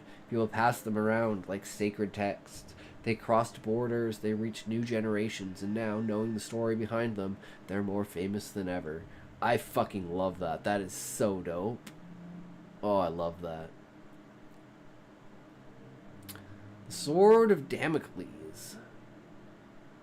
The man was alone, only accompanied by his jet black leather briefcase gripped tightly in his left hand. The briefcase needed to be a city over at 12:10. It was 12:04 now. The train is expected to arrive at 12:07. The man tapped his loafers repeatedly against the ground. Tap, tap, tap. The man didn't hear the bustling sounds of the train station, just the rhythmic tapping of his shoes. He shot a gaze down at his watch, expecting, hoping to see the time show 12:07. Nope, still 12:04. The man continued with his taps, as if they sped up time. The station smelled heavily of soggy cigarettes. Almost everyone in the station was smoking. Even a young girl, maybe around 10 years old, was smoking. From the man's knowledge, he was the only person in the station who wasn't smoking. He didn't like how his chest felt when he smoked, so he avoided it. The man checked his watch, now 12:05. His taps became louder. He looked around toward the exit. Behind him to the left, fluorescent lights reflected off the ceramic walls. Some parts of the wall, mostly the spots above the benches, had tar stains, making the eggshell wall appear gray. Fingerprints dotted the tar in phallic patterns. Around 20 feet to the right, a young man was painting on the walls with fingerprints. The man couldn't make out what he was drawing, but it was likely propaganda or something offensive to make a statement. Nobody cared. Spray paint shrouded any part of the walls that weren't covered in tar. They were always offensive words or symbols in hopes to sway people's minds about the political uprising in the state. The civil unrest was rampant at this point of the state's life, and people were doing whatever they could to show their displeasure. Whether it be through vandalism or rebellion, they wanted to make a statement. A ragged homeless man 30 feet away screamed at a woman on the tracks. Fear froze her face. He stopped tapping and turned toward the commotion. He noticed her after a brief moment. He didn't know if she fell down or jumped down herself. He looked down his watch. 12:06. Darn it, he thought. He started pacing toward her, which turned into a slight jog. He looked down at the woman, still standing on the track, ignoring the now 4 to 5 people shouting at her. The man set his briefcase down beside the edge of the platform. He kneeled down and reached for the woman, calling out for her to grab his hand. No reply. Her eyes were locked on toward the shrinking track in the distance. Subtle horn could be heard over the yelling. The man realized he had no time. He gripped the edge of the platform and hopped down onto the track. She finally shifted her gaze onto her rescuer. He grabbed her and carried her up onto the platform. He once again gripped the filthy platform floor and pulled himself up. He tapped his foot immediately once it touched the floor. Everyone around them cheered and gave the woman a hug. "You risked your life saving me," the woman said, teary-eyed. "Can't let the train get delayed." His chuckle was stiff, forced, like he knew it wasn't a joke. The woman laughed. "Thank you," she said, wrapping her arms around him. "No problem," he said, patting her on the back. He looked around for his briefcase. He could have sworn he put it down right at the edge. His pulse skyrocketed. He needed that briefcase. He looked up at the people around him, some hugging and comforting the woman. In the distance, he saw the homeless man from earlier scurrying away. He looked down at his watch. 12:07. The train was going to arrive any second. He pushed through the crowd of people without care for them. They looked at him with confusion. The homeless man wasn't particularly speedy. The man closed the distance pretty fast. Just as he was about to tackle him, the train arrived. He spun around to see it come to a halt. As he twisted around, the homeless man turned a corner and gained some more distance. The man used every bit of energy in his body to catch up. Just as the homeless man was about to climb the exit stairs, he leapt at the thief and pinned him to the ground. The briefcase fell to the floor with a loud crash. The man winced and covered his head and ears as if protecting himself from a grenade. He tapped his foot on the floor rhythmically for a short moment before standing up and snatching the suitcase for himself. The homeless man didn't say anything, so neither did the man, now in possession of the briefcase. He didn't have time for a conversation. He had to get to the train. He sprinted back before slowing to a walk when he heard them do the last call. He made it. The doors began to close and the man walked up about 4 feet from the door. He stopped. He didn't enter. He just sat there and looked into the dimly lit carriage. The walls of the train suffered from the same vandalism of the station, stained with hate for people in power. The writing was almost lustful for the destruction of the government. The man pondered it. He didn't know if he felt about the acts people were committing. He didn't disagree with the values that they held or the things they said, just the method. If he wanted to get a point across, it had to be strategic and precise, not careless and unintentional. The man wanted to make a change. He wanted this state to reach the potential it could, but corruption within the government kept that from happening. "I need to make a difference," the man thought to himself, feeling motivated but also anxious. He didn't know what to do. What would his plan be? He would end up like these other vandals, thinking they're changing the world? The man had a moment of clarity. Don't get on that train, he thought. The choice seemed so obvious, yet it angered him that it was even a matter of self-discussion. If he got on that train, he'd live the same horrible life everyone else in the capital lives, a lifetime of digging his own grave, just for the government to take his organs to feed on. The doors began to move as they slowly approached the closure. He knew his briefcase inside the train He threw his briefcase inside the train as hard as he could and backed away. The train slowly took off and nobody even batted an eye at him. As the train screeched away, he saw for a split second the woman from earlier inside the train. It seemed like she had made the opposite decision he had in the afternoon. She was going to take her own life, but when that option was stolen from her, she decided she'd continue on with life the state had taken away from her. The man was disappointed with her decision, but also with his own. Maybe if he had gone on to that train, he could have saved her from the wrath of the government. It wasn't likely, but it was a risk he was willing to take. Now, it was almost guaranteed that she wasn't going to last. He turned around and made his way to the exit, stomping a little bit harder as his right foot than his left. He climbed the stairs where the homeless man was still slouched down. He passed him and reached the top where he found a slide door with a ladder and led to the roof of the train station. From there, he could see the train in the distance, approaching the city in the distance, the capital, the city of sin. It was like an ant colony that was led by cockroaches. It thrived with joy, love, and work, but led by greedy, filthy, selfish people. He felt such a relief not having to step foot there even ever again, and excited for the changes he was about to make to save the state. The man looked down at his foot, still tapping rhythmically. He closed his eyes and stopped his tapping. After a few moments of staring at the back of his eyelids, the sound of a sharp blast pierced his ears. It shook the walls of the station. He opened his eyes and saw a large fireball rising from inside the Capitol. A few seconds later, another explosion followed by a blast. This repeated 5 more times. His ears rang. The man stood in shock and stared at the train approaching the city. His heart beat faster and faster. All he could think about was the woman from the tracks. He didn't know her name, but he felt deep remorse for her. He could see the train slow to a stop at the city station. The man held his breath as his face full of fear grew into a smile. Within the blink of an eye, the train and station went up in flames. His heart raced, not with fear, but exhilaration. The bomb-filled suitcase made it on time. The train, the station, all of it, up in flames. But not the statement. It hung over their heads like the sword of Damocles. Nice! I like that. That's pretty dope. Alright, now we got my stories.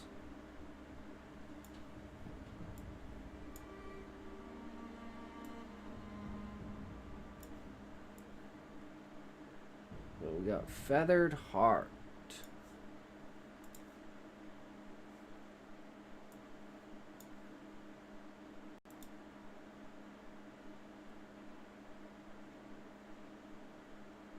One second here.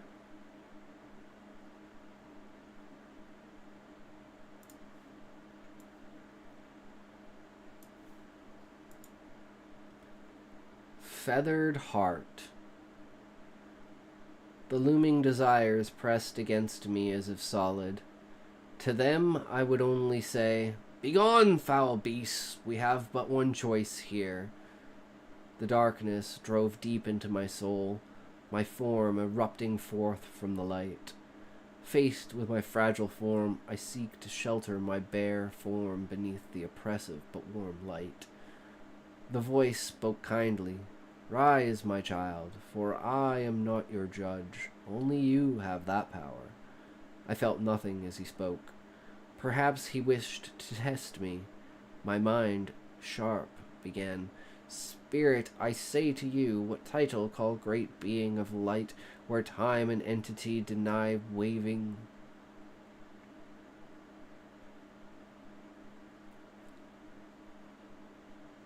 Perhaps he wished to test me. My mind, sharp, began, "Spirit, I say to you, what title call great being of light, where time and entry deny waning choices of human luxury? If so be my fate, if judge be true to me, great spirit.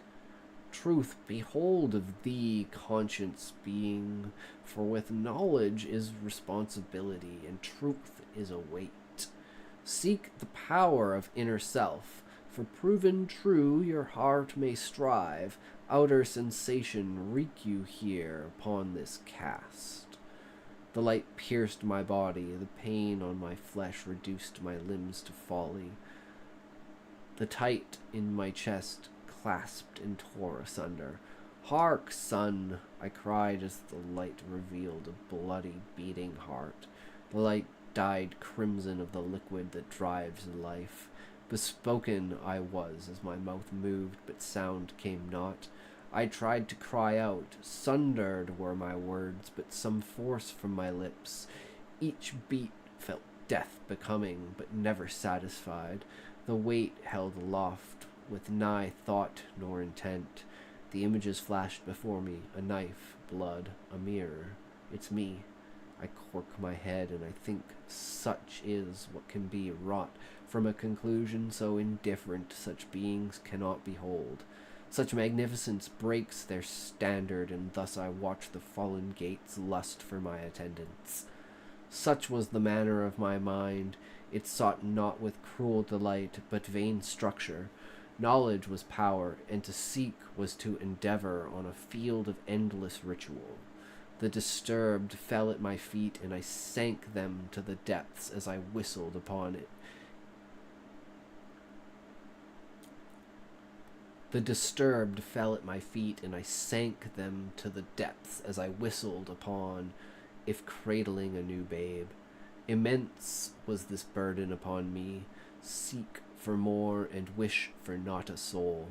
I alone may know of that which the desire seeps through velvet carpets as crystals chine to tales of bold but fettered life of those drearily abandoned. Strife was not of my flesh then nor now, for the light held the unabashed displaced arbiter. The light returned what was taken as it moved aside. Struck by displeasure and reluctance, the gates fell to this abomination.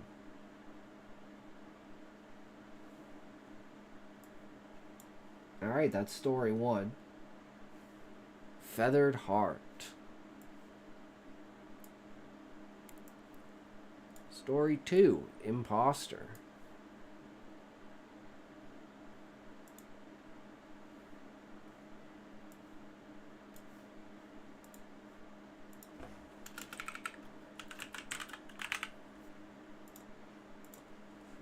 Roger looked over his shoulder and then slowly turned around, scanning up and down the aisle of the supermarket. He didn't see any other employees. He sighed as he pulled his Walmart vest over his shoulders and walked down the back electronics aisle. Roger clasped his hands together, raising them above his head, and stretched. He grinned and put on his work face.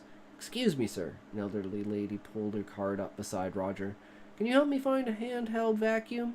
"I sure can, ma'am. Just follow me over to the baby section," Roger replied with enthusiasm. "Is your day going well today?" Roger asked as he stopped and bent down to pick up something off the bottom shelf. "Here are some diapers."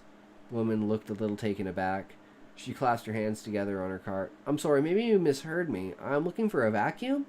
Roger could sense irritation in her voice, but she was doing her best to remain polite. "I am so sorry, ma'am. That is my bad. A vacuum? A handheld vacuum. Ah, the automotive section. That's where we should find them." Roger turned the corner down the aisle and waved over the customer. "Here you go, a perfect bike pump." Placed the item in the woman's cart, quickly stating he was about to go on his lunch, and darted off down another aisle and out of sight.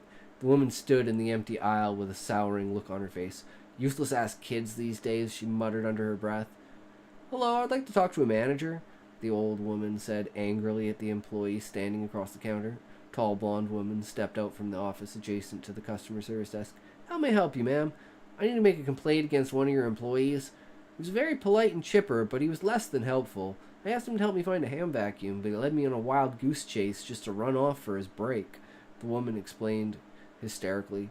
"Could you give a name or a description? I believe his name tag read Roger?" The manager raised her eyebrow. "Are you sure? We don't have an employee named Roger. Could you describe him?"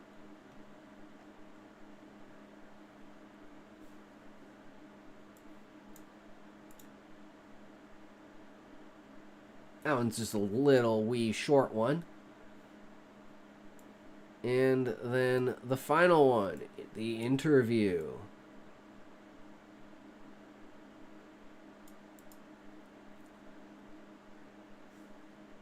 Alright, here we go.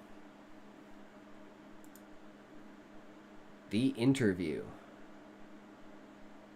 Marty started as the alarm rang in his head. He rolled over and grabbed his phone.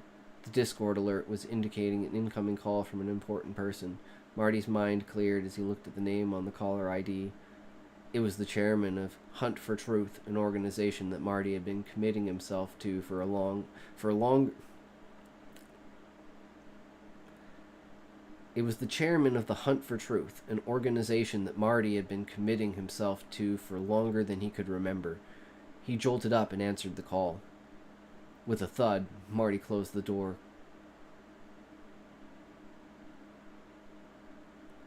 With a thud, Marty closed the car door. He looked up at the sunny sky. Not a cloud in sight. His heart was pounding, but he didn't falter. With a confident stride, he walked into the large office building looming over him. He gulped as he pushed open the door. A gentle ring of a bell sounded as the door closed behind him. He looked into the lounge, and his chest felt lighter. The room was lightly decorated with flowers, a blue carpet, and several chairs lined against the left wall. Marty turned to his right to face the receptionist's desk. He smiled as he presented a piece of paper to the secretary. "Hello, Mr. She trailed off, and Marty replied expectantly. "Hughes, ma'am." She opened the letter as he responded. "How are you this afternoon?" "Nervous," Marty regretted saying it instantly. "Also excited," he added with a little enthusiasm. Just shut up, he told himself as he was making himself look bad already. The woman behind the counter giggled. "It is a good nervous or a bad one?" "Good. I've been preparing for this day forever." "Oh, how so?" "For example, I worked on a story about the Canadian Red Cross in terms of the percentage donate.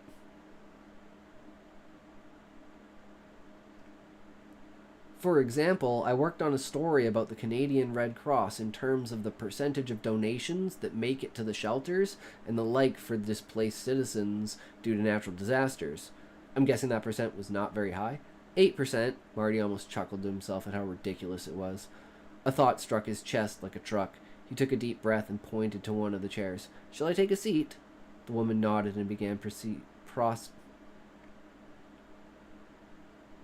Shall I take a seat? The woman nodded and began processing the appointment. "Marty, you idiot. Stop spilling the beans. A journalist needs to be tight-lipped. Learn this lesson now and benefit from it," he thought to himself as he sat down, pressing his head against the wall. Marty raised his head as he heard a heavy door creaking. His eyes moved to the far side of the room where a heavy brown oak door was being held open by a tall blonde woman in a black suit. "Martin Hughes?" she called out without "Martin Hughes?" she called out without removing her eyes from the clipboard resting against her side. "That's me." Marty stood up and walked gingerly over to the woman. "Nice to meet you." He offered his hand. She smiled and shook his hand. "Nice to meet you as well. I'm Melanie. If you would follow me, we'll be taking the elevator to the top floor where Mr. Minx's office is." "This is a really nice building," Marty said as he followed Melanie down the long hallway where doors lined each side. The floor was polished redwood, the doors solid oak. There were several mahogany chairs sitting adjacent to the doors. The ceiling, fine marble interlaid with what appeared to be gem inlays of multiple colors, creating a repeating rainbow pattern in a straight line across the roof. "This building is quite daunting," Marty said in amazement as he admired the decor. "I am overwhelmed." Melody glanced back at him and nodded. "Mr. Minx is a very particular person. Eccentric does not do it justice. At least he has a little taste." I feel stupid, really stupid. So the vid I was watching is about Trackmania's most known player for cheating, Rio Lu, and his alt accounts. When he said the name Accelerate Core, I recognized that name from another stream I watched yesterday. I went to that streamer and told him that that was Rio Lu, and he said, "I'm sure someone didn't just change their name to that after watching that video. I regret everything I said." Captain Cuck reporting in. "I'm here." Eggy Mayo, Captain Cuck, welcome, welcome. You guys are hitting us literally at the end of our stories. But that's okay, man. Any time is a good time. Valiant Boy isn't even here yet. That's okay, we're just getting to the good part of the story. So at least you get a good one. I don't think I've read this one on stream before. They reached the end of the hallway where a glass elevator clinked open. Melanie and Marty both stepped onto the elevator and the door closed behind them. So are you working on any current projects, solo or with any other collabs? Melanie asked suddenly. Marty was taken aback and ran his hand through his hair, sighing. There's always work to be done, never enough time to do it. He chuckled as he felt confident of the question dodge. Melanie looked down at the clipboard in her hand. Marty leaned against the railing on the wall. How long have you worked here, Melanie? He asked politely. Melanie looked up at him and frowned. Not long enough.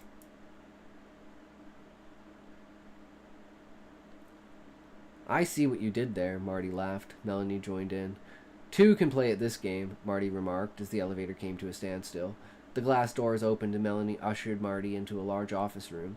At the far end of the room was a large marble desk with a brown vintage lounging chair on the other side. It's facing towards a wooden fireplace embedded in the far wall. A faint smell of tobacco lingered in the air. Before Marty could say thank you and goodbye, the elevator doors closed and took Melanie back down. Turning to face the desk and now noticing a smaller chair on this side of the desk, he walked over to it and sat down, placing his hands in his lap. A loud creaking dragged on as the large chair slowly turned towards Marty. A deep voice began, Mr. Hughes, welcome to my study. I hope you've started to make yourself at home here. I am not one for formalities, so I will get straight to it. I want you working for us. I've been following your work for almost a year now. Your last report on Walmart's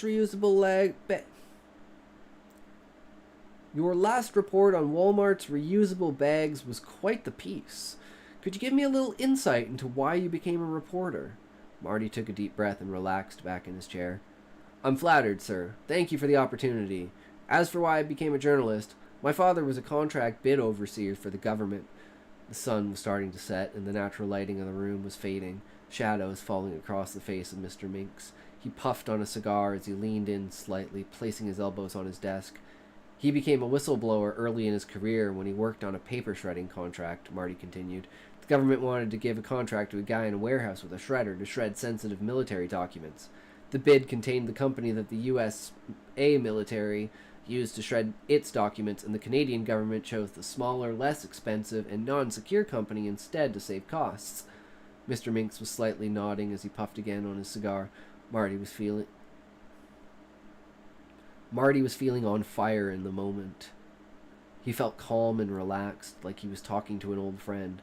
So in order to protect the safety and security of military personnel, my father went to the media and exposed the scandal. Mr. Minks clapped his hands, a great smile on his large face as he sat back in his chair. He took his cigar from his mouth and put it out. He looked Marty dead in the eyes. That was courageous and respectable of him. Did he consider any possible repercussions from this? Marty knew something like this would be part of the interview, but this man was imposing, yet gentle. He began, Of course, but as a devout father, he would be ashamed if he had let this slip under the rug.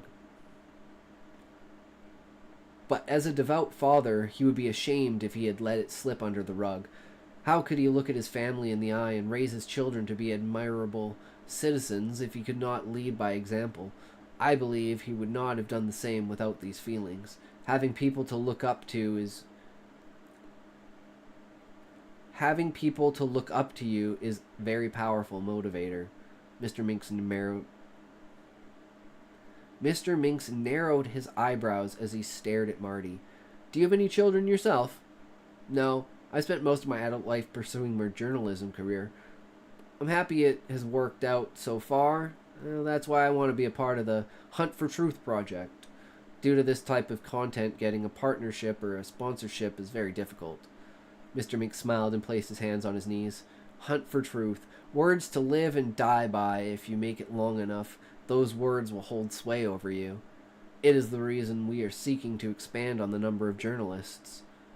Mr. Minks, let's go back to your piece about Walmart. What inspired you to take up this story? A light shone in Marty's eyes, and Mr. Minks nodded approvingly as he sat back in his chair. Marty cleared his throat. I've always been interested in how companies min-max profits, playing a cat-and-mouse game with customers, testing how far they can push prices. Marty rolled his eyes and wanted to throw his hands up, but refrained, trying to keep himself somewhat composed. Mr. Minks seemed to be enjoying the conversation, so he was letting it out little by little to test the waters. That was where I started my investigation. Walmart's campaign slogan at that time was, "We are going plastic free." They were attempting to remove plastic bags from their inventory, or so they said. After 3 years, however, they still have plastic bags for produce and deli, but won't give plastic bags out for free at the register. The amount of money people pay on a regular basis for bags is staggering. On average, every set of customers pays $10 a month on reusable bags. Considering the amount of stores worldwide, this made tens of millions of dollars, if not more. And the plastic problem has not changed. Marty sat up, placed his hands on the large marble desk. Mr. Minks leaned in with a smile on his face, placing his hands on the desk as well. In my investigation, I've interviewed over 1,000 people about this, and the consensus is solid. 98% of those people think it is outrageous. So I created a petition to enforce handing out plastic bags. How was the pushback on that front? Mr. Minks asked, intrigued. Marty cleared his throat. He was starting to feel the pressure of being scrutinized by someone of high authority. From there, I continued to research and investigate how Walmart was responding to all of this, and the pushback was nothing short of pathetic from a giant corporation. It felt like too many hands in one pocket. I think they had handled it better. I would have been in for a scare. What do you think of the possible ramifications of your actions? Considering you are going against the money-making of a large corporation, Mr. Minks pondered out loud. I do understand that if the world is as bad as I could believe it to be, I should be scared. I have to believe the cup is half full. Marty sat back in his chair. The air to the room seemed to have shifted. If I were to tell you to stop pursuing these kinds of topics, what would you do? Mr. Minks proclaimed, the grin now gone from his face. Marty's heart began to race as he saw the seriousness in this imposing man's eyes. He gulped as he sat up in his chair. Marty froze as he felt a cold metal press against the back of his head. Tisk, tisk, don't turn around, Mr. Hughes. Please answer the question. Mr. Minks sat up, placing his folded hands onto the desk and leaning in towards Marty, his presence looming over the small man. Marty took a deep breath. No. Bang! Mr. Minks exclaimed as he jumped up from his chair. Congratulations, Mr. Hughes. You've passed the most important test. Would you be intimidated or stand your ground? I knew you had it in you. Welcome to the team. Mr. Minks walked around the desk towards Marty and held out his hand. Marty stared stunned, so Mr. Minks leaned in and gently raised Marty's hand and shook it. I will give you some time to get yourself composed. Mr. Minks turned around and chuckled. Marty blurted out, Thank you, sir. His head was spinning, his heart was racing, and he thought he had died. I won't let you down. Marty, that's why you go by... Marty, that's what you go by, correct? Is it okay if I call you Marty? Yeah, whatever's your prerogative. Alright, Marty. The man behind you is Bart. He's our head of security. He'll take you back down to the lobby and we will be in touch very soon. Thank you again, Mr. Minks. I look forward to it. Marty turned around and shook Bart's hand. Nice to meet you, Bart. Same to you, Bart replied. Shall we? He ushered Marty to the elevator and the doors opened. They stepped in and began their descent. The doors to the elevator opened to a loud cheer and a round of applause. There were dozens of people standing in the lobby, smiling expectantly as Bart and Marty stepped off of the elevator. Welcome to the team, Marty! Alright, and that's the interview. So those are the stories for today. So now, it's all about Monster Hunter! Let's go, boys. What comes after Gormagala? Aho! Yo! Levi! Welcome, welcome. How is it going, brother? How was the stream, good sir?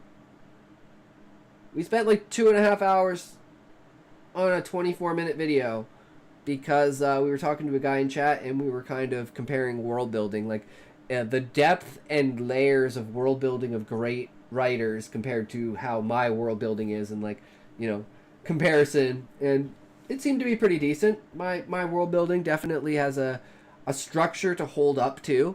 With all the points that were made in the video, my story holds all of those points.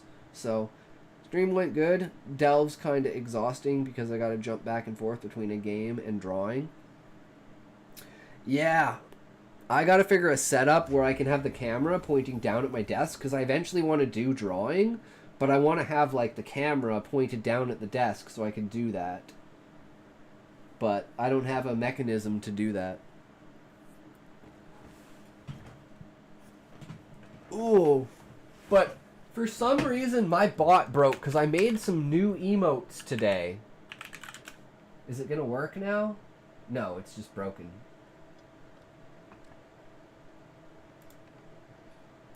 So, it's Delve, so its drawings are pretty low effort, yeah. I made new emotes.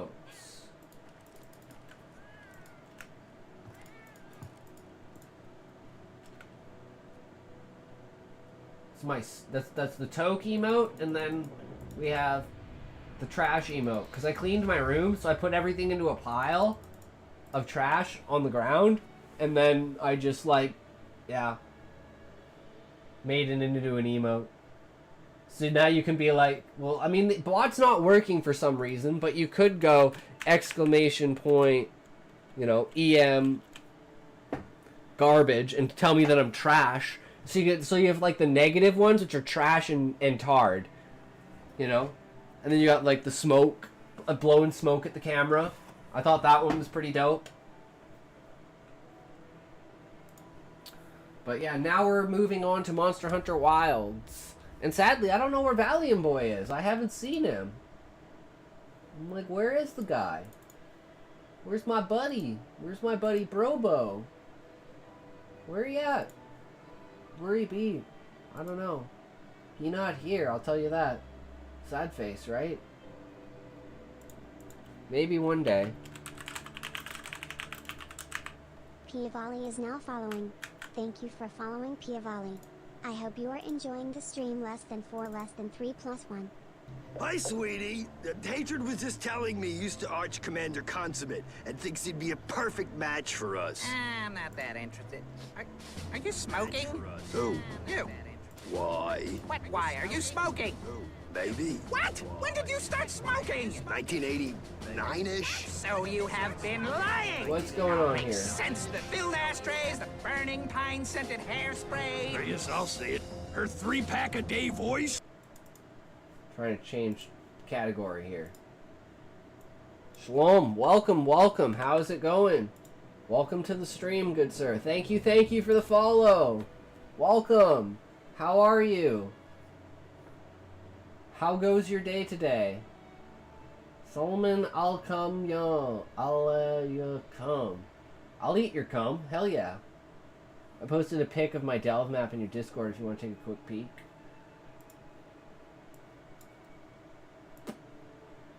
Benjamin Sen. Selamat Paggy. I have no idea.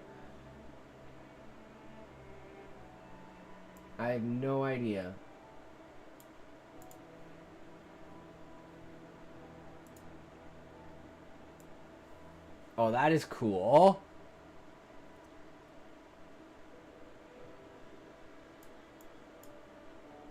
Fuck you, Monster Hunter Wilds.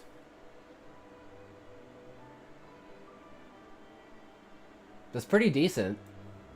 It keeps fucking resetting because of my mouse. But hell yeah, bro. That's the good shit right there, right? Ben Alperen. Crystal Caves breaking is a 1 in 52 chance that I drew immediately. Holy shit. Of course, right? Streamer privileges. Streamer luck. You were meant to be a streamer, Levi. Alperen. Or Alperen. Alperen? Wait, what the fuck? What the fuck?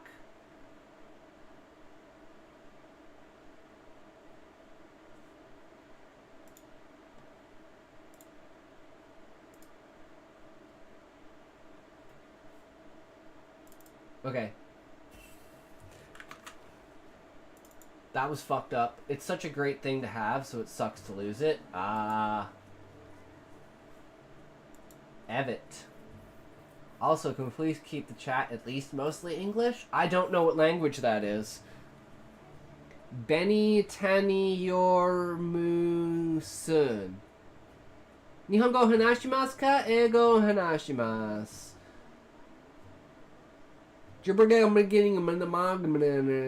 Hanashimasen. Wakaranai. Looks like Indonesian to me, but could be Arabic or something. Yeah, I don't know. I mean, I'm glad for the follow, Payavoli. But, I hope you can understand. Ben sendin dilini bil me your yes. There better not be an N word or an N word in there, if you know what I mean. Like the two N words. You know, the N black word and the N World War word. Turkish, cool.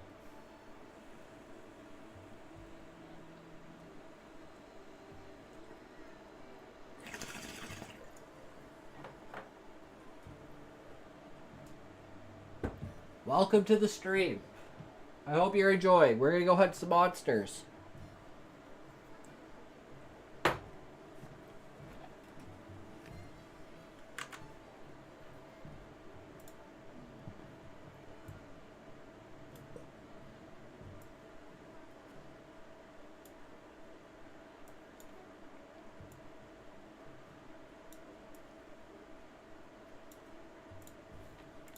Okay, here we go. We need food. Abichada Turka Yaz Ben Sinin Dylan Bilman Urum. I better be able to say that. That better not be TOS, bro. Better not be getting me in trouble.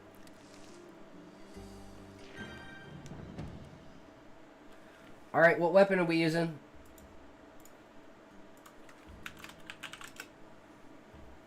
Oh, it's rigged! It's so fucking rigged! It's rigged, guys. It's rigged. Game's rigged. It's rigged. Fuck it, Insect Glaive it is, boys.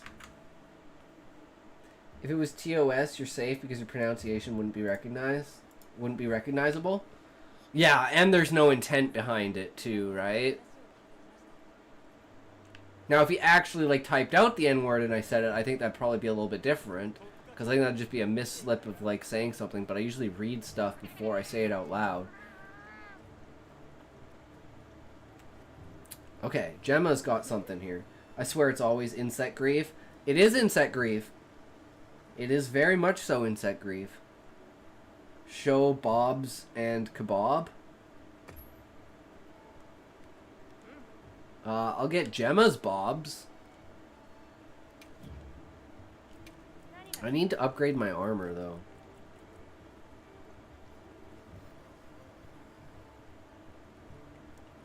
Or is it all maxed? Oh, maybe it is all maxed out.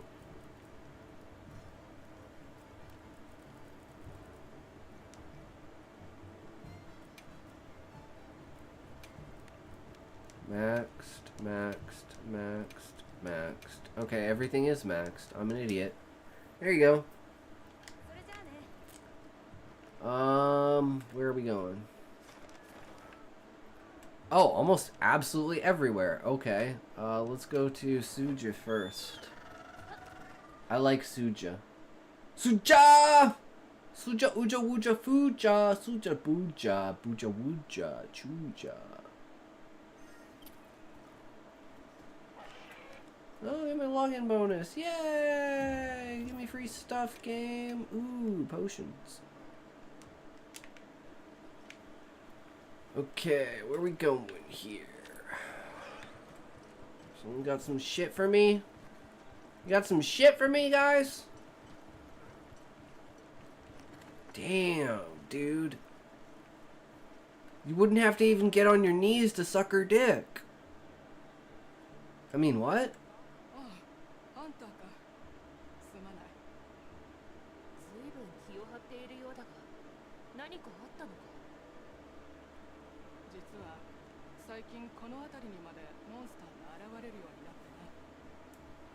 スターここになぜそんなことが耳の方の話では兵務の断崖で複数のモンスターが騒がしくしているらしくてな。そいつらから逃れるように他のモンスターたちがこの辺りにも現れているのだろうと。そうだったのか。いざとなっても我々は門を固めればよいが、森人らのことを考えれば。ああ、それに原因を考慮すればこのままでは影響が収まるどころか広がる可能性すら。まずは我々に任せてみてくれないか。分かった。感謝するよ。もちろん私もここの守りはしかと受け持とう。 Yeah, you do that. I believe in you. Okay, what now? Accept the optional quest.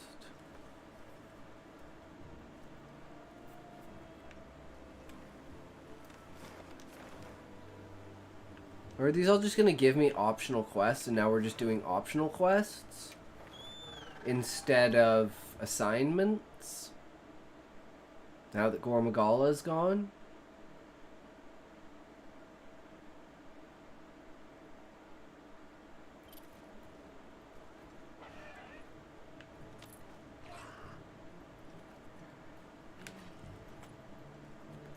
All quests are optional quests if you think about it. I mean, it's very true. Okay, we want to go here. Congratulations on getting level 5, Levi! Yay! You guys try harder, you're gonna outpace Valiant Boy because he's not here as often because it's a later. He's gonna have to keep getting up earlier. Or we're just gonna have to wait 6 months for daylight savings again.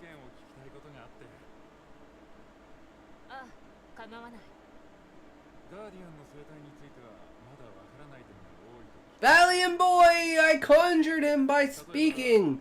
Valiant Boy, are you lurking on Twitch?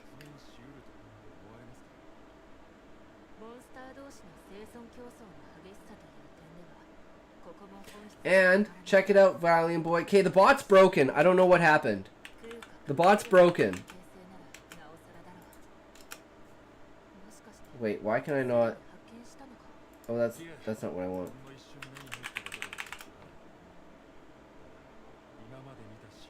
Yeah, so it works on Twitch, but for some reason it's broken on Kick. But I added 2 new emotes, bro. Check this out. I don't know what happened. It's fucking broken. I don't know what I did. But I made this emote. I also cleaned my room. And I made a pile of garbage. So I made an emote out of the pile of garbage in my room. So now we have a toke and a trash emote. I will see that, don't worry.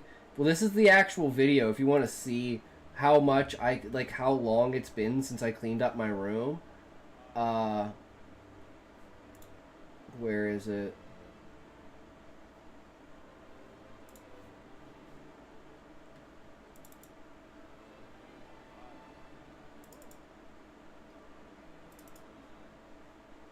I want emotes.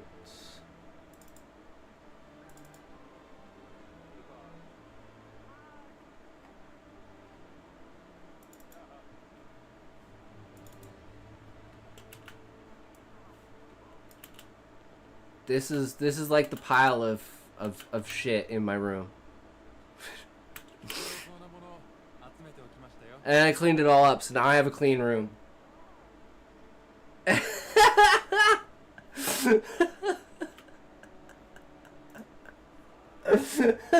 just had to. I was like, it's perfect. It's perfect. Always got to do stuff for other people's entertainment.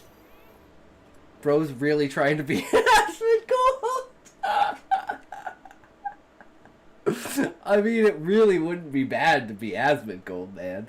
People hating you on the internet for millions of dollars? I am so down for that. Speaking the truth to everyone who doesn't want to hear it? Oh, fuck yes. I am all about that.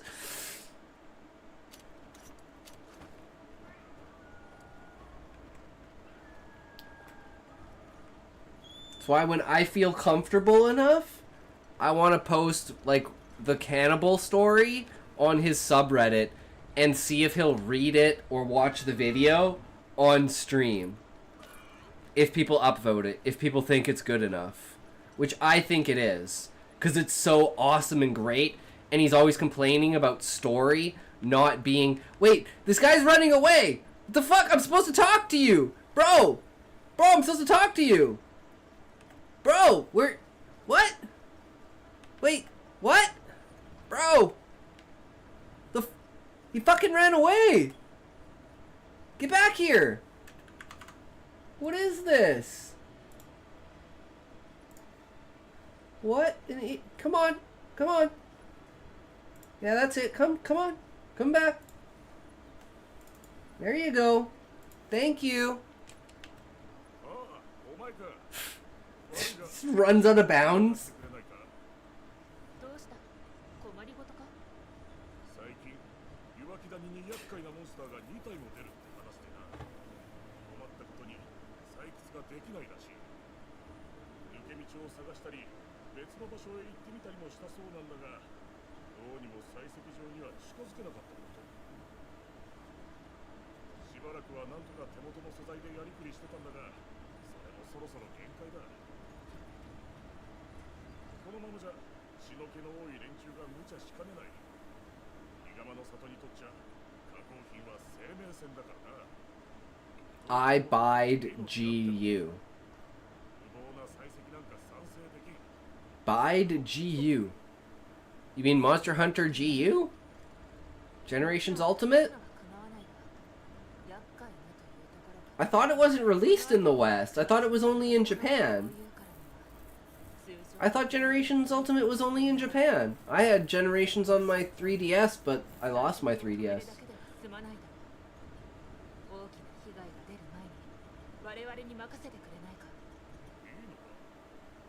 Oh, on Switch you can? Oh, I didn't know GU was on Switch. I guess that makes sense because it'd be on the Nintendo store, right?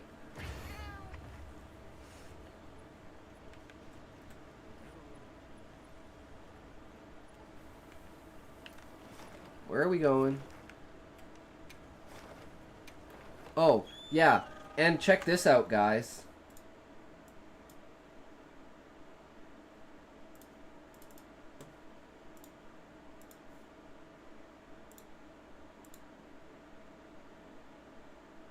If I don't fucking crash.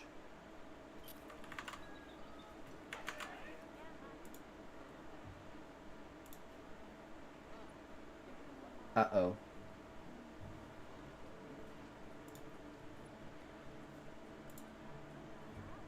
Okay, it just freaked out. Hold on. 1 second.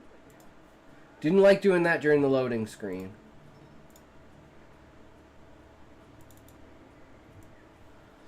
Look at that.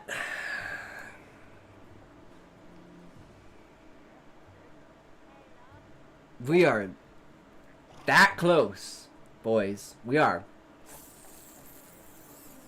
that fucking close. And he was 80%, 9 euros instead of 50. 9 euros instead of 50. Damn. But yeah, bro, he's like, we're on fire. We are ready to go. We are fucking there, man. We are so fucking close. Hell yeah, buddy. That's what it's all about. The community, right? Okay, where are we going? To the village, of course, right? Bro! Yeah, see, Valiant Boy, that's why you need to stick to being on Twitch. We are so close. We are so close. That's all we need, bro. We just need you to lurk on Twitch. And we're there. Why is this guy also in the middle of nowhere where I feel like I can't get to him?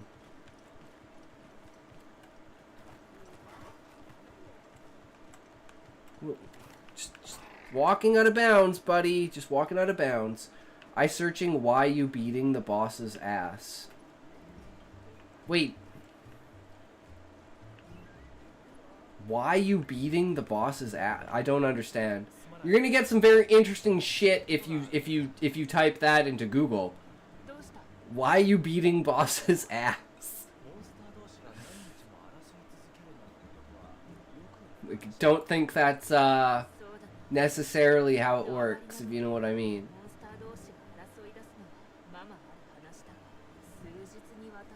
Also, feel free to go to the Atalk Stories channel. I'm uploading more short stories on there. There's also here, if you want, I need to add this to the bot, but a link to... I uploaded like almost all of them here, but if you want my short stories, there is a link to the Google Docs. If you are interested in stories.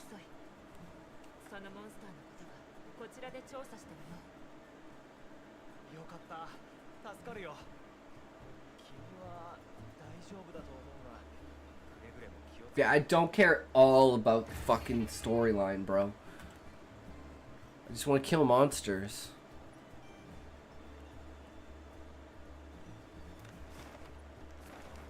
Okay, we got one more optional quest. The Wudwuds. And then we gotta figure out which quest we're doing first.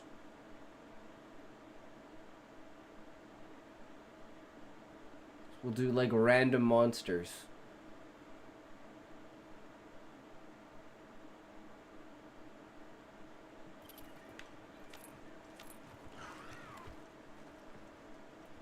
And I think this will increase like the provisions gatherers, because these are all the provision gatherer guys. Okay, the fucking sometimes when the camera's fucked and the assets don't load. Jesus words.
Okay, that works.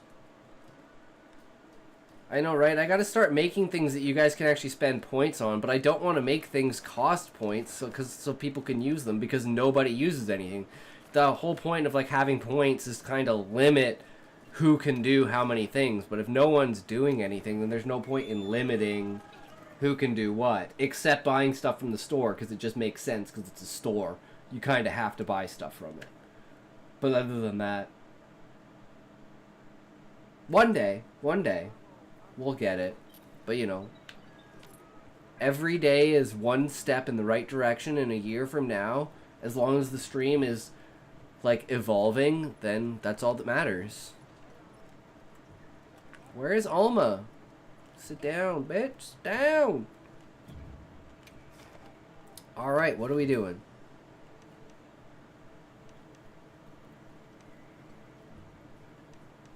Well, all of these are fucking scary.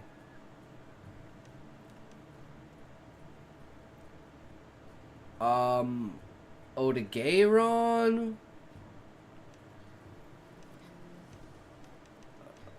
I mean, I guess we're just...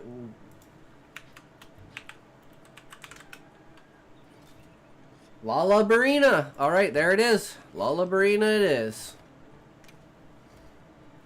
That was easy.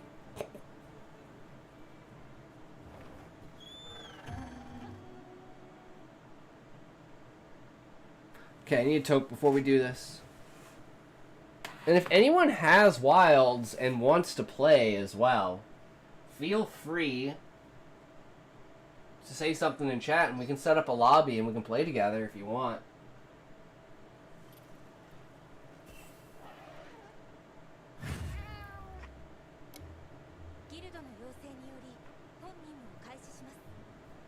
It's not gonna work, Valiant Boy. I gotta fix it. I don't know what the fuck happened. It's broken. The bot on Kick is just fucking broken. Because I'm considering picking it up, but it'll take me a minute until I'm ready to play together. Oh yeah, for sure, right? It's one thing that someone can completely carry you through the game. Bro is not on the mentions. Who's not on the mentions? What mentions? What are mentions? Fuck you. There you go. See? For some reason that works, but none of the other bot stuff works with bot rigs.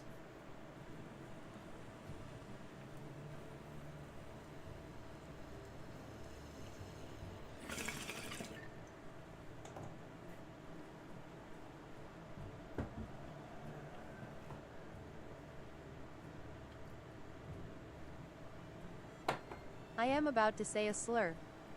Oh shit! Cover your ears. Valiant Boy, cover your ears.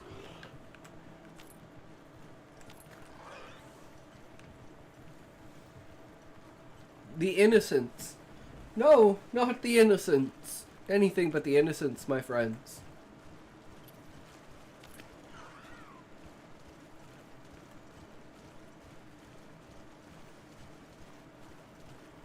Bro, I'm trying to fix this motherfucker. He had one job. I don't know who you're referring to about what, but it sounds funny.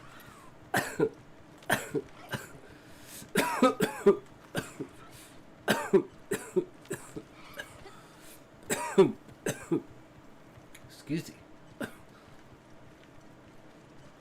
They took her gerbs. Damn it.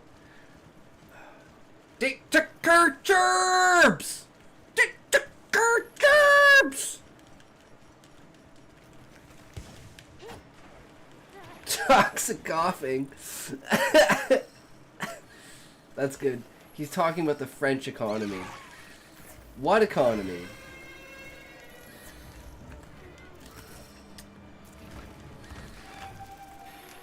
Where is your orange good spider thing, mabob stuff in just fucking give me your freaking orange bouncing bitch. Go there, yeah, there we go, there we go. Okay, let's get it done. Let's go.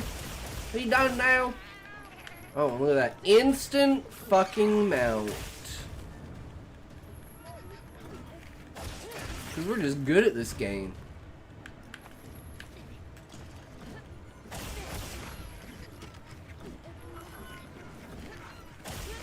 Oh, am I gonna have enough stamina?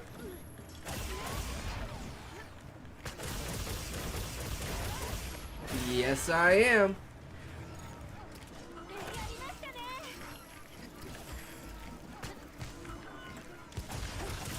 Poor spider thing. You poor spider thing. Not the paralysis shit, bitch.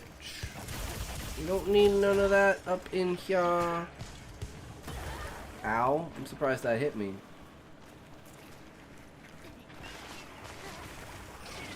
You spaz it out. Get him. I'm getting used to pressing triangle though, even though it's been like 20 years of pressing circle. Now all of a sudden I have to press triangle, when I never pressed triangle before. Ooh, we tried. Wait, did we get another mount? Nice!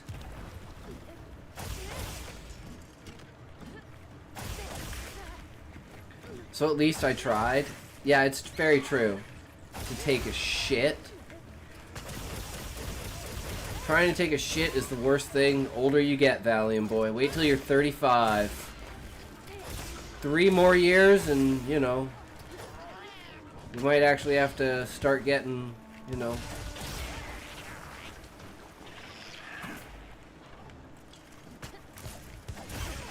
But hey, it is what it is, man. Everyone dies. Everyone gets old.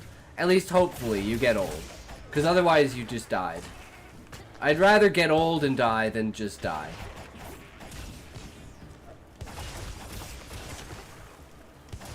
Like they say, I want to die peacefully in my sleep like my grandpa, unlike the passengers of his car.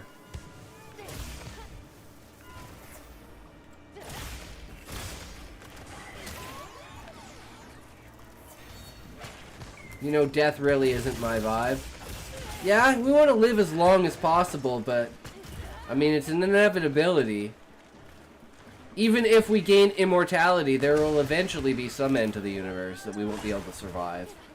You know? Unless it's just pure consciousness. But by then, it's like, even then I believe, like, it's just consciousness is fundamental to the universe.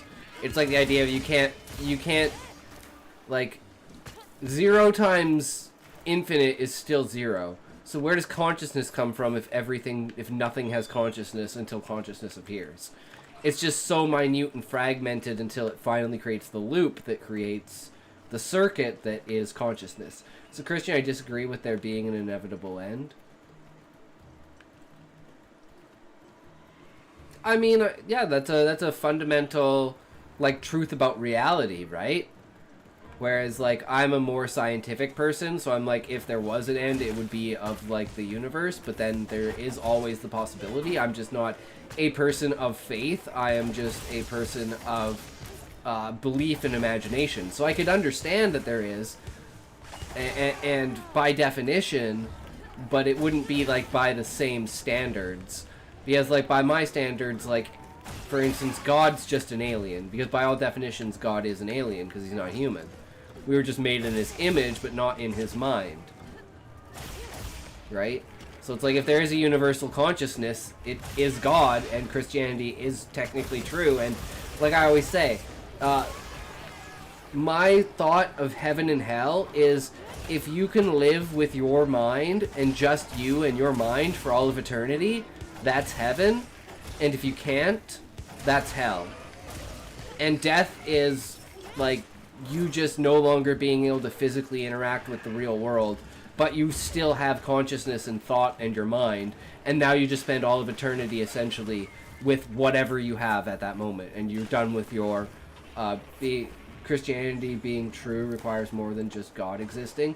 Well, that's another thing. It's like, how many people, like, think about the devil and think about all things like that? Like, you have to think about angels, you have to think about demons, you have to have this entire spectrum. You can't just pick and choose between it, right?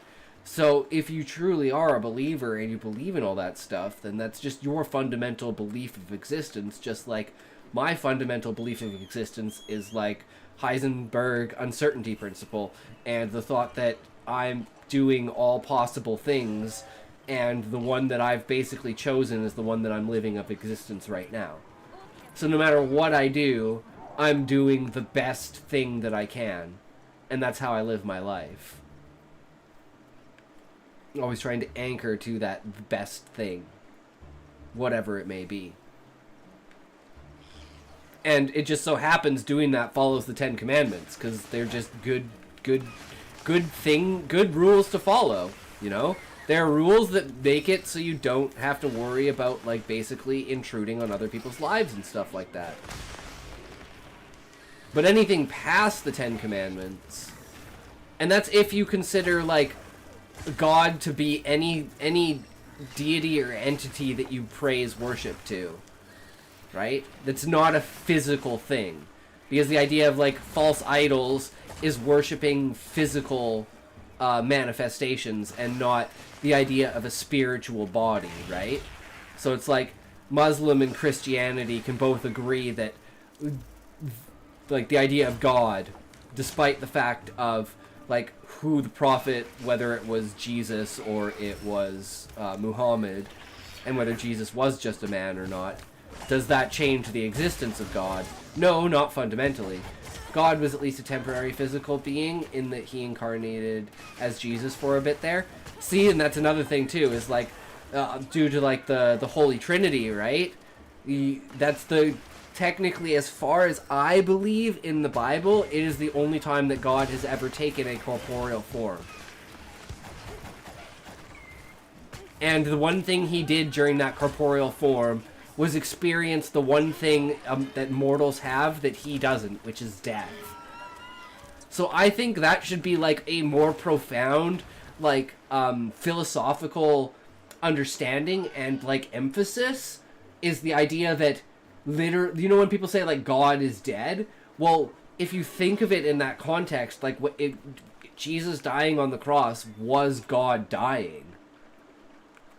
And if you look at how God was in the Old Testament versus like the New Testament, the complete change of character and like the way that he treats people and stuff like that, because of the compassion towards living as a man and understanding those struggles.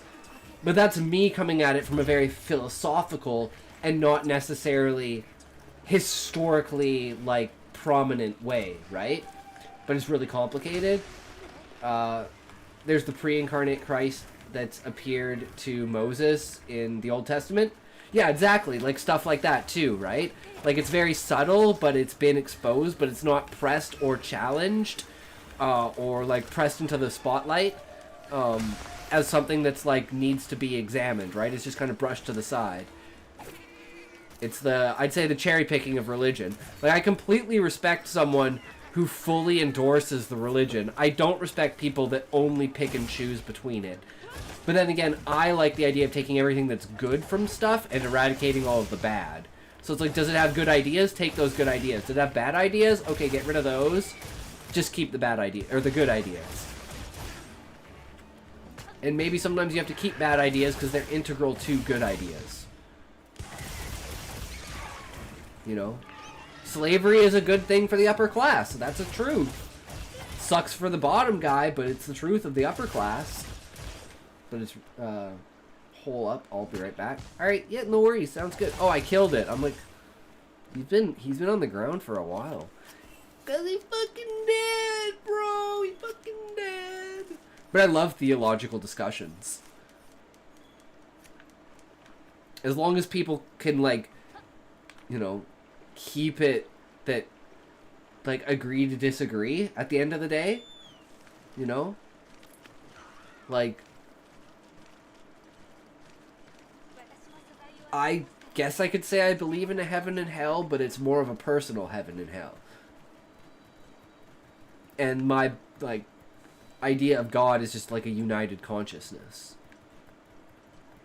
But that's, like I said again, coming at it from a very scientific and practical, non-faith way.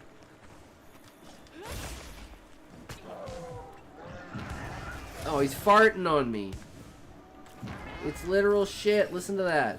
He's got. You need to stop eating fruits, bro. That's nasty. I fucking love this monster. It's so fucking great. Conga Lala! Conga Lolly! Lolly Conga! He's a down Congaroo skis! Congo Guru! Guru Foodoo! Poo Foo Moo Roo! He's a voodoo! He'll screw you! With his poo!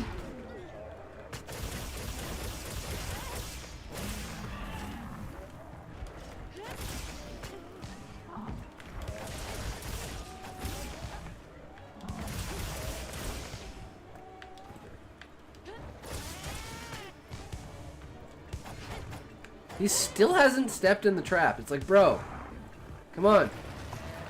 Get out of here before he disappears. Get your ass over here, bit.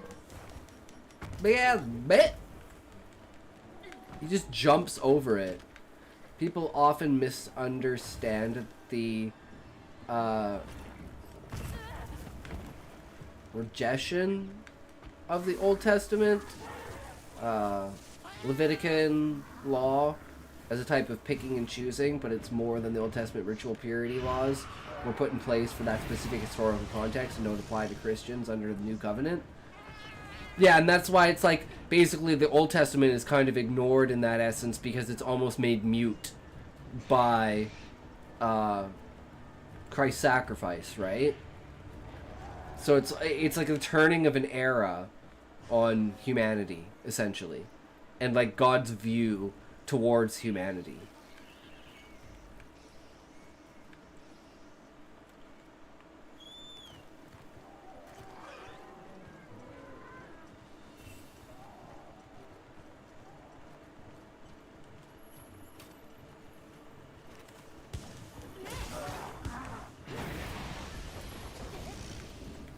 Old Testament is still theologically important since the old law is the context that Jesus preached with. Yeah, exactly, right? So it still holds up its ideals, but it's not necessarily as prominent in like the face of God as like a wrathful God, right? But the teachings are still valid.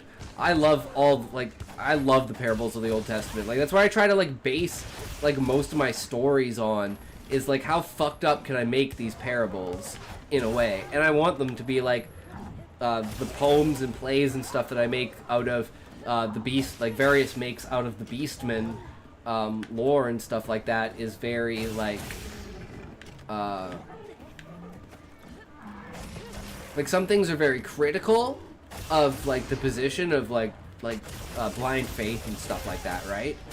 Even though that's kind of like it's a satire on the tree itself, because everyone places blind faith in the monarch or in like governmental institutions essentially, and it's like blind faith is never a good thing, right? Like true ideals can be hold their own weight under scrutiny. They don't need other ideas to be denigrated so that they can succeed. In a free marketplace of ideas, the strongest ideas will always come out on top. I'm glad you see the term blind faith rather than regarding all faith as necessary. Exactly, right? Right? That's a massive distinction of blind faith. And then, like, okay, I'll tell you a story that, like, my entire family is Christian, right? Well, we were raised Christian, essentially. Me and my dad have gotten in, like, you've probably seen the Seth stuff. Like, my dad is massive into that over religion and stuff like that, because he searched his entire life for basically meaning. Like, both my parents had like really kind of fucked up stories in their life. Like my dad's mom died of cancer when he was 17, so he had a really rough raising, and then his dad remarried and had 2 more kids, and he kind of felt like an outcast as like with him and his sister. And then like my mom had like their family kind of swapped like spouses, like the neighbors swapped spouses, and one of them took all the kids and stuff like that.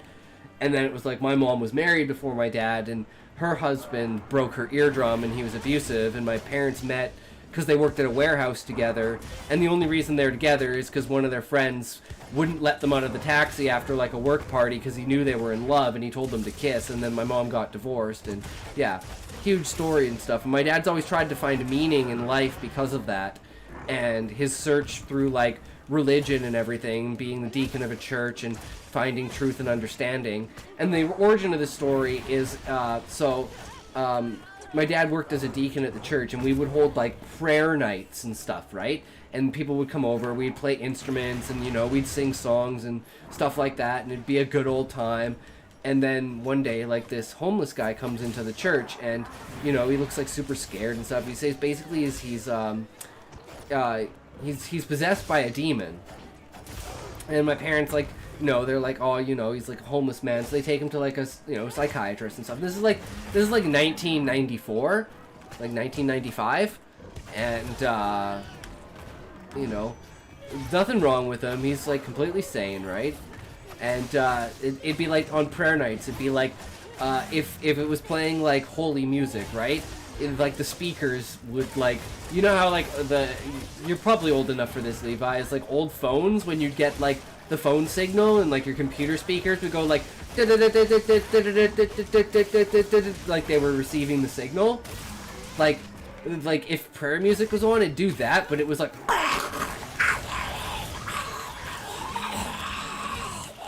It's like, what the fuck is that? It's not quite dial-up, but yeah, it was like crazy shit. And then, you know, if you were reading any part of the Bible, he could literally like read your mind of what passage of the Bible you were reading.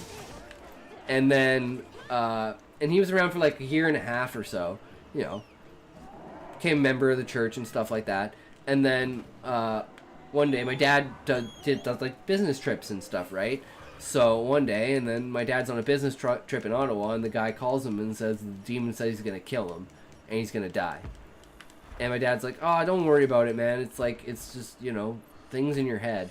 And then the next day, the guy died of a heart attack. And then, this is where the main story is. After that, I had night terrors for like 2 years, between when I was like 3 years old till I was like 5. Where I would get like night sweats, and like I would literally be like seizing. And then when I was 21, I actually started having seizures and stuff. And my parents think that, you know, those were like onset seizures when I was younger. But I used to have this dream. Every night I would have this dream of this creature. And I remember my old house that I grew up in to a fucking T. Every tiny nook and cranny of that fucking place. The front yard, the backyard, everywhere.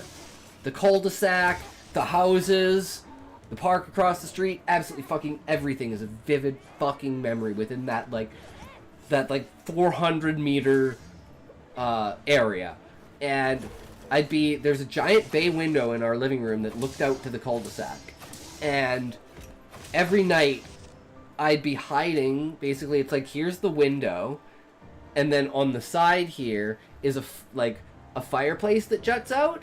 So it kind of like goes into the wall, then it juts out a fireplace, then it juts out a fireplace and goes into the wall. And I'd be hiding behind this plant that we still have downstairs. It's a fake plant. My mom's had it for like 50 years.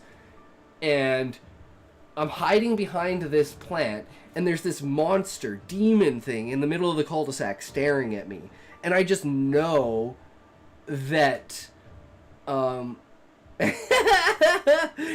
chat's so dead, even ghosts are leaving. Oh, but anyways, so, and then I just, like, know that, like, everyone was dead, and, like, I was next, and I was, like, hiding from this thing, and it was, like, terrible and horrible and fucked up. But yeah, pretty epic fucking story, right? For someone who's, like, not a Christian and doesn't really believe in... at least that I believe, but not wholly, you know what I mean? Like, I know there's telephone going on, but I know there are some things, and I've seen some fucked up things too. Friendly reminder that necromancy is a sin. Indeed.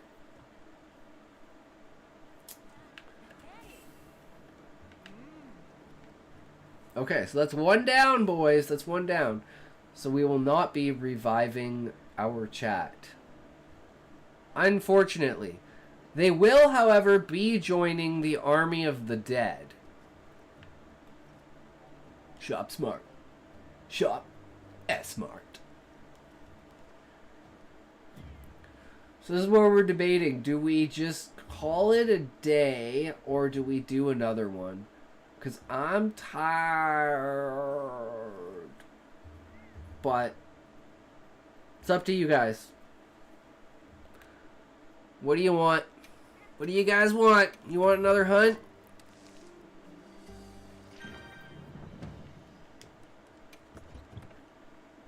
What weapon we gonna use?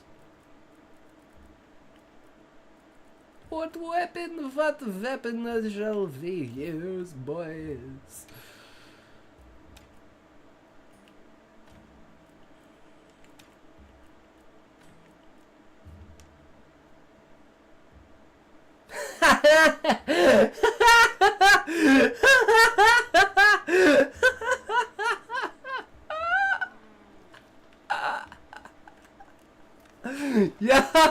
Yeah, it's fucking rigged, guys.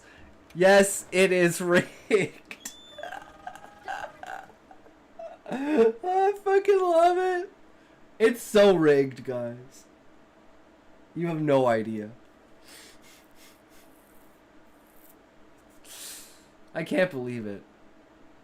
I mean, I was supposed to use bow. That's what I remember from yesterday. Valiant Boy rolled bow. Again, it takes forever for the assets to load in. He's naked! Ah! ラバラバリナとババコングはいずれも歴戦の個体と呼ばれる存在が争い合っていた。 They were pretty easy for tempered monsters. 巻き添えになる生き物が増えていただろう。 Like, I will say, like, I thought World was easy, but man, this is fucking easy. Like, they're dying, and I'm just like, oh shit, they're dead? Okay. Next one. そうか。それにしても話ばかり。 Well, while we wait in this cutscene.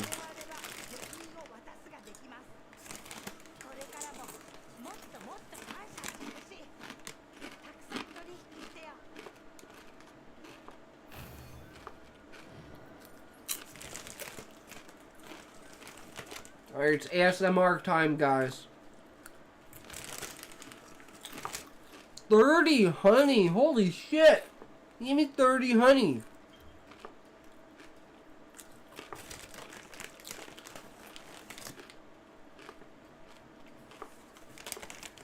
Field surveys featuring multiple targets will now spawn in locales.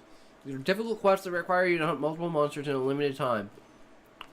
Oh, cool! So like dual investigations.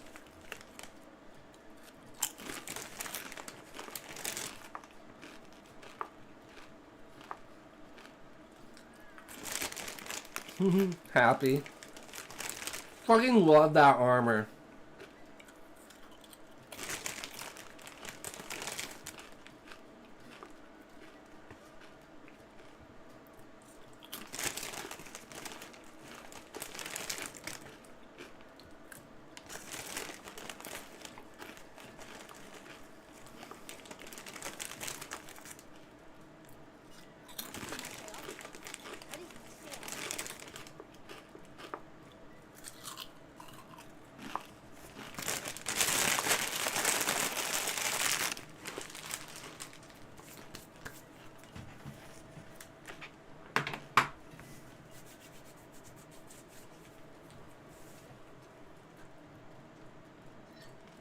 Alright, what's the next monster we're fighting?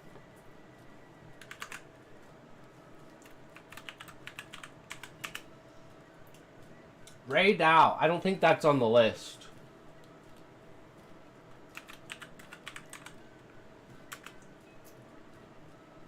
New Urda is, though. No, wait, that's the other one. No, that one might be on the list. I don't know. What's the other one? Not the whale, the octopus.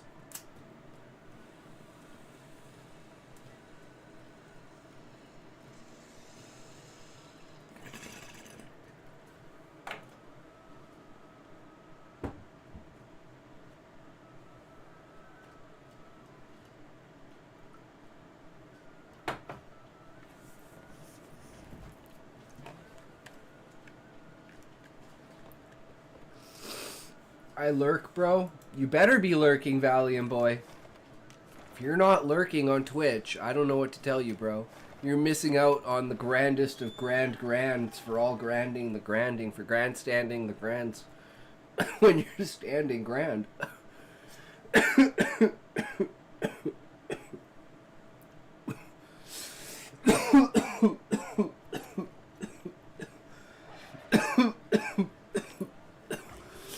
Wait, where am I going? What am I doing? I just need to go to a base camp.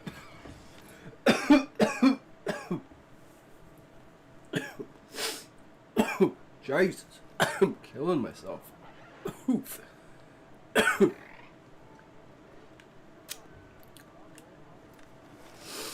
Alma, let's go. She's bald! She's bald! She has a mustache! What the fuck is this? What is this? What the fuck?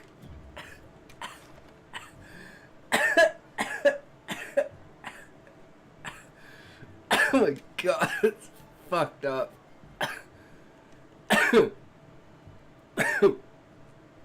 Cumatrace. Ajit Karin. Euro and a Zhu Wu.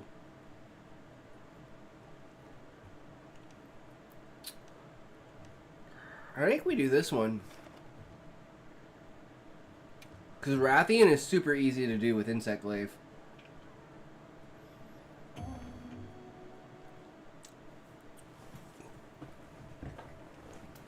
Damn, man, I'm fucking killing myself here.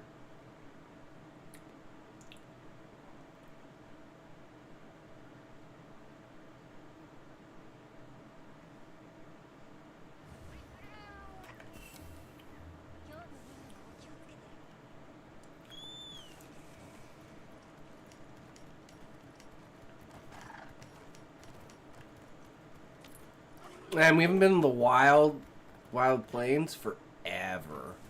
Okay, well, we're killing the Chemitress first.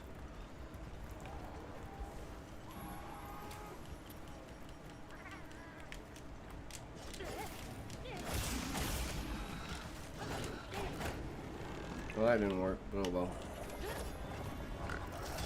Ooh. Okay, we got his that. Ooh, nope. Wait.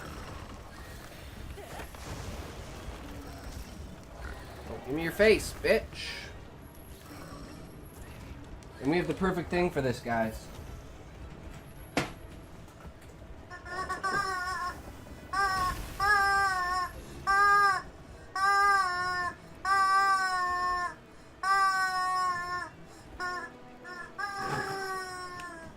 That's us stomping the shit out of this Chemitress.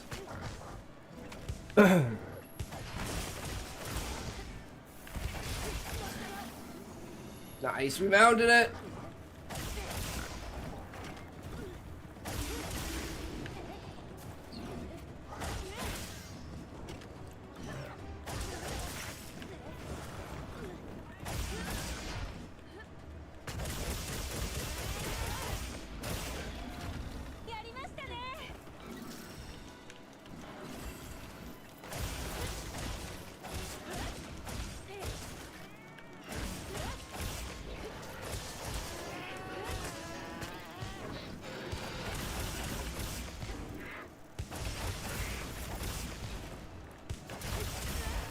Oof. Likes to throw me around.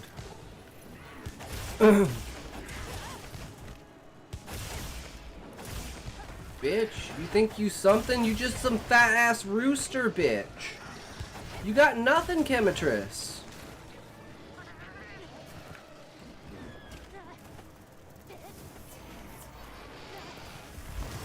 Oh shit. Just re-inflames me. It's hard to see the flames on this though.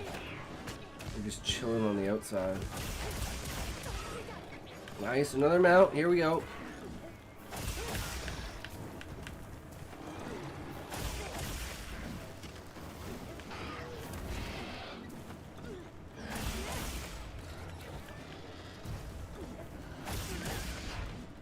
Here we go. This is what it's all about. Oh, he's down.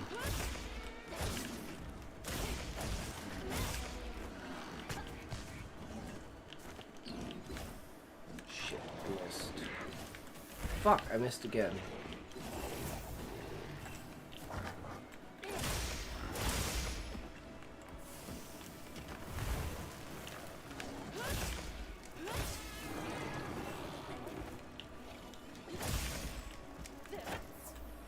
He's leaving. He's a little bitch. He can't stand up to us, guys. Okay,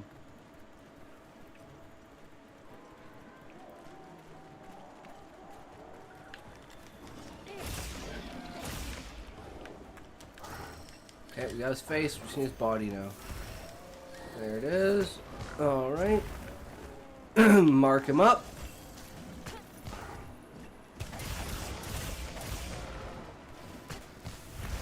Oh, he tried so hard.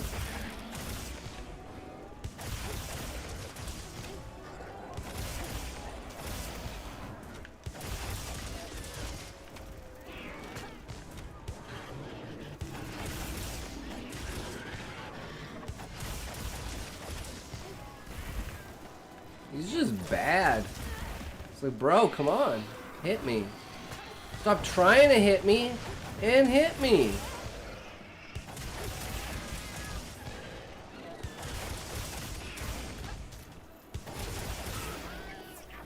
Do we mount it again? Holy shit. Well,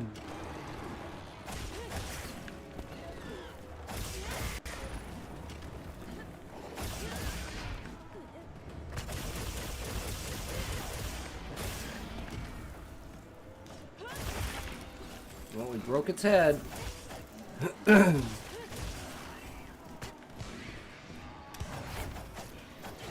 I completely missed. But he's leaving.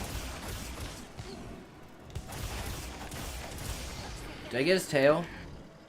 Was that his tail? I think we just got his tail. Either that or we just killed him. No, we just straight up killed him. He was not getting away. Fuck that.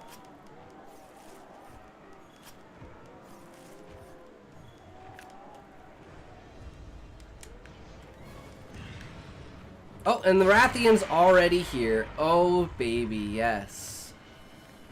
Hello. I'm ready to play.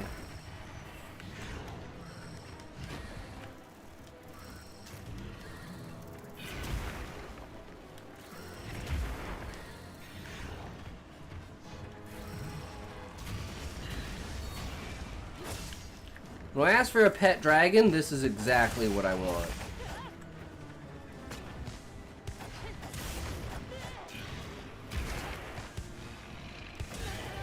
Oh, mounted.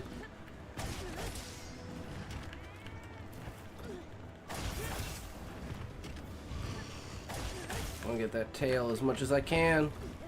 Get that dragon tail.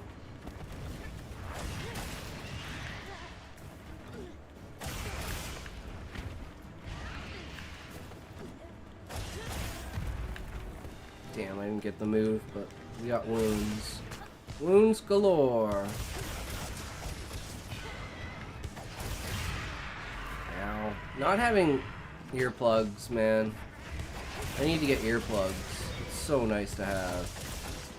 Airborne and earplugs, and you're like fucking set with Insect Glaive. Man, he really wants my dick.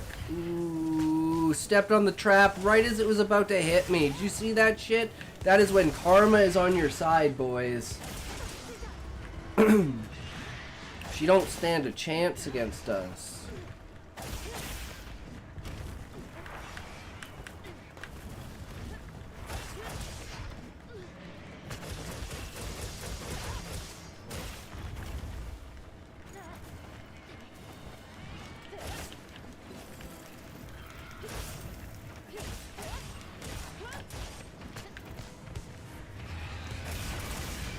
Just want that tail.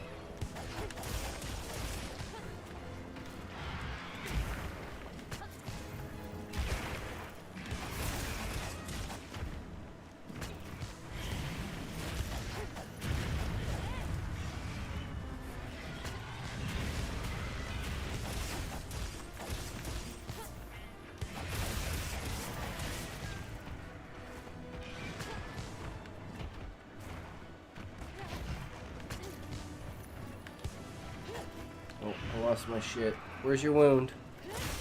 You don't have a wound? Oh, there's one on your head. Oh, there we go. Did we get it? No, he's leaving. We tried, though.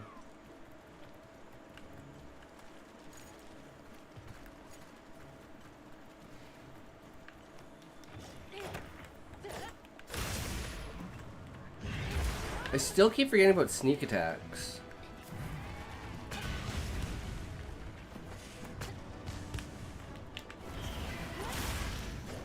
Did I get it? Oh no, I'm just getting I'm gonna get killed now. Trying to be all fancy.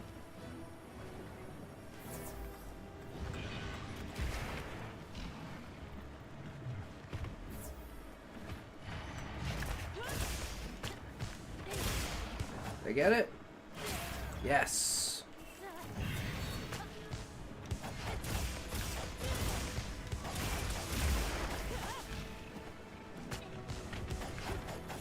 Who's better at the air? You or me, bitch?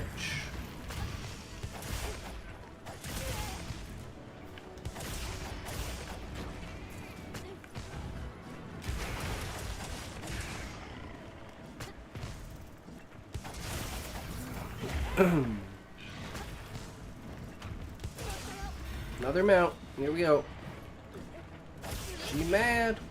She real mad.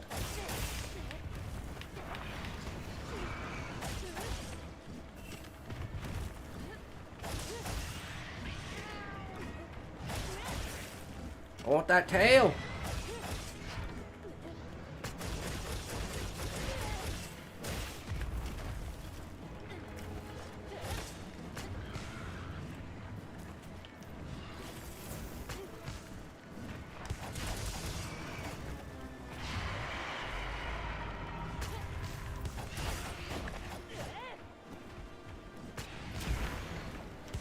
You mad, bro?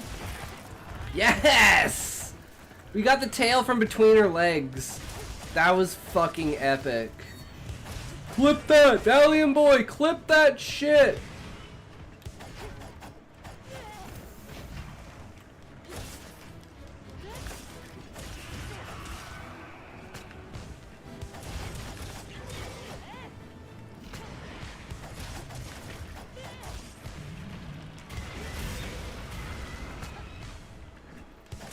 Hell yeah, dude.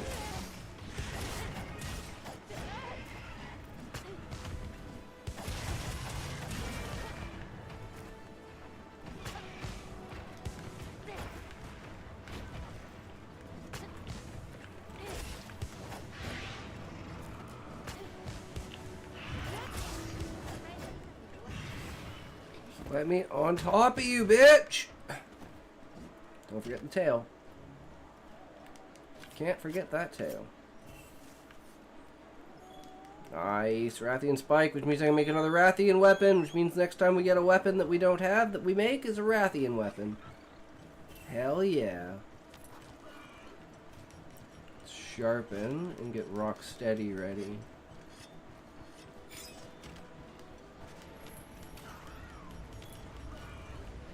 Oh, the sand dune. Get away from that shit. Wait, where am I going? Why are there two Rathians? Wait, there's two tempered Rathians.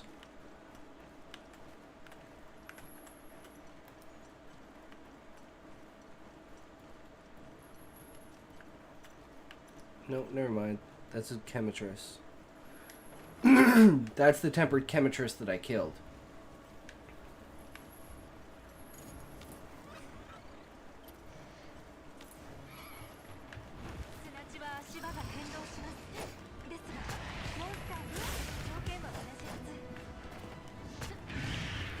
Did I get it? Man, it's so hard to get. Oh, yes, I did get it. Nice. Shit, that's bad. Rocksteady saved us, though.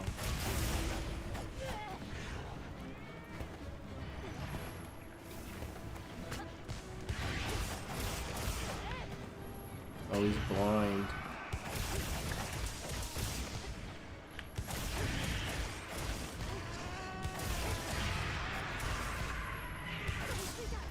Nice, another mount.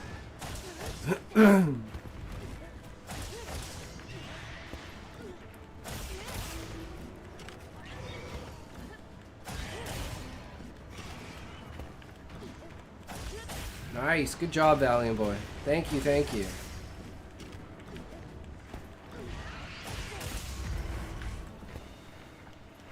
You did good, son.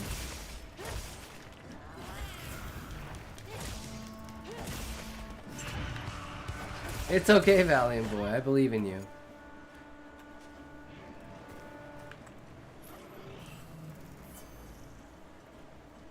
You have the power. Just believe in yourself. And then others will follow. Confidence and belief merge when knowledge and passion cross paths.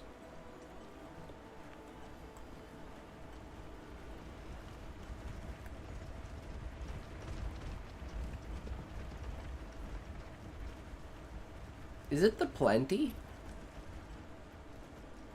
This is the plenty, right? We're finally out of the storm? Where the fuck is my thing going? Oh, wait. Is it coming here? It came all the way back to where we started.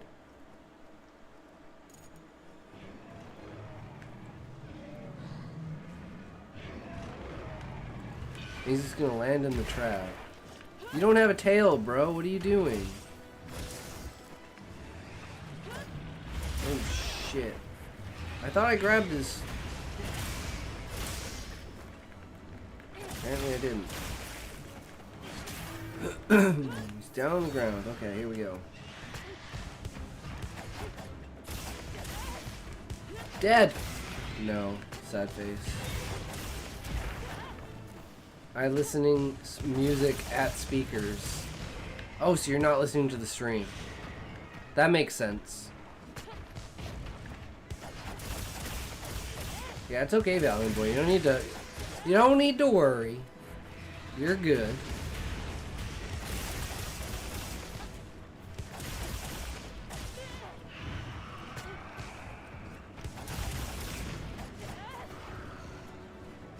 How's it not dead yet? Die, motherfucker! Hit you 100 times! How many times I have to hit? Oh, nice. Right on the wing.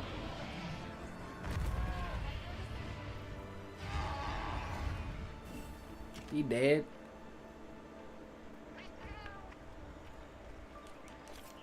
GG! Agreed, bro.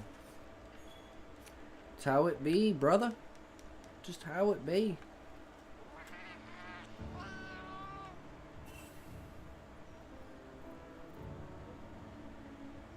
Look at that night sky.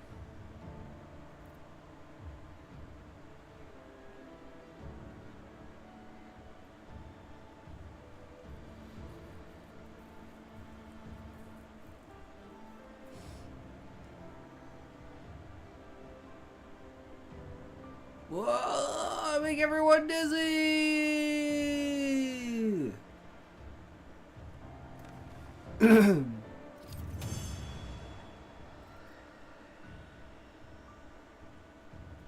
Okay, what weapon are we using now? Palico support move is upgraded. Place paracord.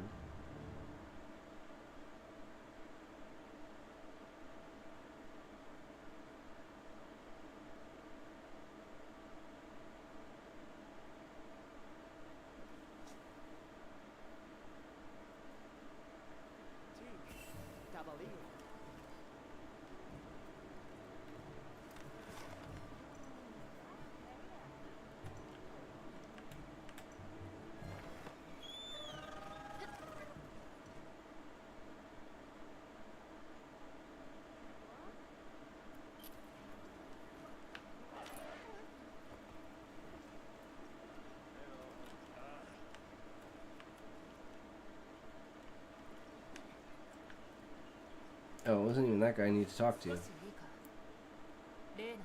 風吹きの大地のモンスターだが、確かに危険なモンスターだったが、報告のおかげで早めに対処できた。感謝。Yeah, I just fucking killed them.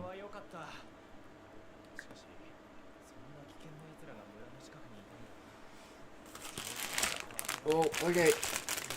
Yeah, some more time.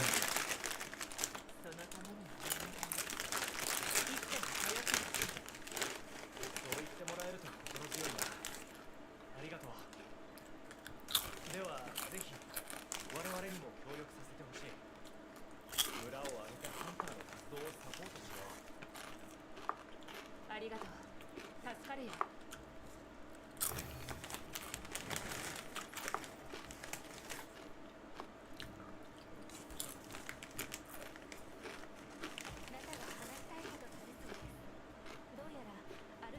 Rank 40.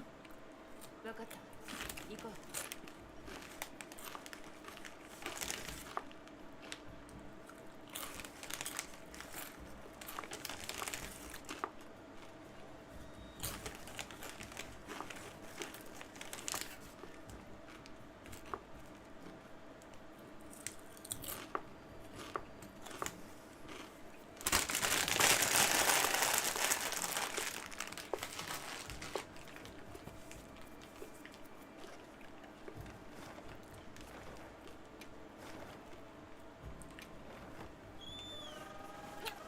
Oh, we're level 40 now, so we can actually do the assignments. Okay. I think that's what happened. So now we're moving on with the story. I think.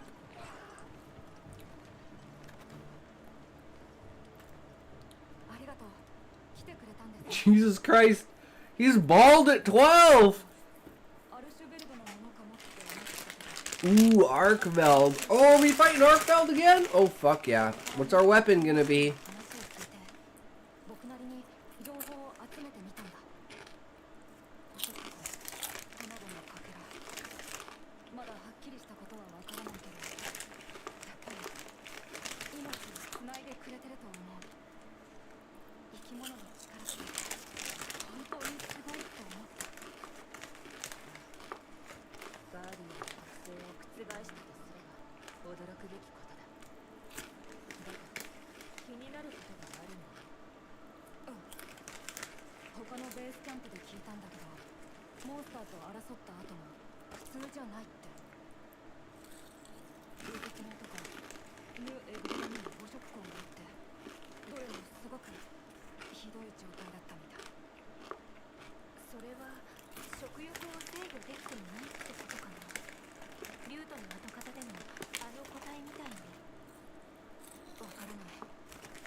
Yeah, ask the 12-year-old. こ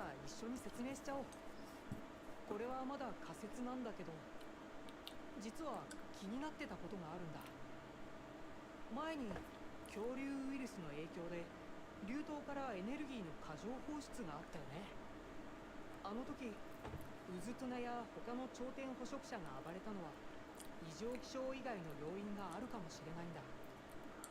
恐竜ウイルスに侵された流島、そこから生み出されたエネルギーにかすかな変質があったのは確かでね。つまり流入自体にも微量ながらウイルスの特性が含まれていた可能性は否定できない。 That means it's being directly injected into them. Yeah, see, Alma's smart enough to get it.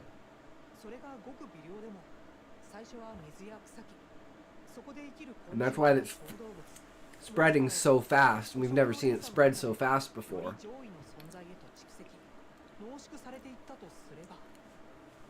その行き着く先は各地の頂点にある捕食者だ。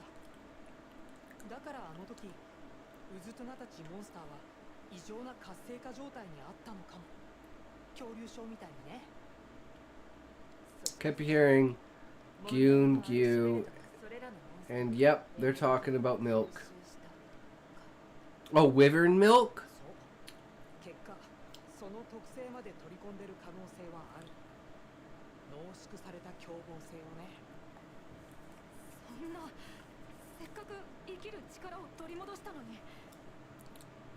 でもお話を聞く限り、そこまでの影響を受けたのはあくまでも特定の個体なのでは。多分ね。それにまだここの頂点、レダウが襲われた報告はない。見極めるチャンスはあるよ。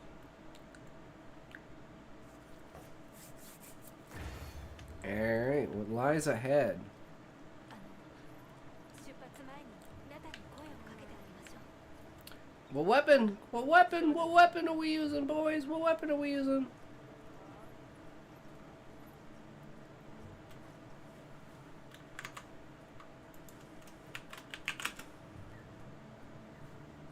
Hammer. All right.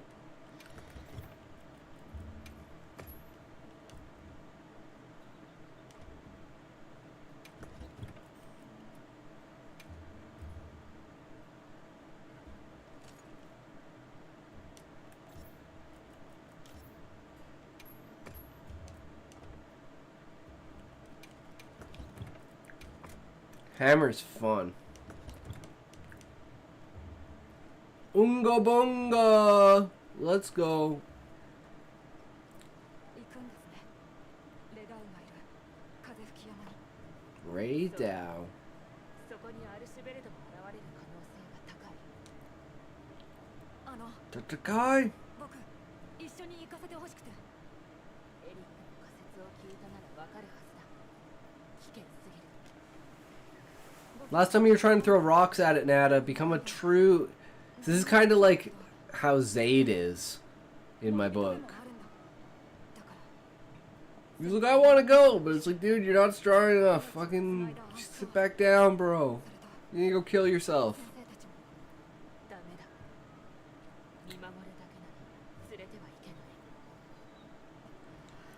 Yeah, we told it straight to his face. Oh! We're encouraging him to go kill himself.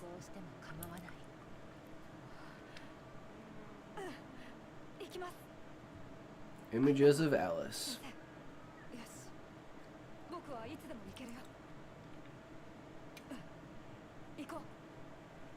He wants to hurry to his fucking death.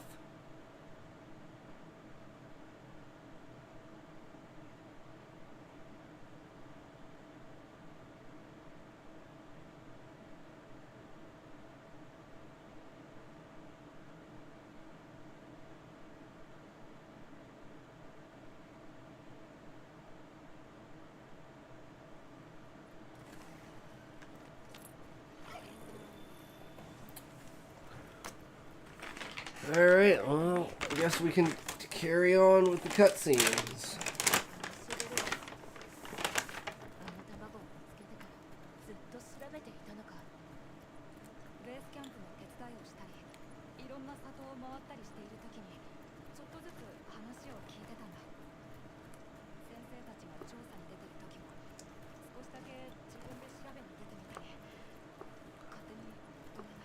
That's fucked up. That's exactly what Zayd is doing. His character is exactly like Zayd. In his support role.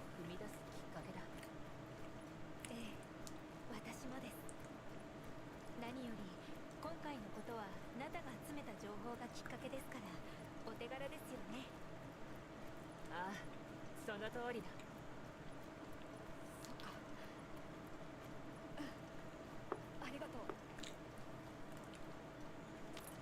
Uh-oh. Blanganga. Does no one see the Blanganga?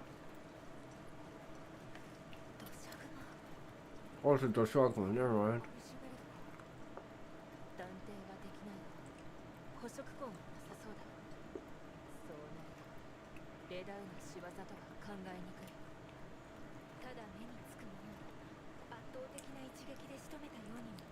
Uh-oh. Devil Jeho? Devil Jeho?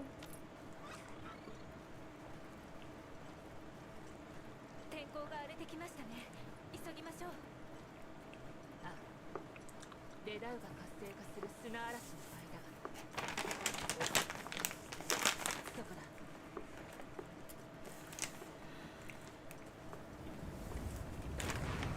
Uh-oh, here we go.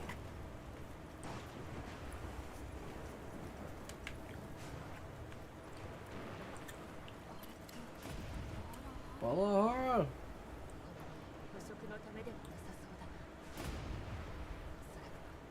おそらく抑えようのない衝動的な行動だろう。 He's just eating all of them. Eating their souls.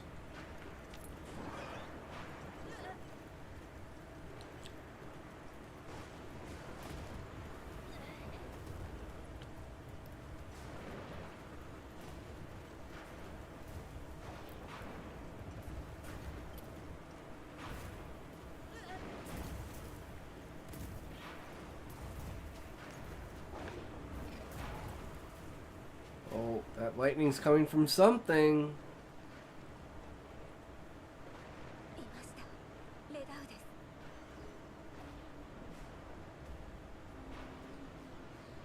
この感じ、あの時に似てる。There he is.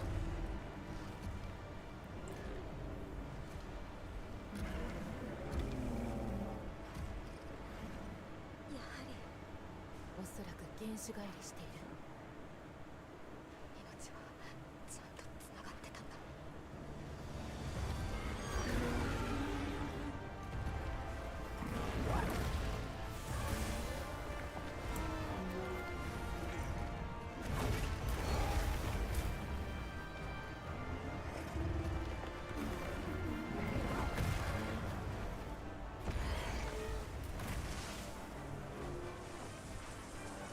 Captain Cookchair, welcome, welcome. How's it going in talks? It's going great. We're either fighting a Raydal or an Arkveld, or we're fighting both Raydal and an Arkveld.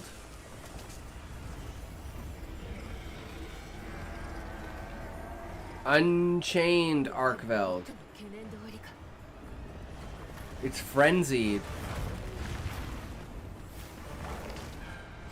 Oh! Bro! By the neck.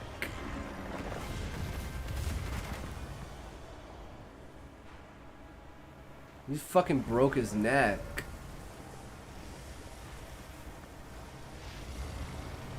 Oh shit.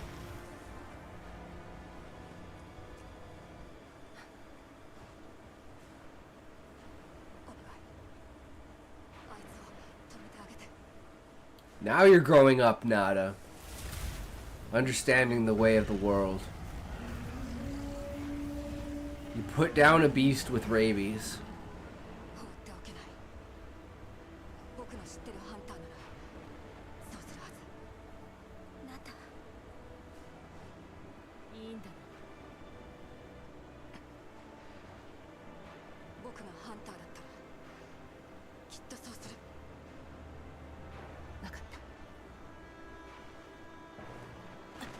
Unga bunga, unga bunga, unga bunga, bunga, unga, unga bunga.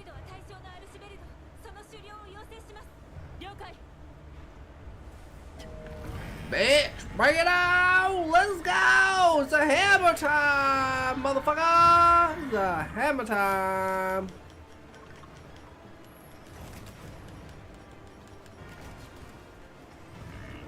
I am a unga bunga. Is a unga in a bunga?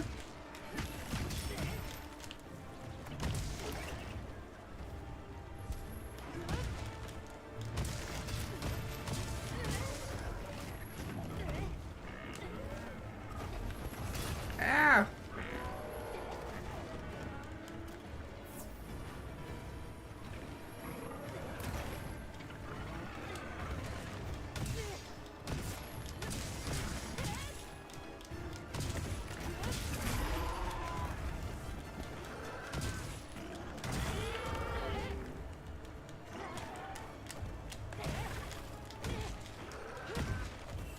Damn it. I basically missed his head.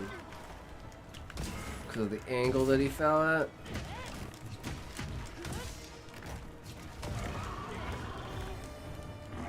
Boom! Boom! Ow.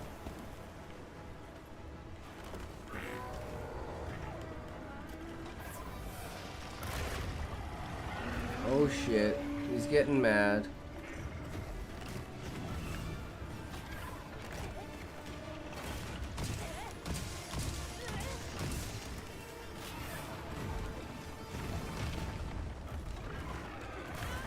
Oof.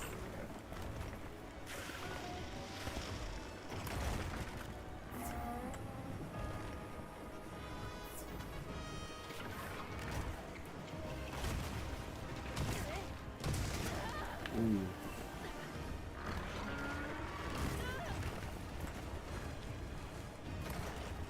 Well, I'll say he's definitely like better than Ruiner Nergigante when it comes to like being more powered up. Because Ruiner Nergigante didn't really feel like it was different than Nergigante. This is clearly an entirely new fight with the ability that he's like unchained and his like chains are doing their shit. Bro, how did you keep up with all those games the other day? So many new rules would have melted my brain. I just play. Like, I try to absorb as much information as I can, infer as much as I can, and then just play from there. Like, literally. That's how I do basically. It's like improv, basically. I mean, I was really, like, and I had some good ideas, especially for Smash Up, if like, frickin' Levi's deck didn't completely counter my deck every time I tried to, like, set up an action that would, like, you know, actually do something. Which was unfortunate, but that's how it goes. And you make mistakes, and that's the whole point. If you can't make mistakes and learn from your mistakes, then you need to go back to the drawing board. The luck was against you that day, I swear. Oh, luck's always against me. I have the worst luck.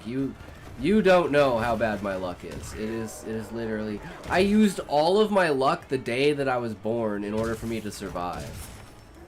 That's another crazy story about me. I was born with spinal meningitis and pneumonia, and the only reason I'm alive is because my neighbor was our nurse, and we knew her through the church.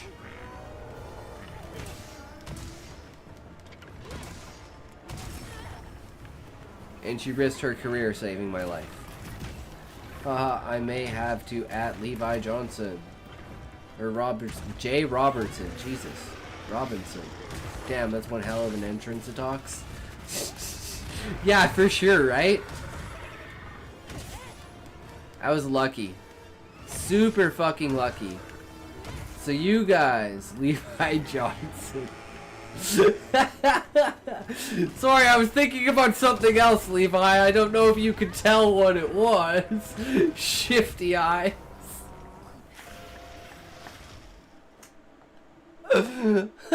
I deserve that death.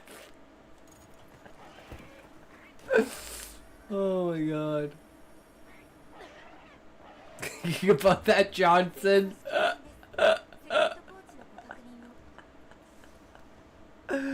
You gotta do what you gotta do sometimes. Oh fuck. What's the time on my food? 5 minutes. Okay, we're just gonna get a new meal.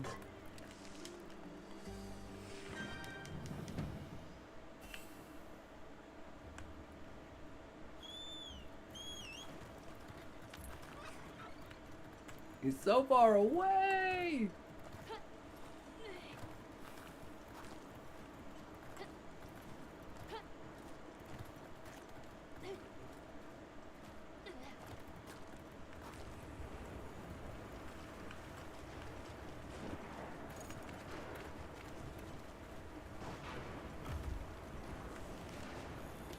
Ah, I completely fucking missed.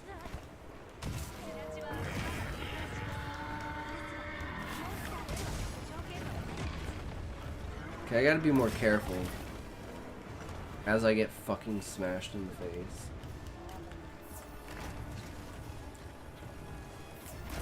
Oh, his tail attack. I always forget about his tail attack. Don't go behind him.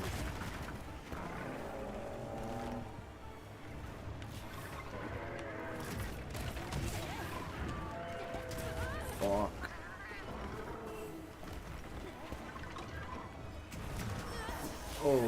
scary. Going for Happy. Get away from my cat! That's my cat! I'm the only one who's allowed to... I mean, what? I wasn't gonna say I'm the only one who's allowed to hit him. I wasn't gonna say that, I swear. Okay? Don't put words in my mouth.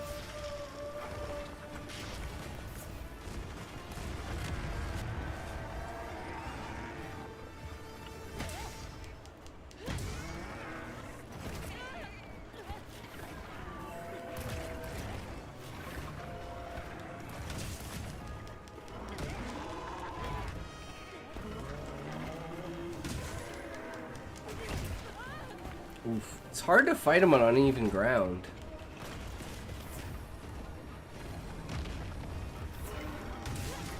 But he just went right into that one. Shit.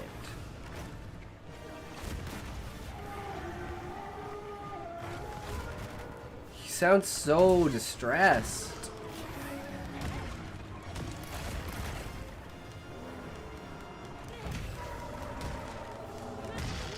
Ooh, ouch, that's gotta hurt. I like hit his pinky. It's like, ooh. Leave me alone! What did I ever do to you? I mean, technically he fainted me, so.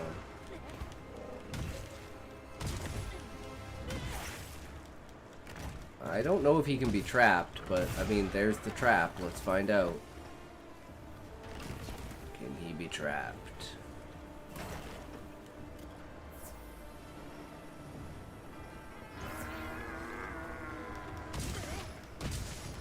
Ooh, see, they always run away when they're right in front.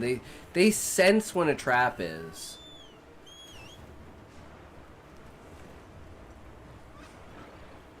He's like, I'm just gonna move over here, away from your trap. Oh, I hit him, but we didn't get the mount. Mounting his hammer is pretty rare.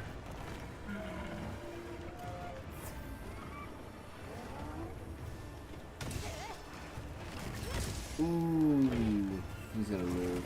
That's bad. We got this bigger wasp here that we can use for now. Hit it. Stay inside of it. Oh! Oh! We're hitting him in the head. I'm scared.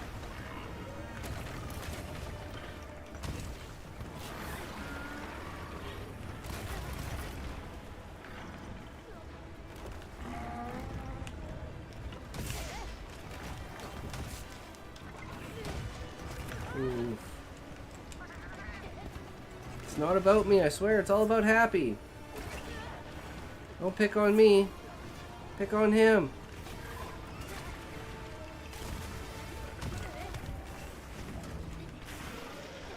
Ah!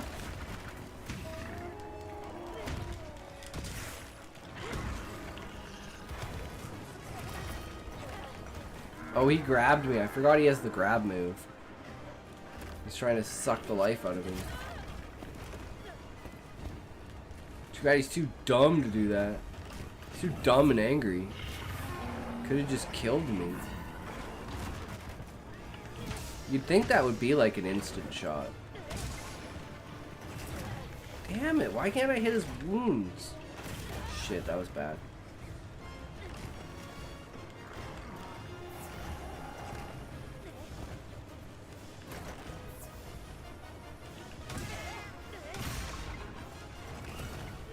There we go, finally. Oh my god.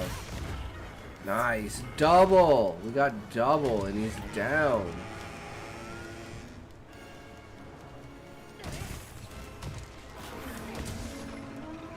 Ah!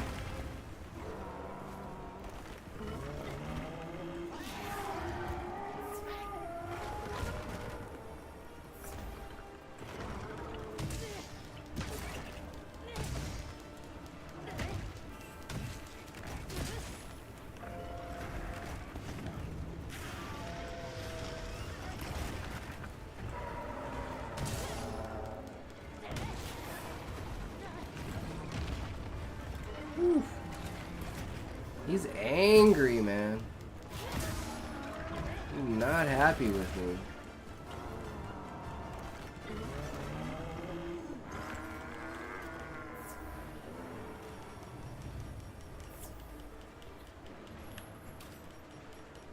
Oh, he's running away, of course. As soon as I'm out and ready to use, he's gone.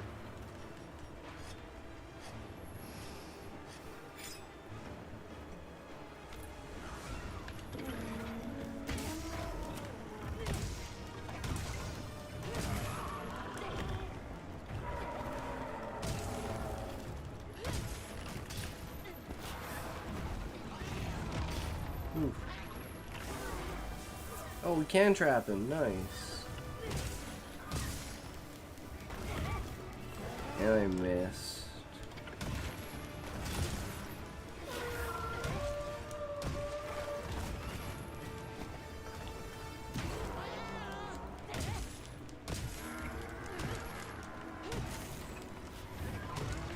Ooh. Damage is real.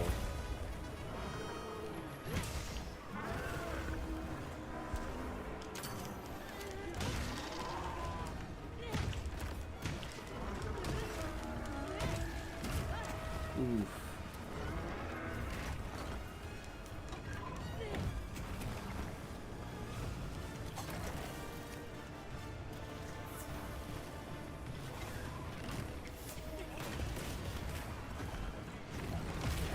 Ah.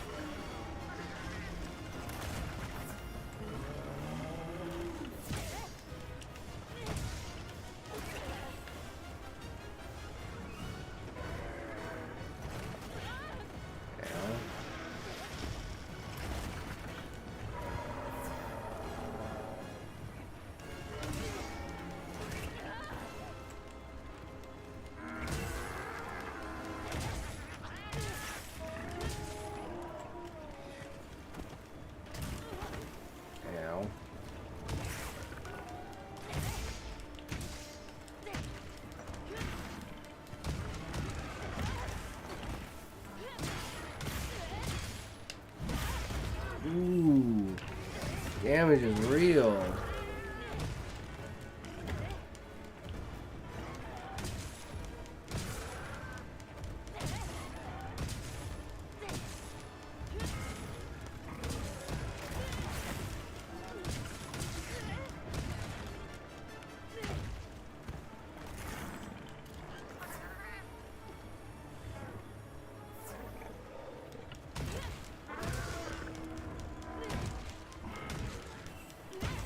Oh, he's running away again.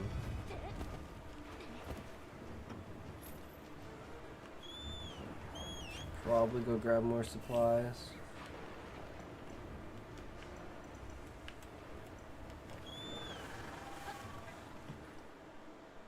It's probably the smart route.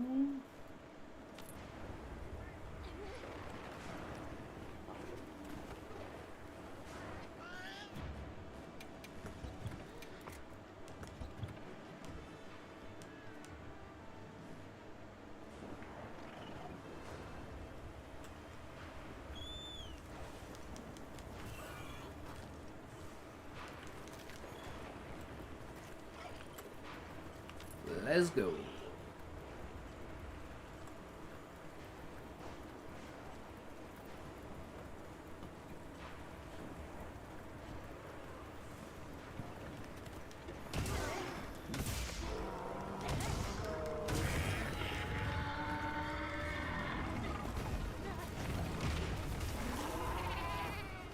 Oh, he got stuck in the trees.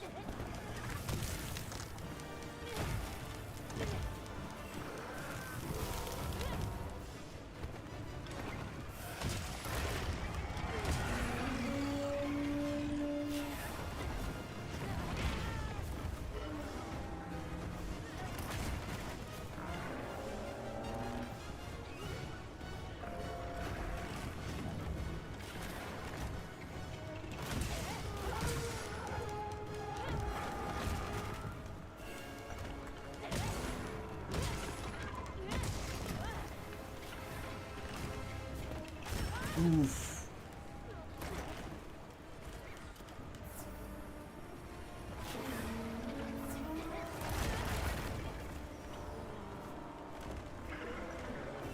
motherfucker.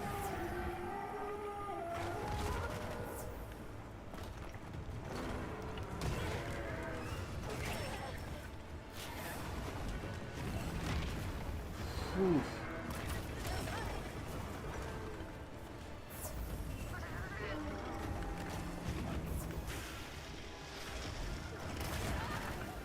Damn, this is brutal.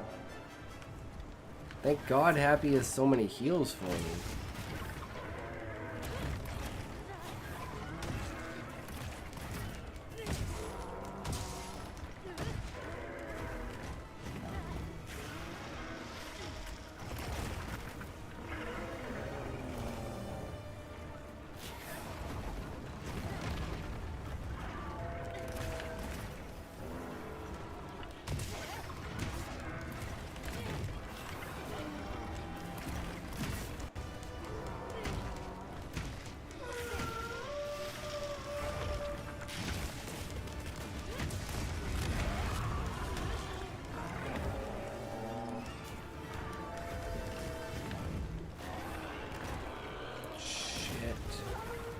Oh, he missed.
Holy shit, that was a big one.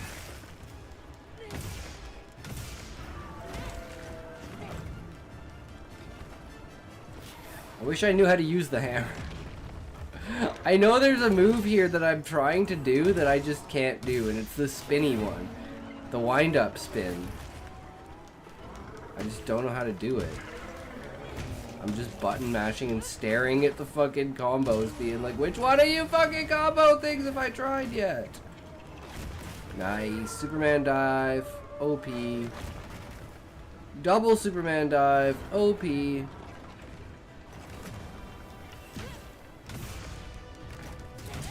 the face. Nice.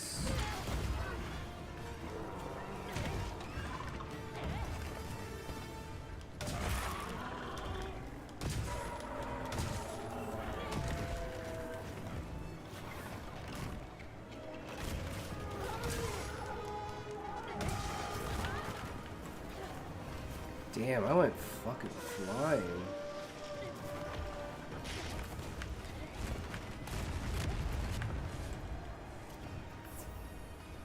Yeesh. Yeesher, eeper, eeper, so long. Jarsus. Jurgens. Jerson Jurgenbergs.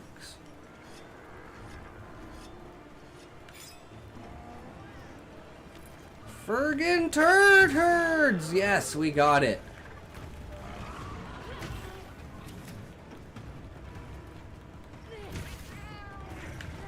I'll be heading to bed after this hunt, I reckon. Yeah, I'm gonna most likely end the stream after the hunt. I'm fucking tired. I still gotta eat.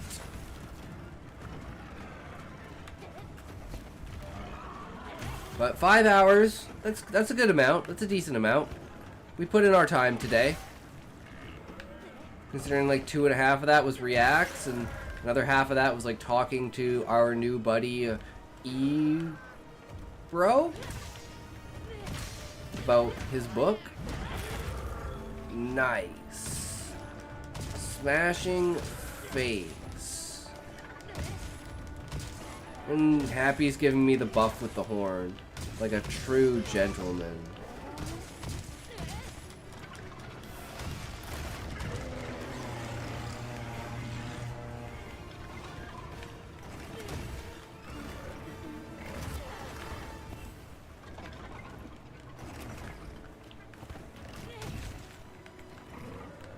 Where's his wound? Give me your wound.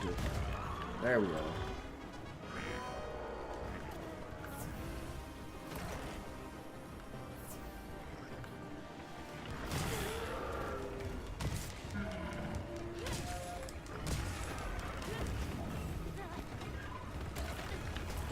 Oof.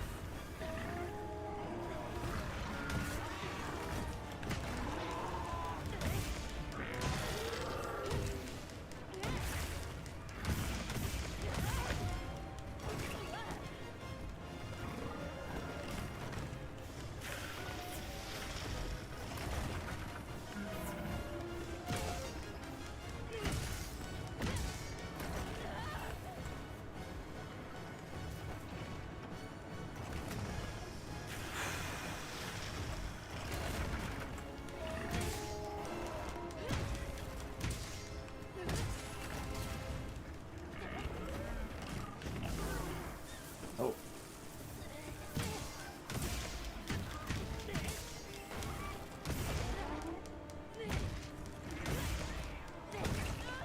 Ow. Woo-hoo-hoo! That was clutch. That wasn't though. Damn. Only one more. I gotta play like super fucking careful.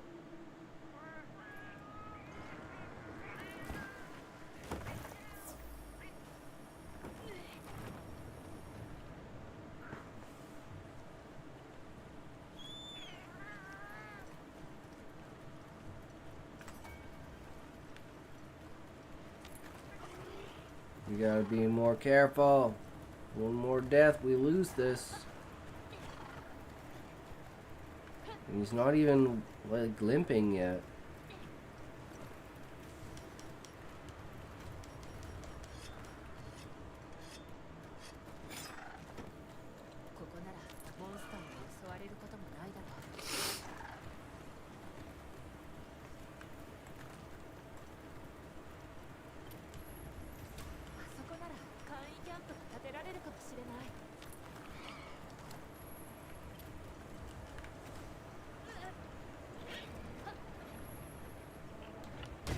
Yeah, I always forget about the sneak attacks.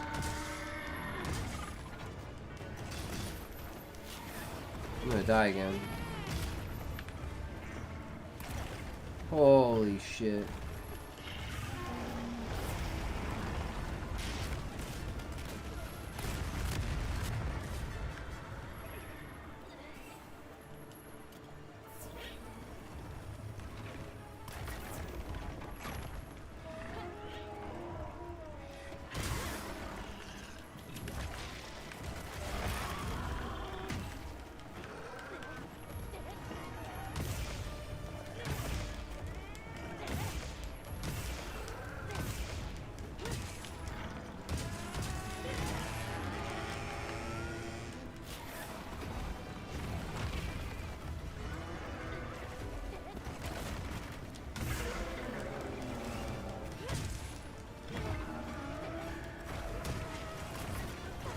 Fuck, he grabbed me.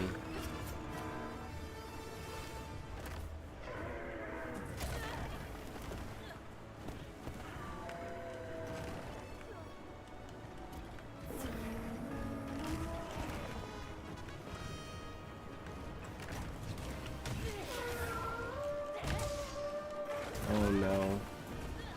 That move just locks me in, and there's nothing I can do. I gotta stop using it.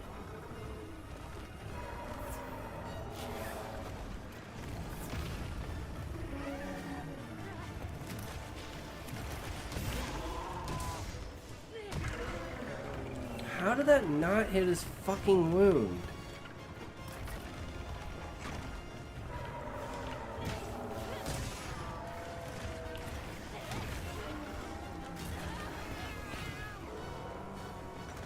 Okay, well, he can be killed.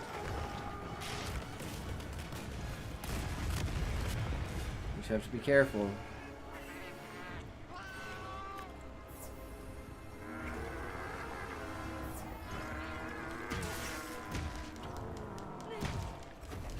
Well, he's limping, so that's what matters. We're almost there.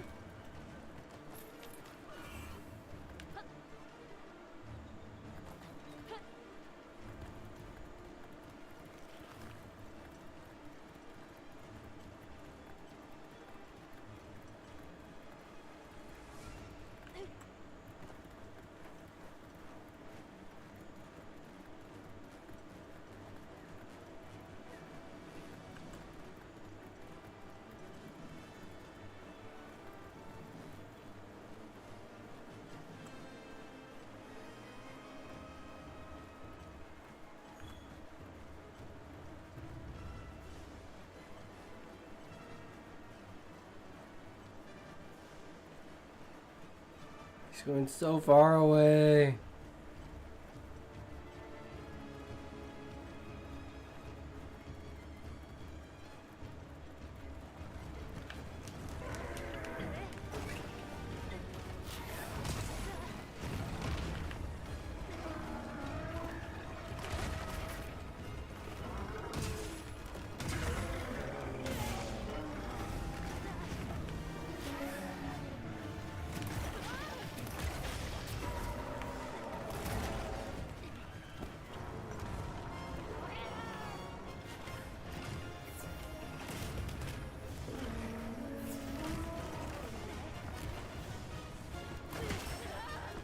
Tail attack. Oh my god, really? The music's really giving Star Wars. Yeah. Star Wars vibes, 100%.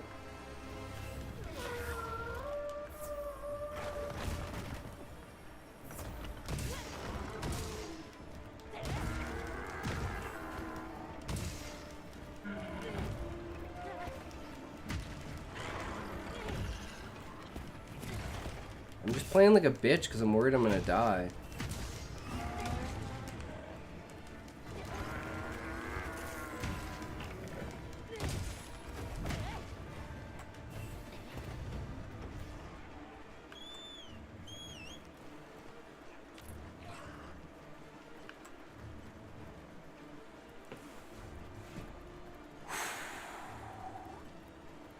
Let's go.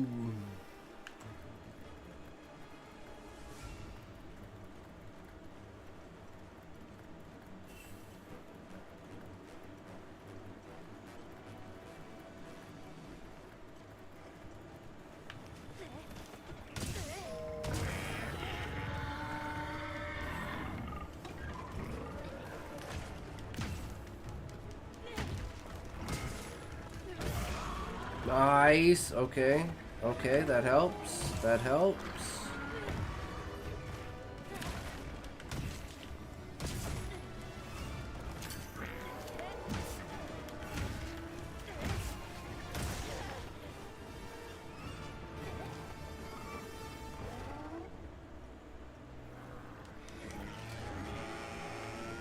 I don't know what this is, but I'm gonna hit him with it.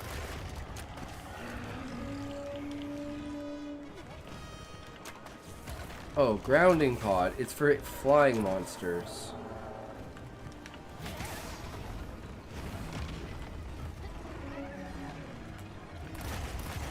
Does he not get hit by that?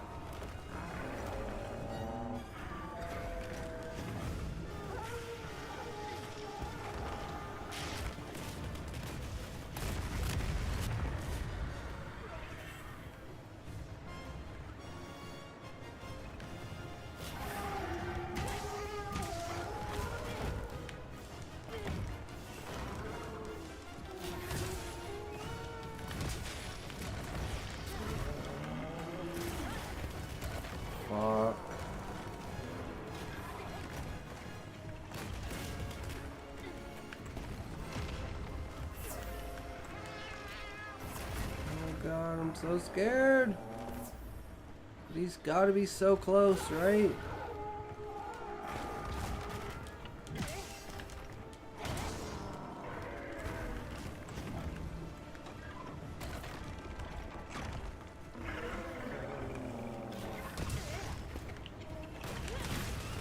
I still can't hit a fucking wound when they're everywhere? They're literally everywhere on him and I still can't hit it?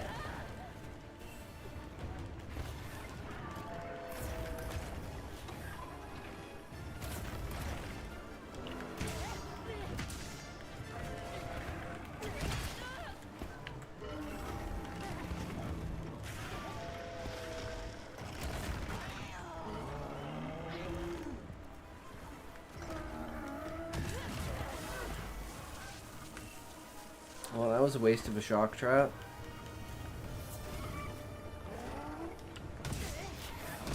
Well, there's no wounds over here. I'm dead. Shit, that was clutch. I have to hit a wound, but I just can't fucking do it. How was that not hitting? I don't understand. Half the time this fucking mechanic is so bullshit. I'm like, I hit your fucking wound.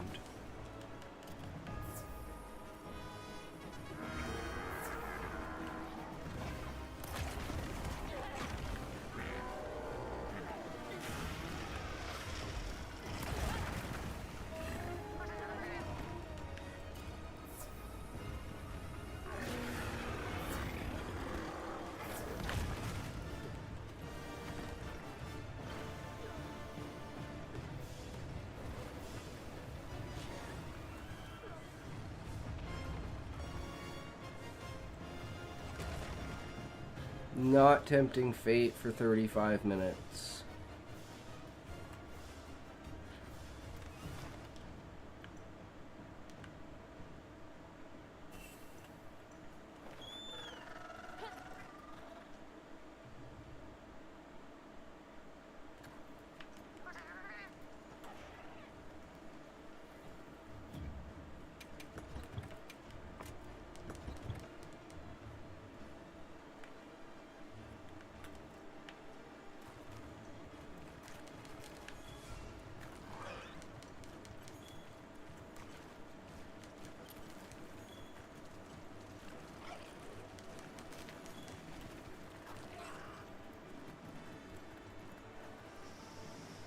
Okay, he's coming back.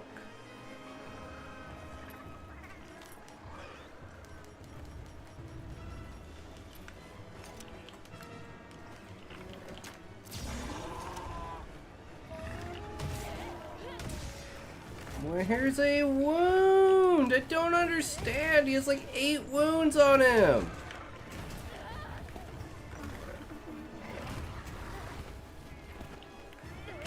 Yes! Holy fuck! Finally!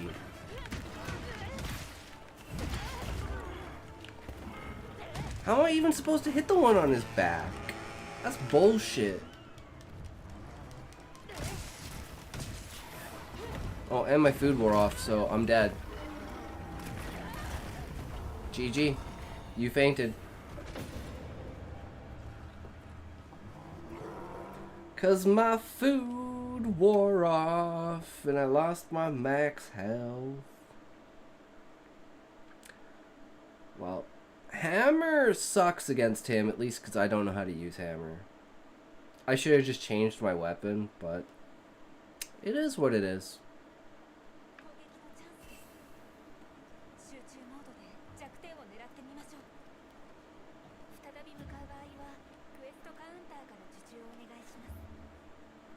What a time for my food to run out.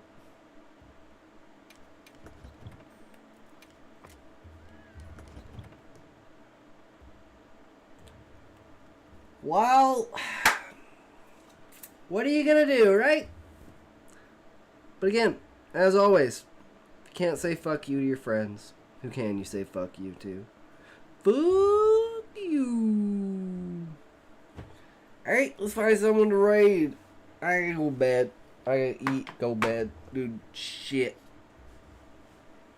See you around, King. Hell yeah, brother. Enjoy the rest of your night, Levi. Sleep tight, good sir.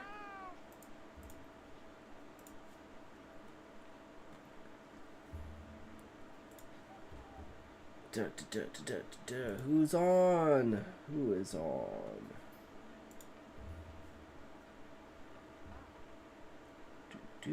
Hellish Mist. Looks like we're going for Hellish Mist.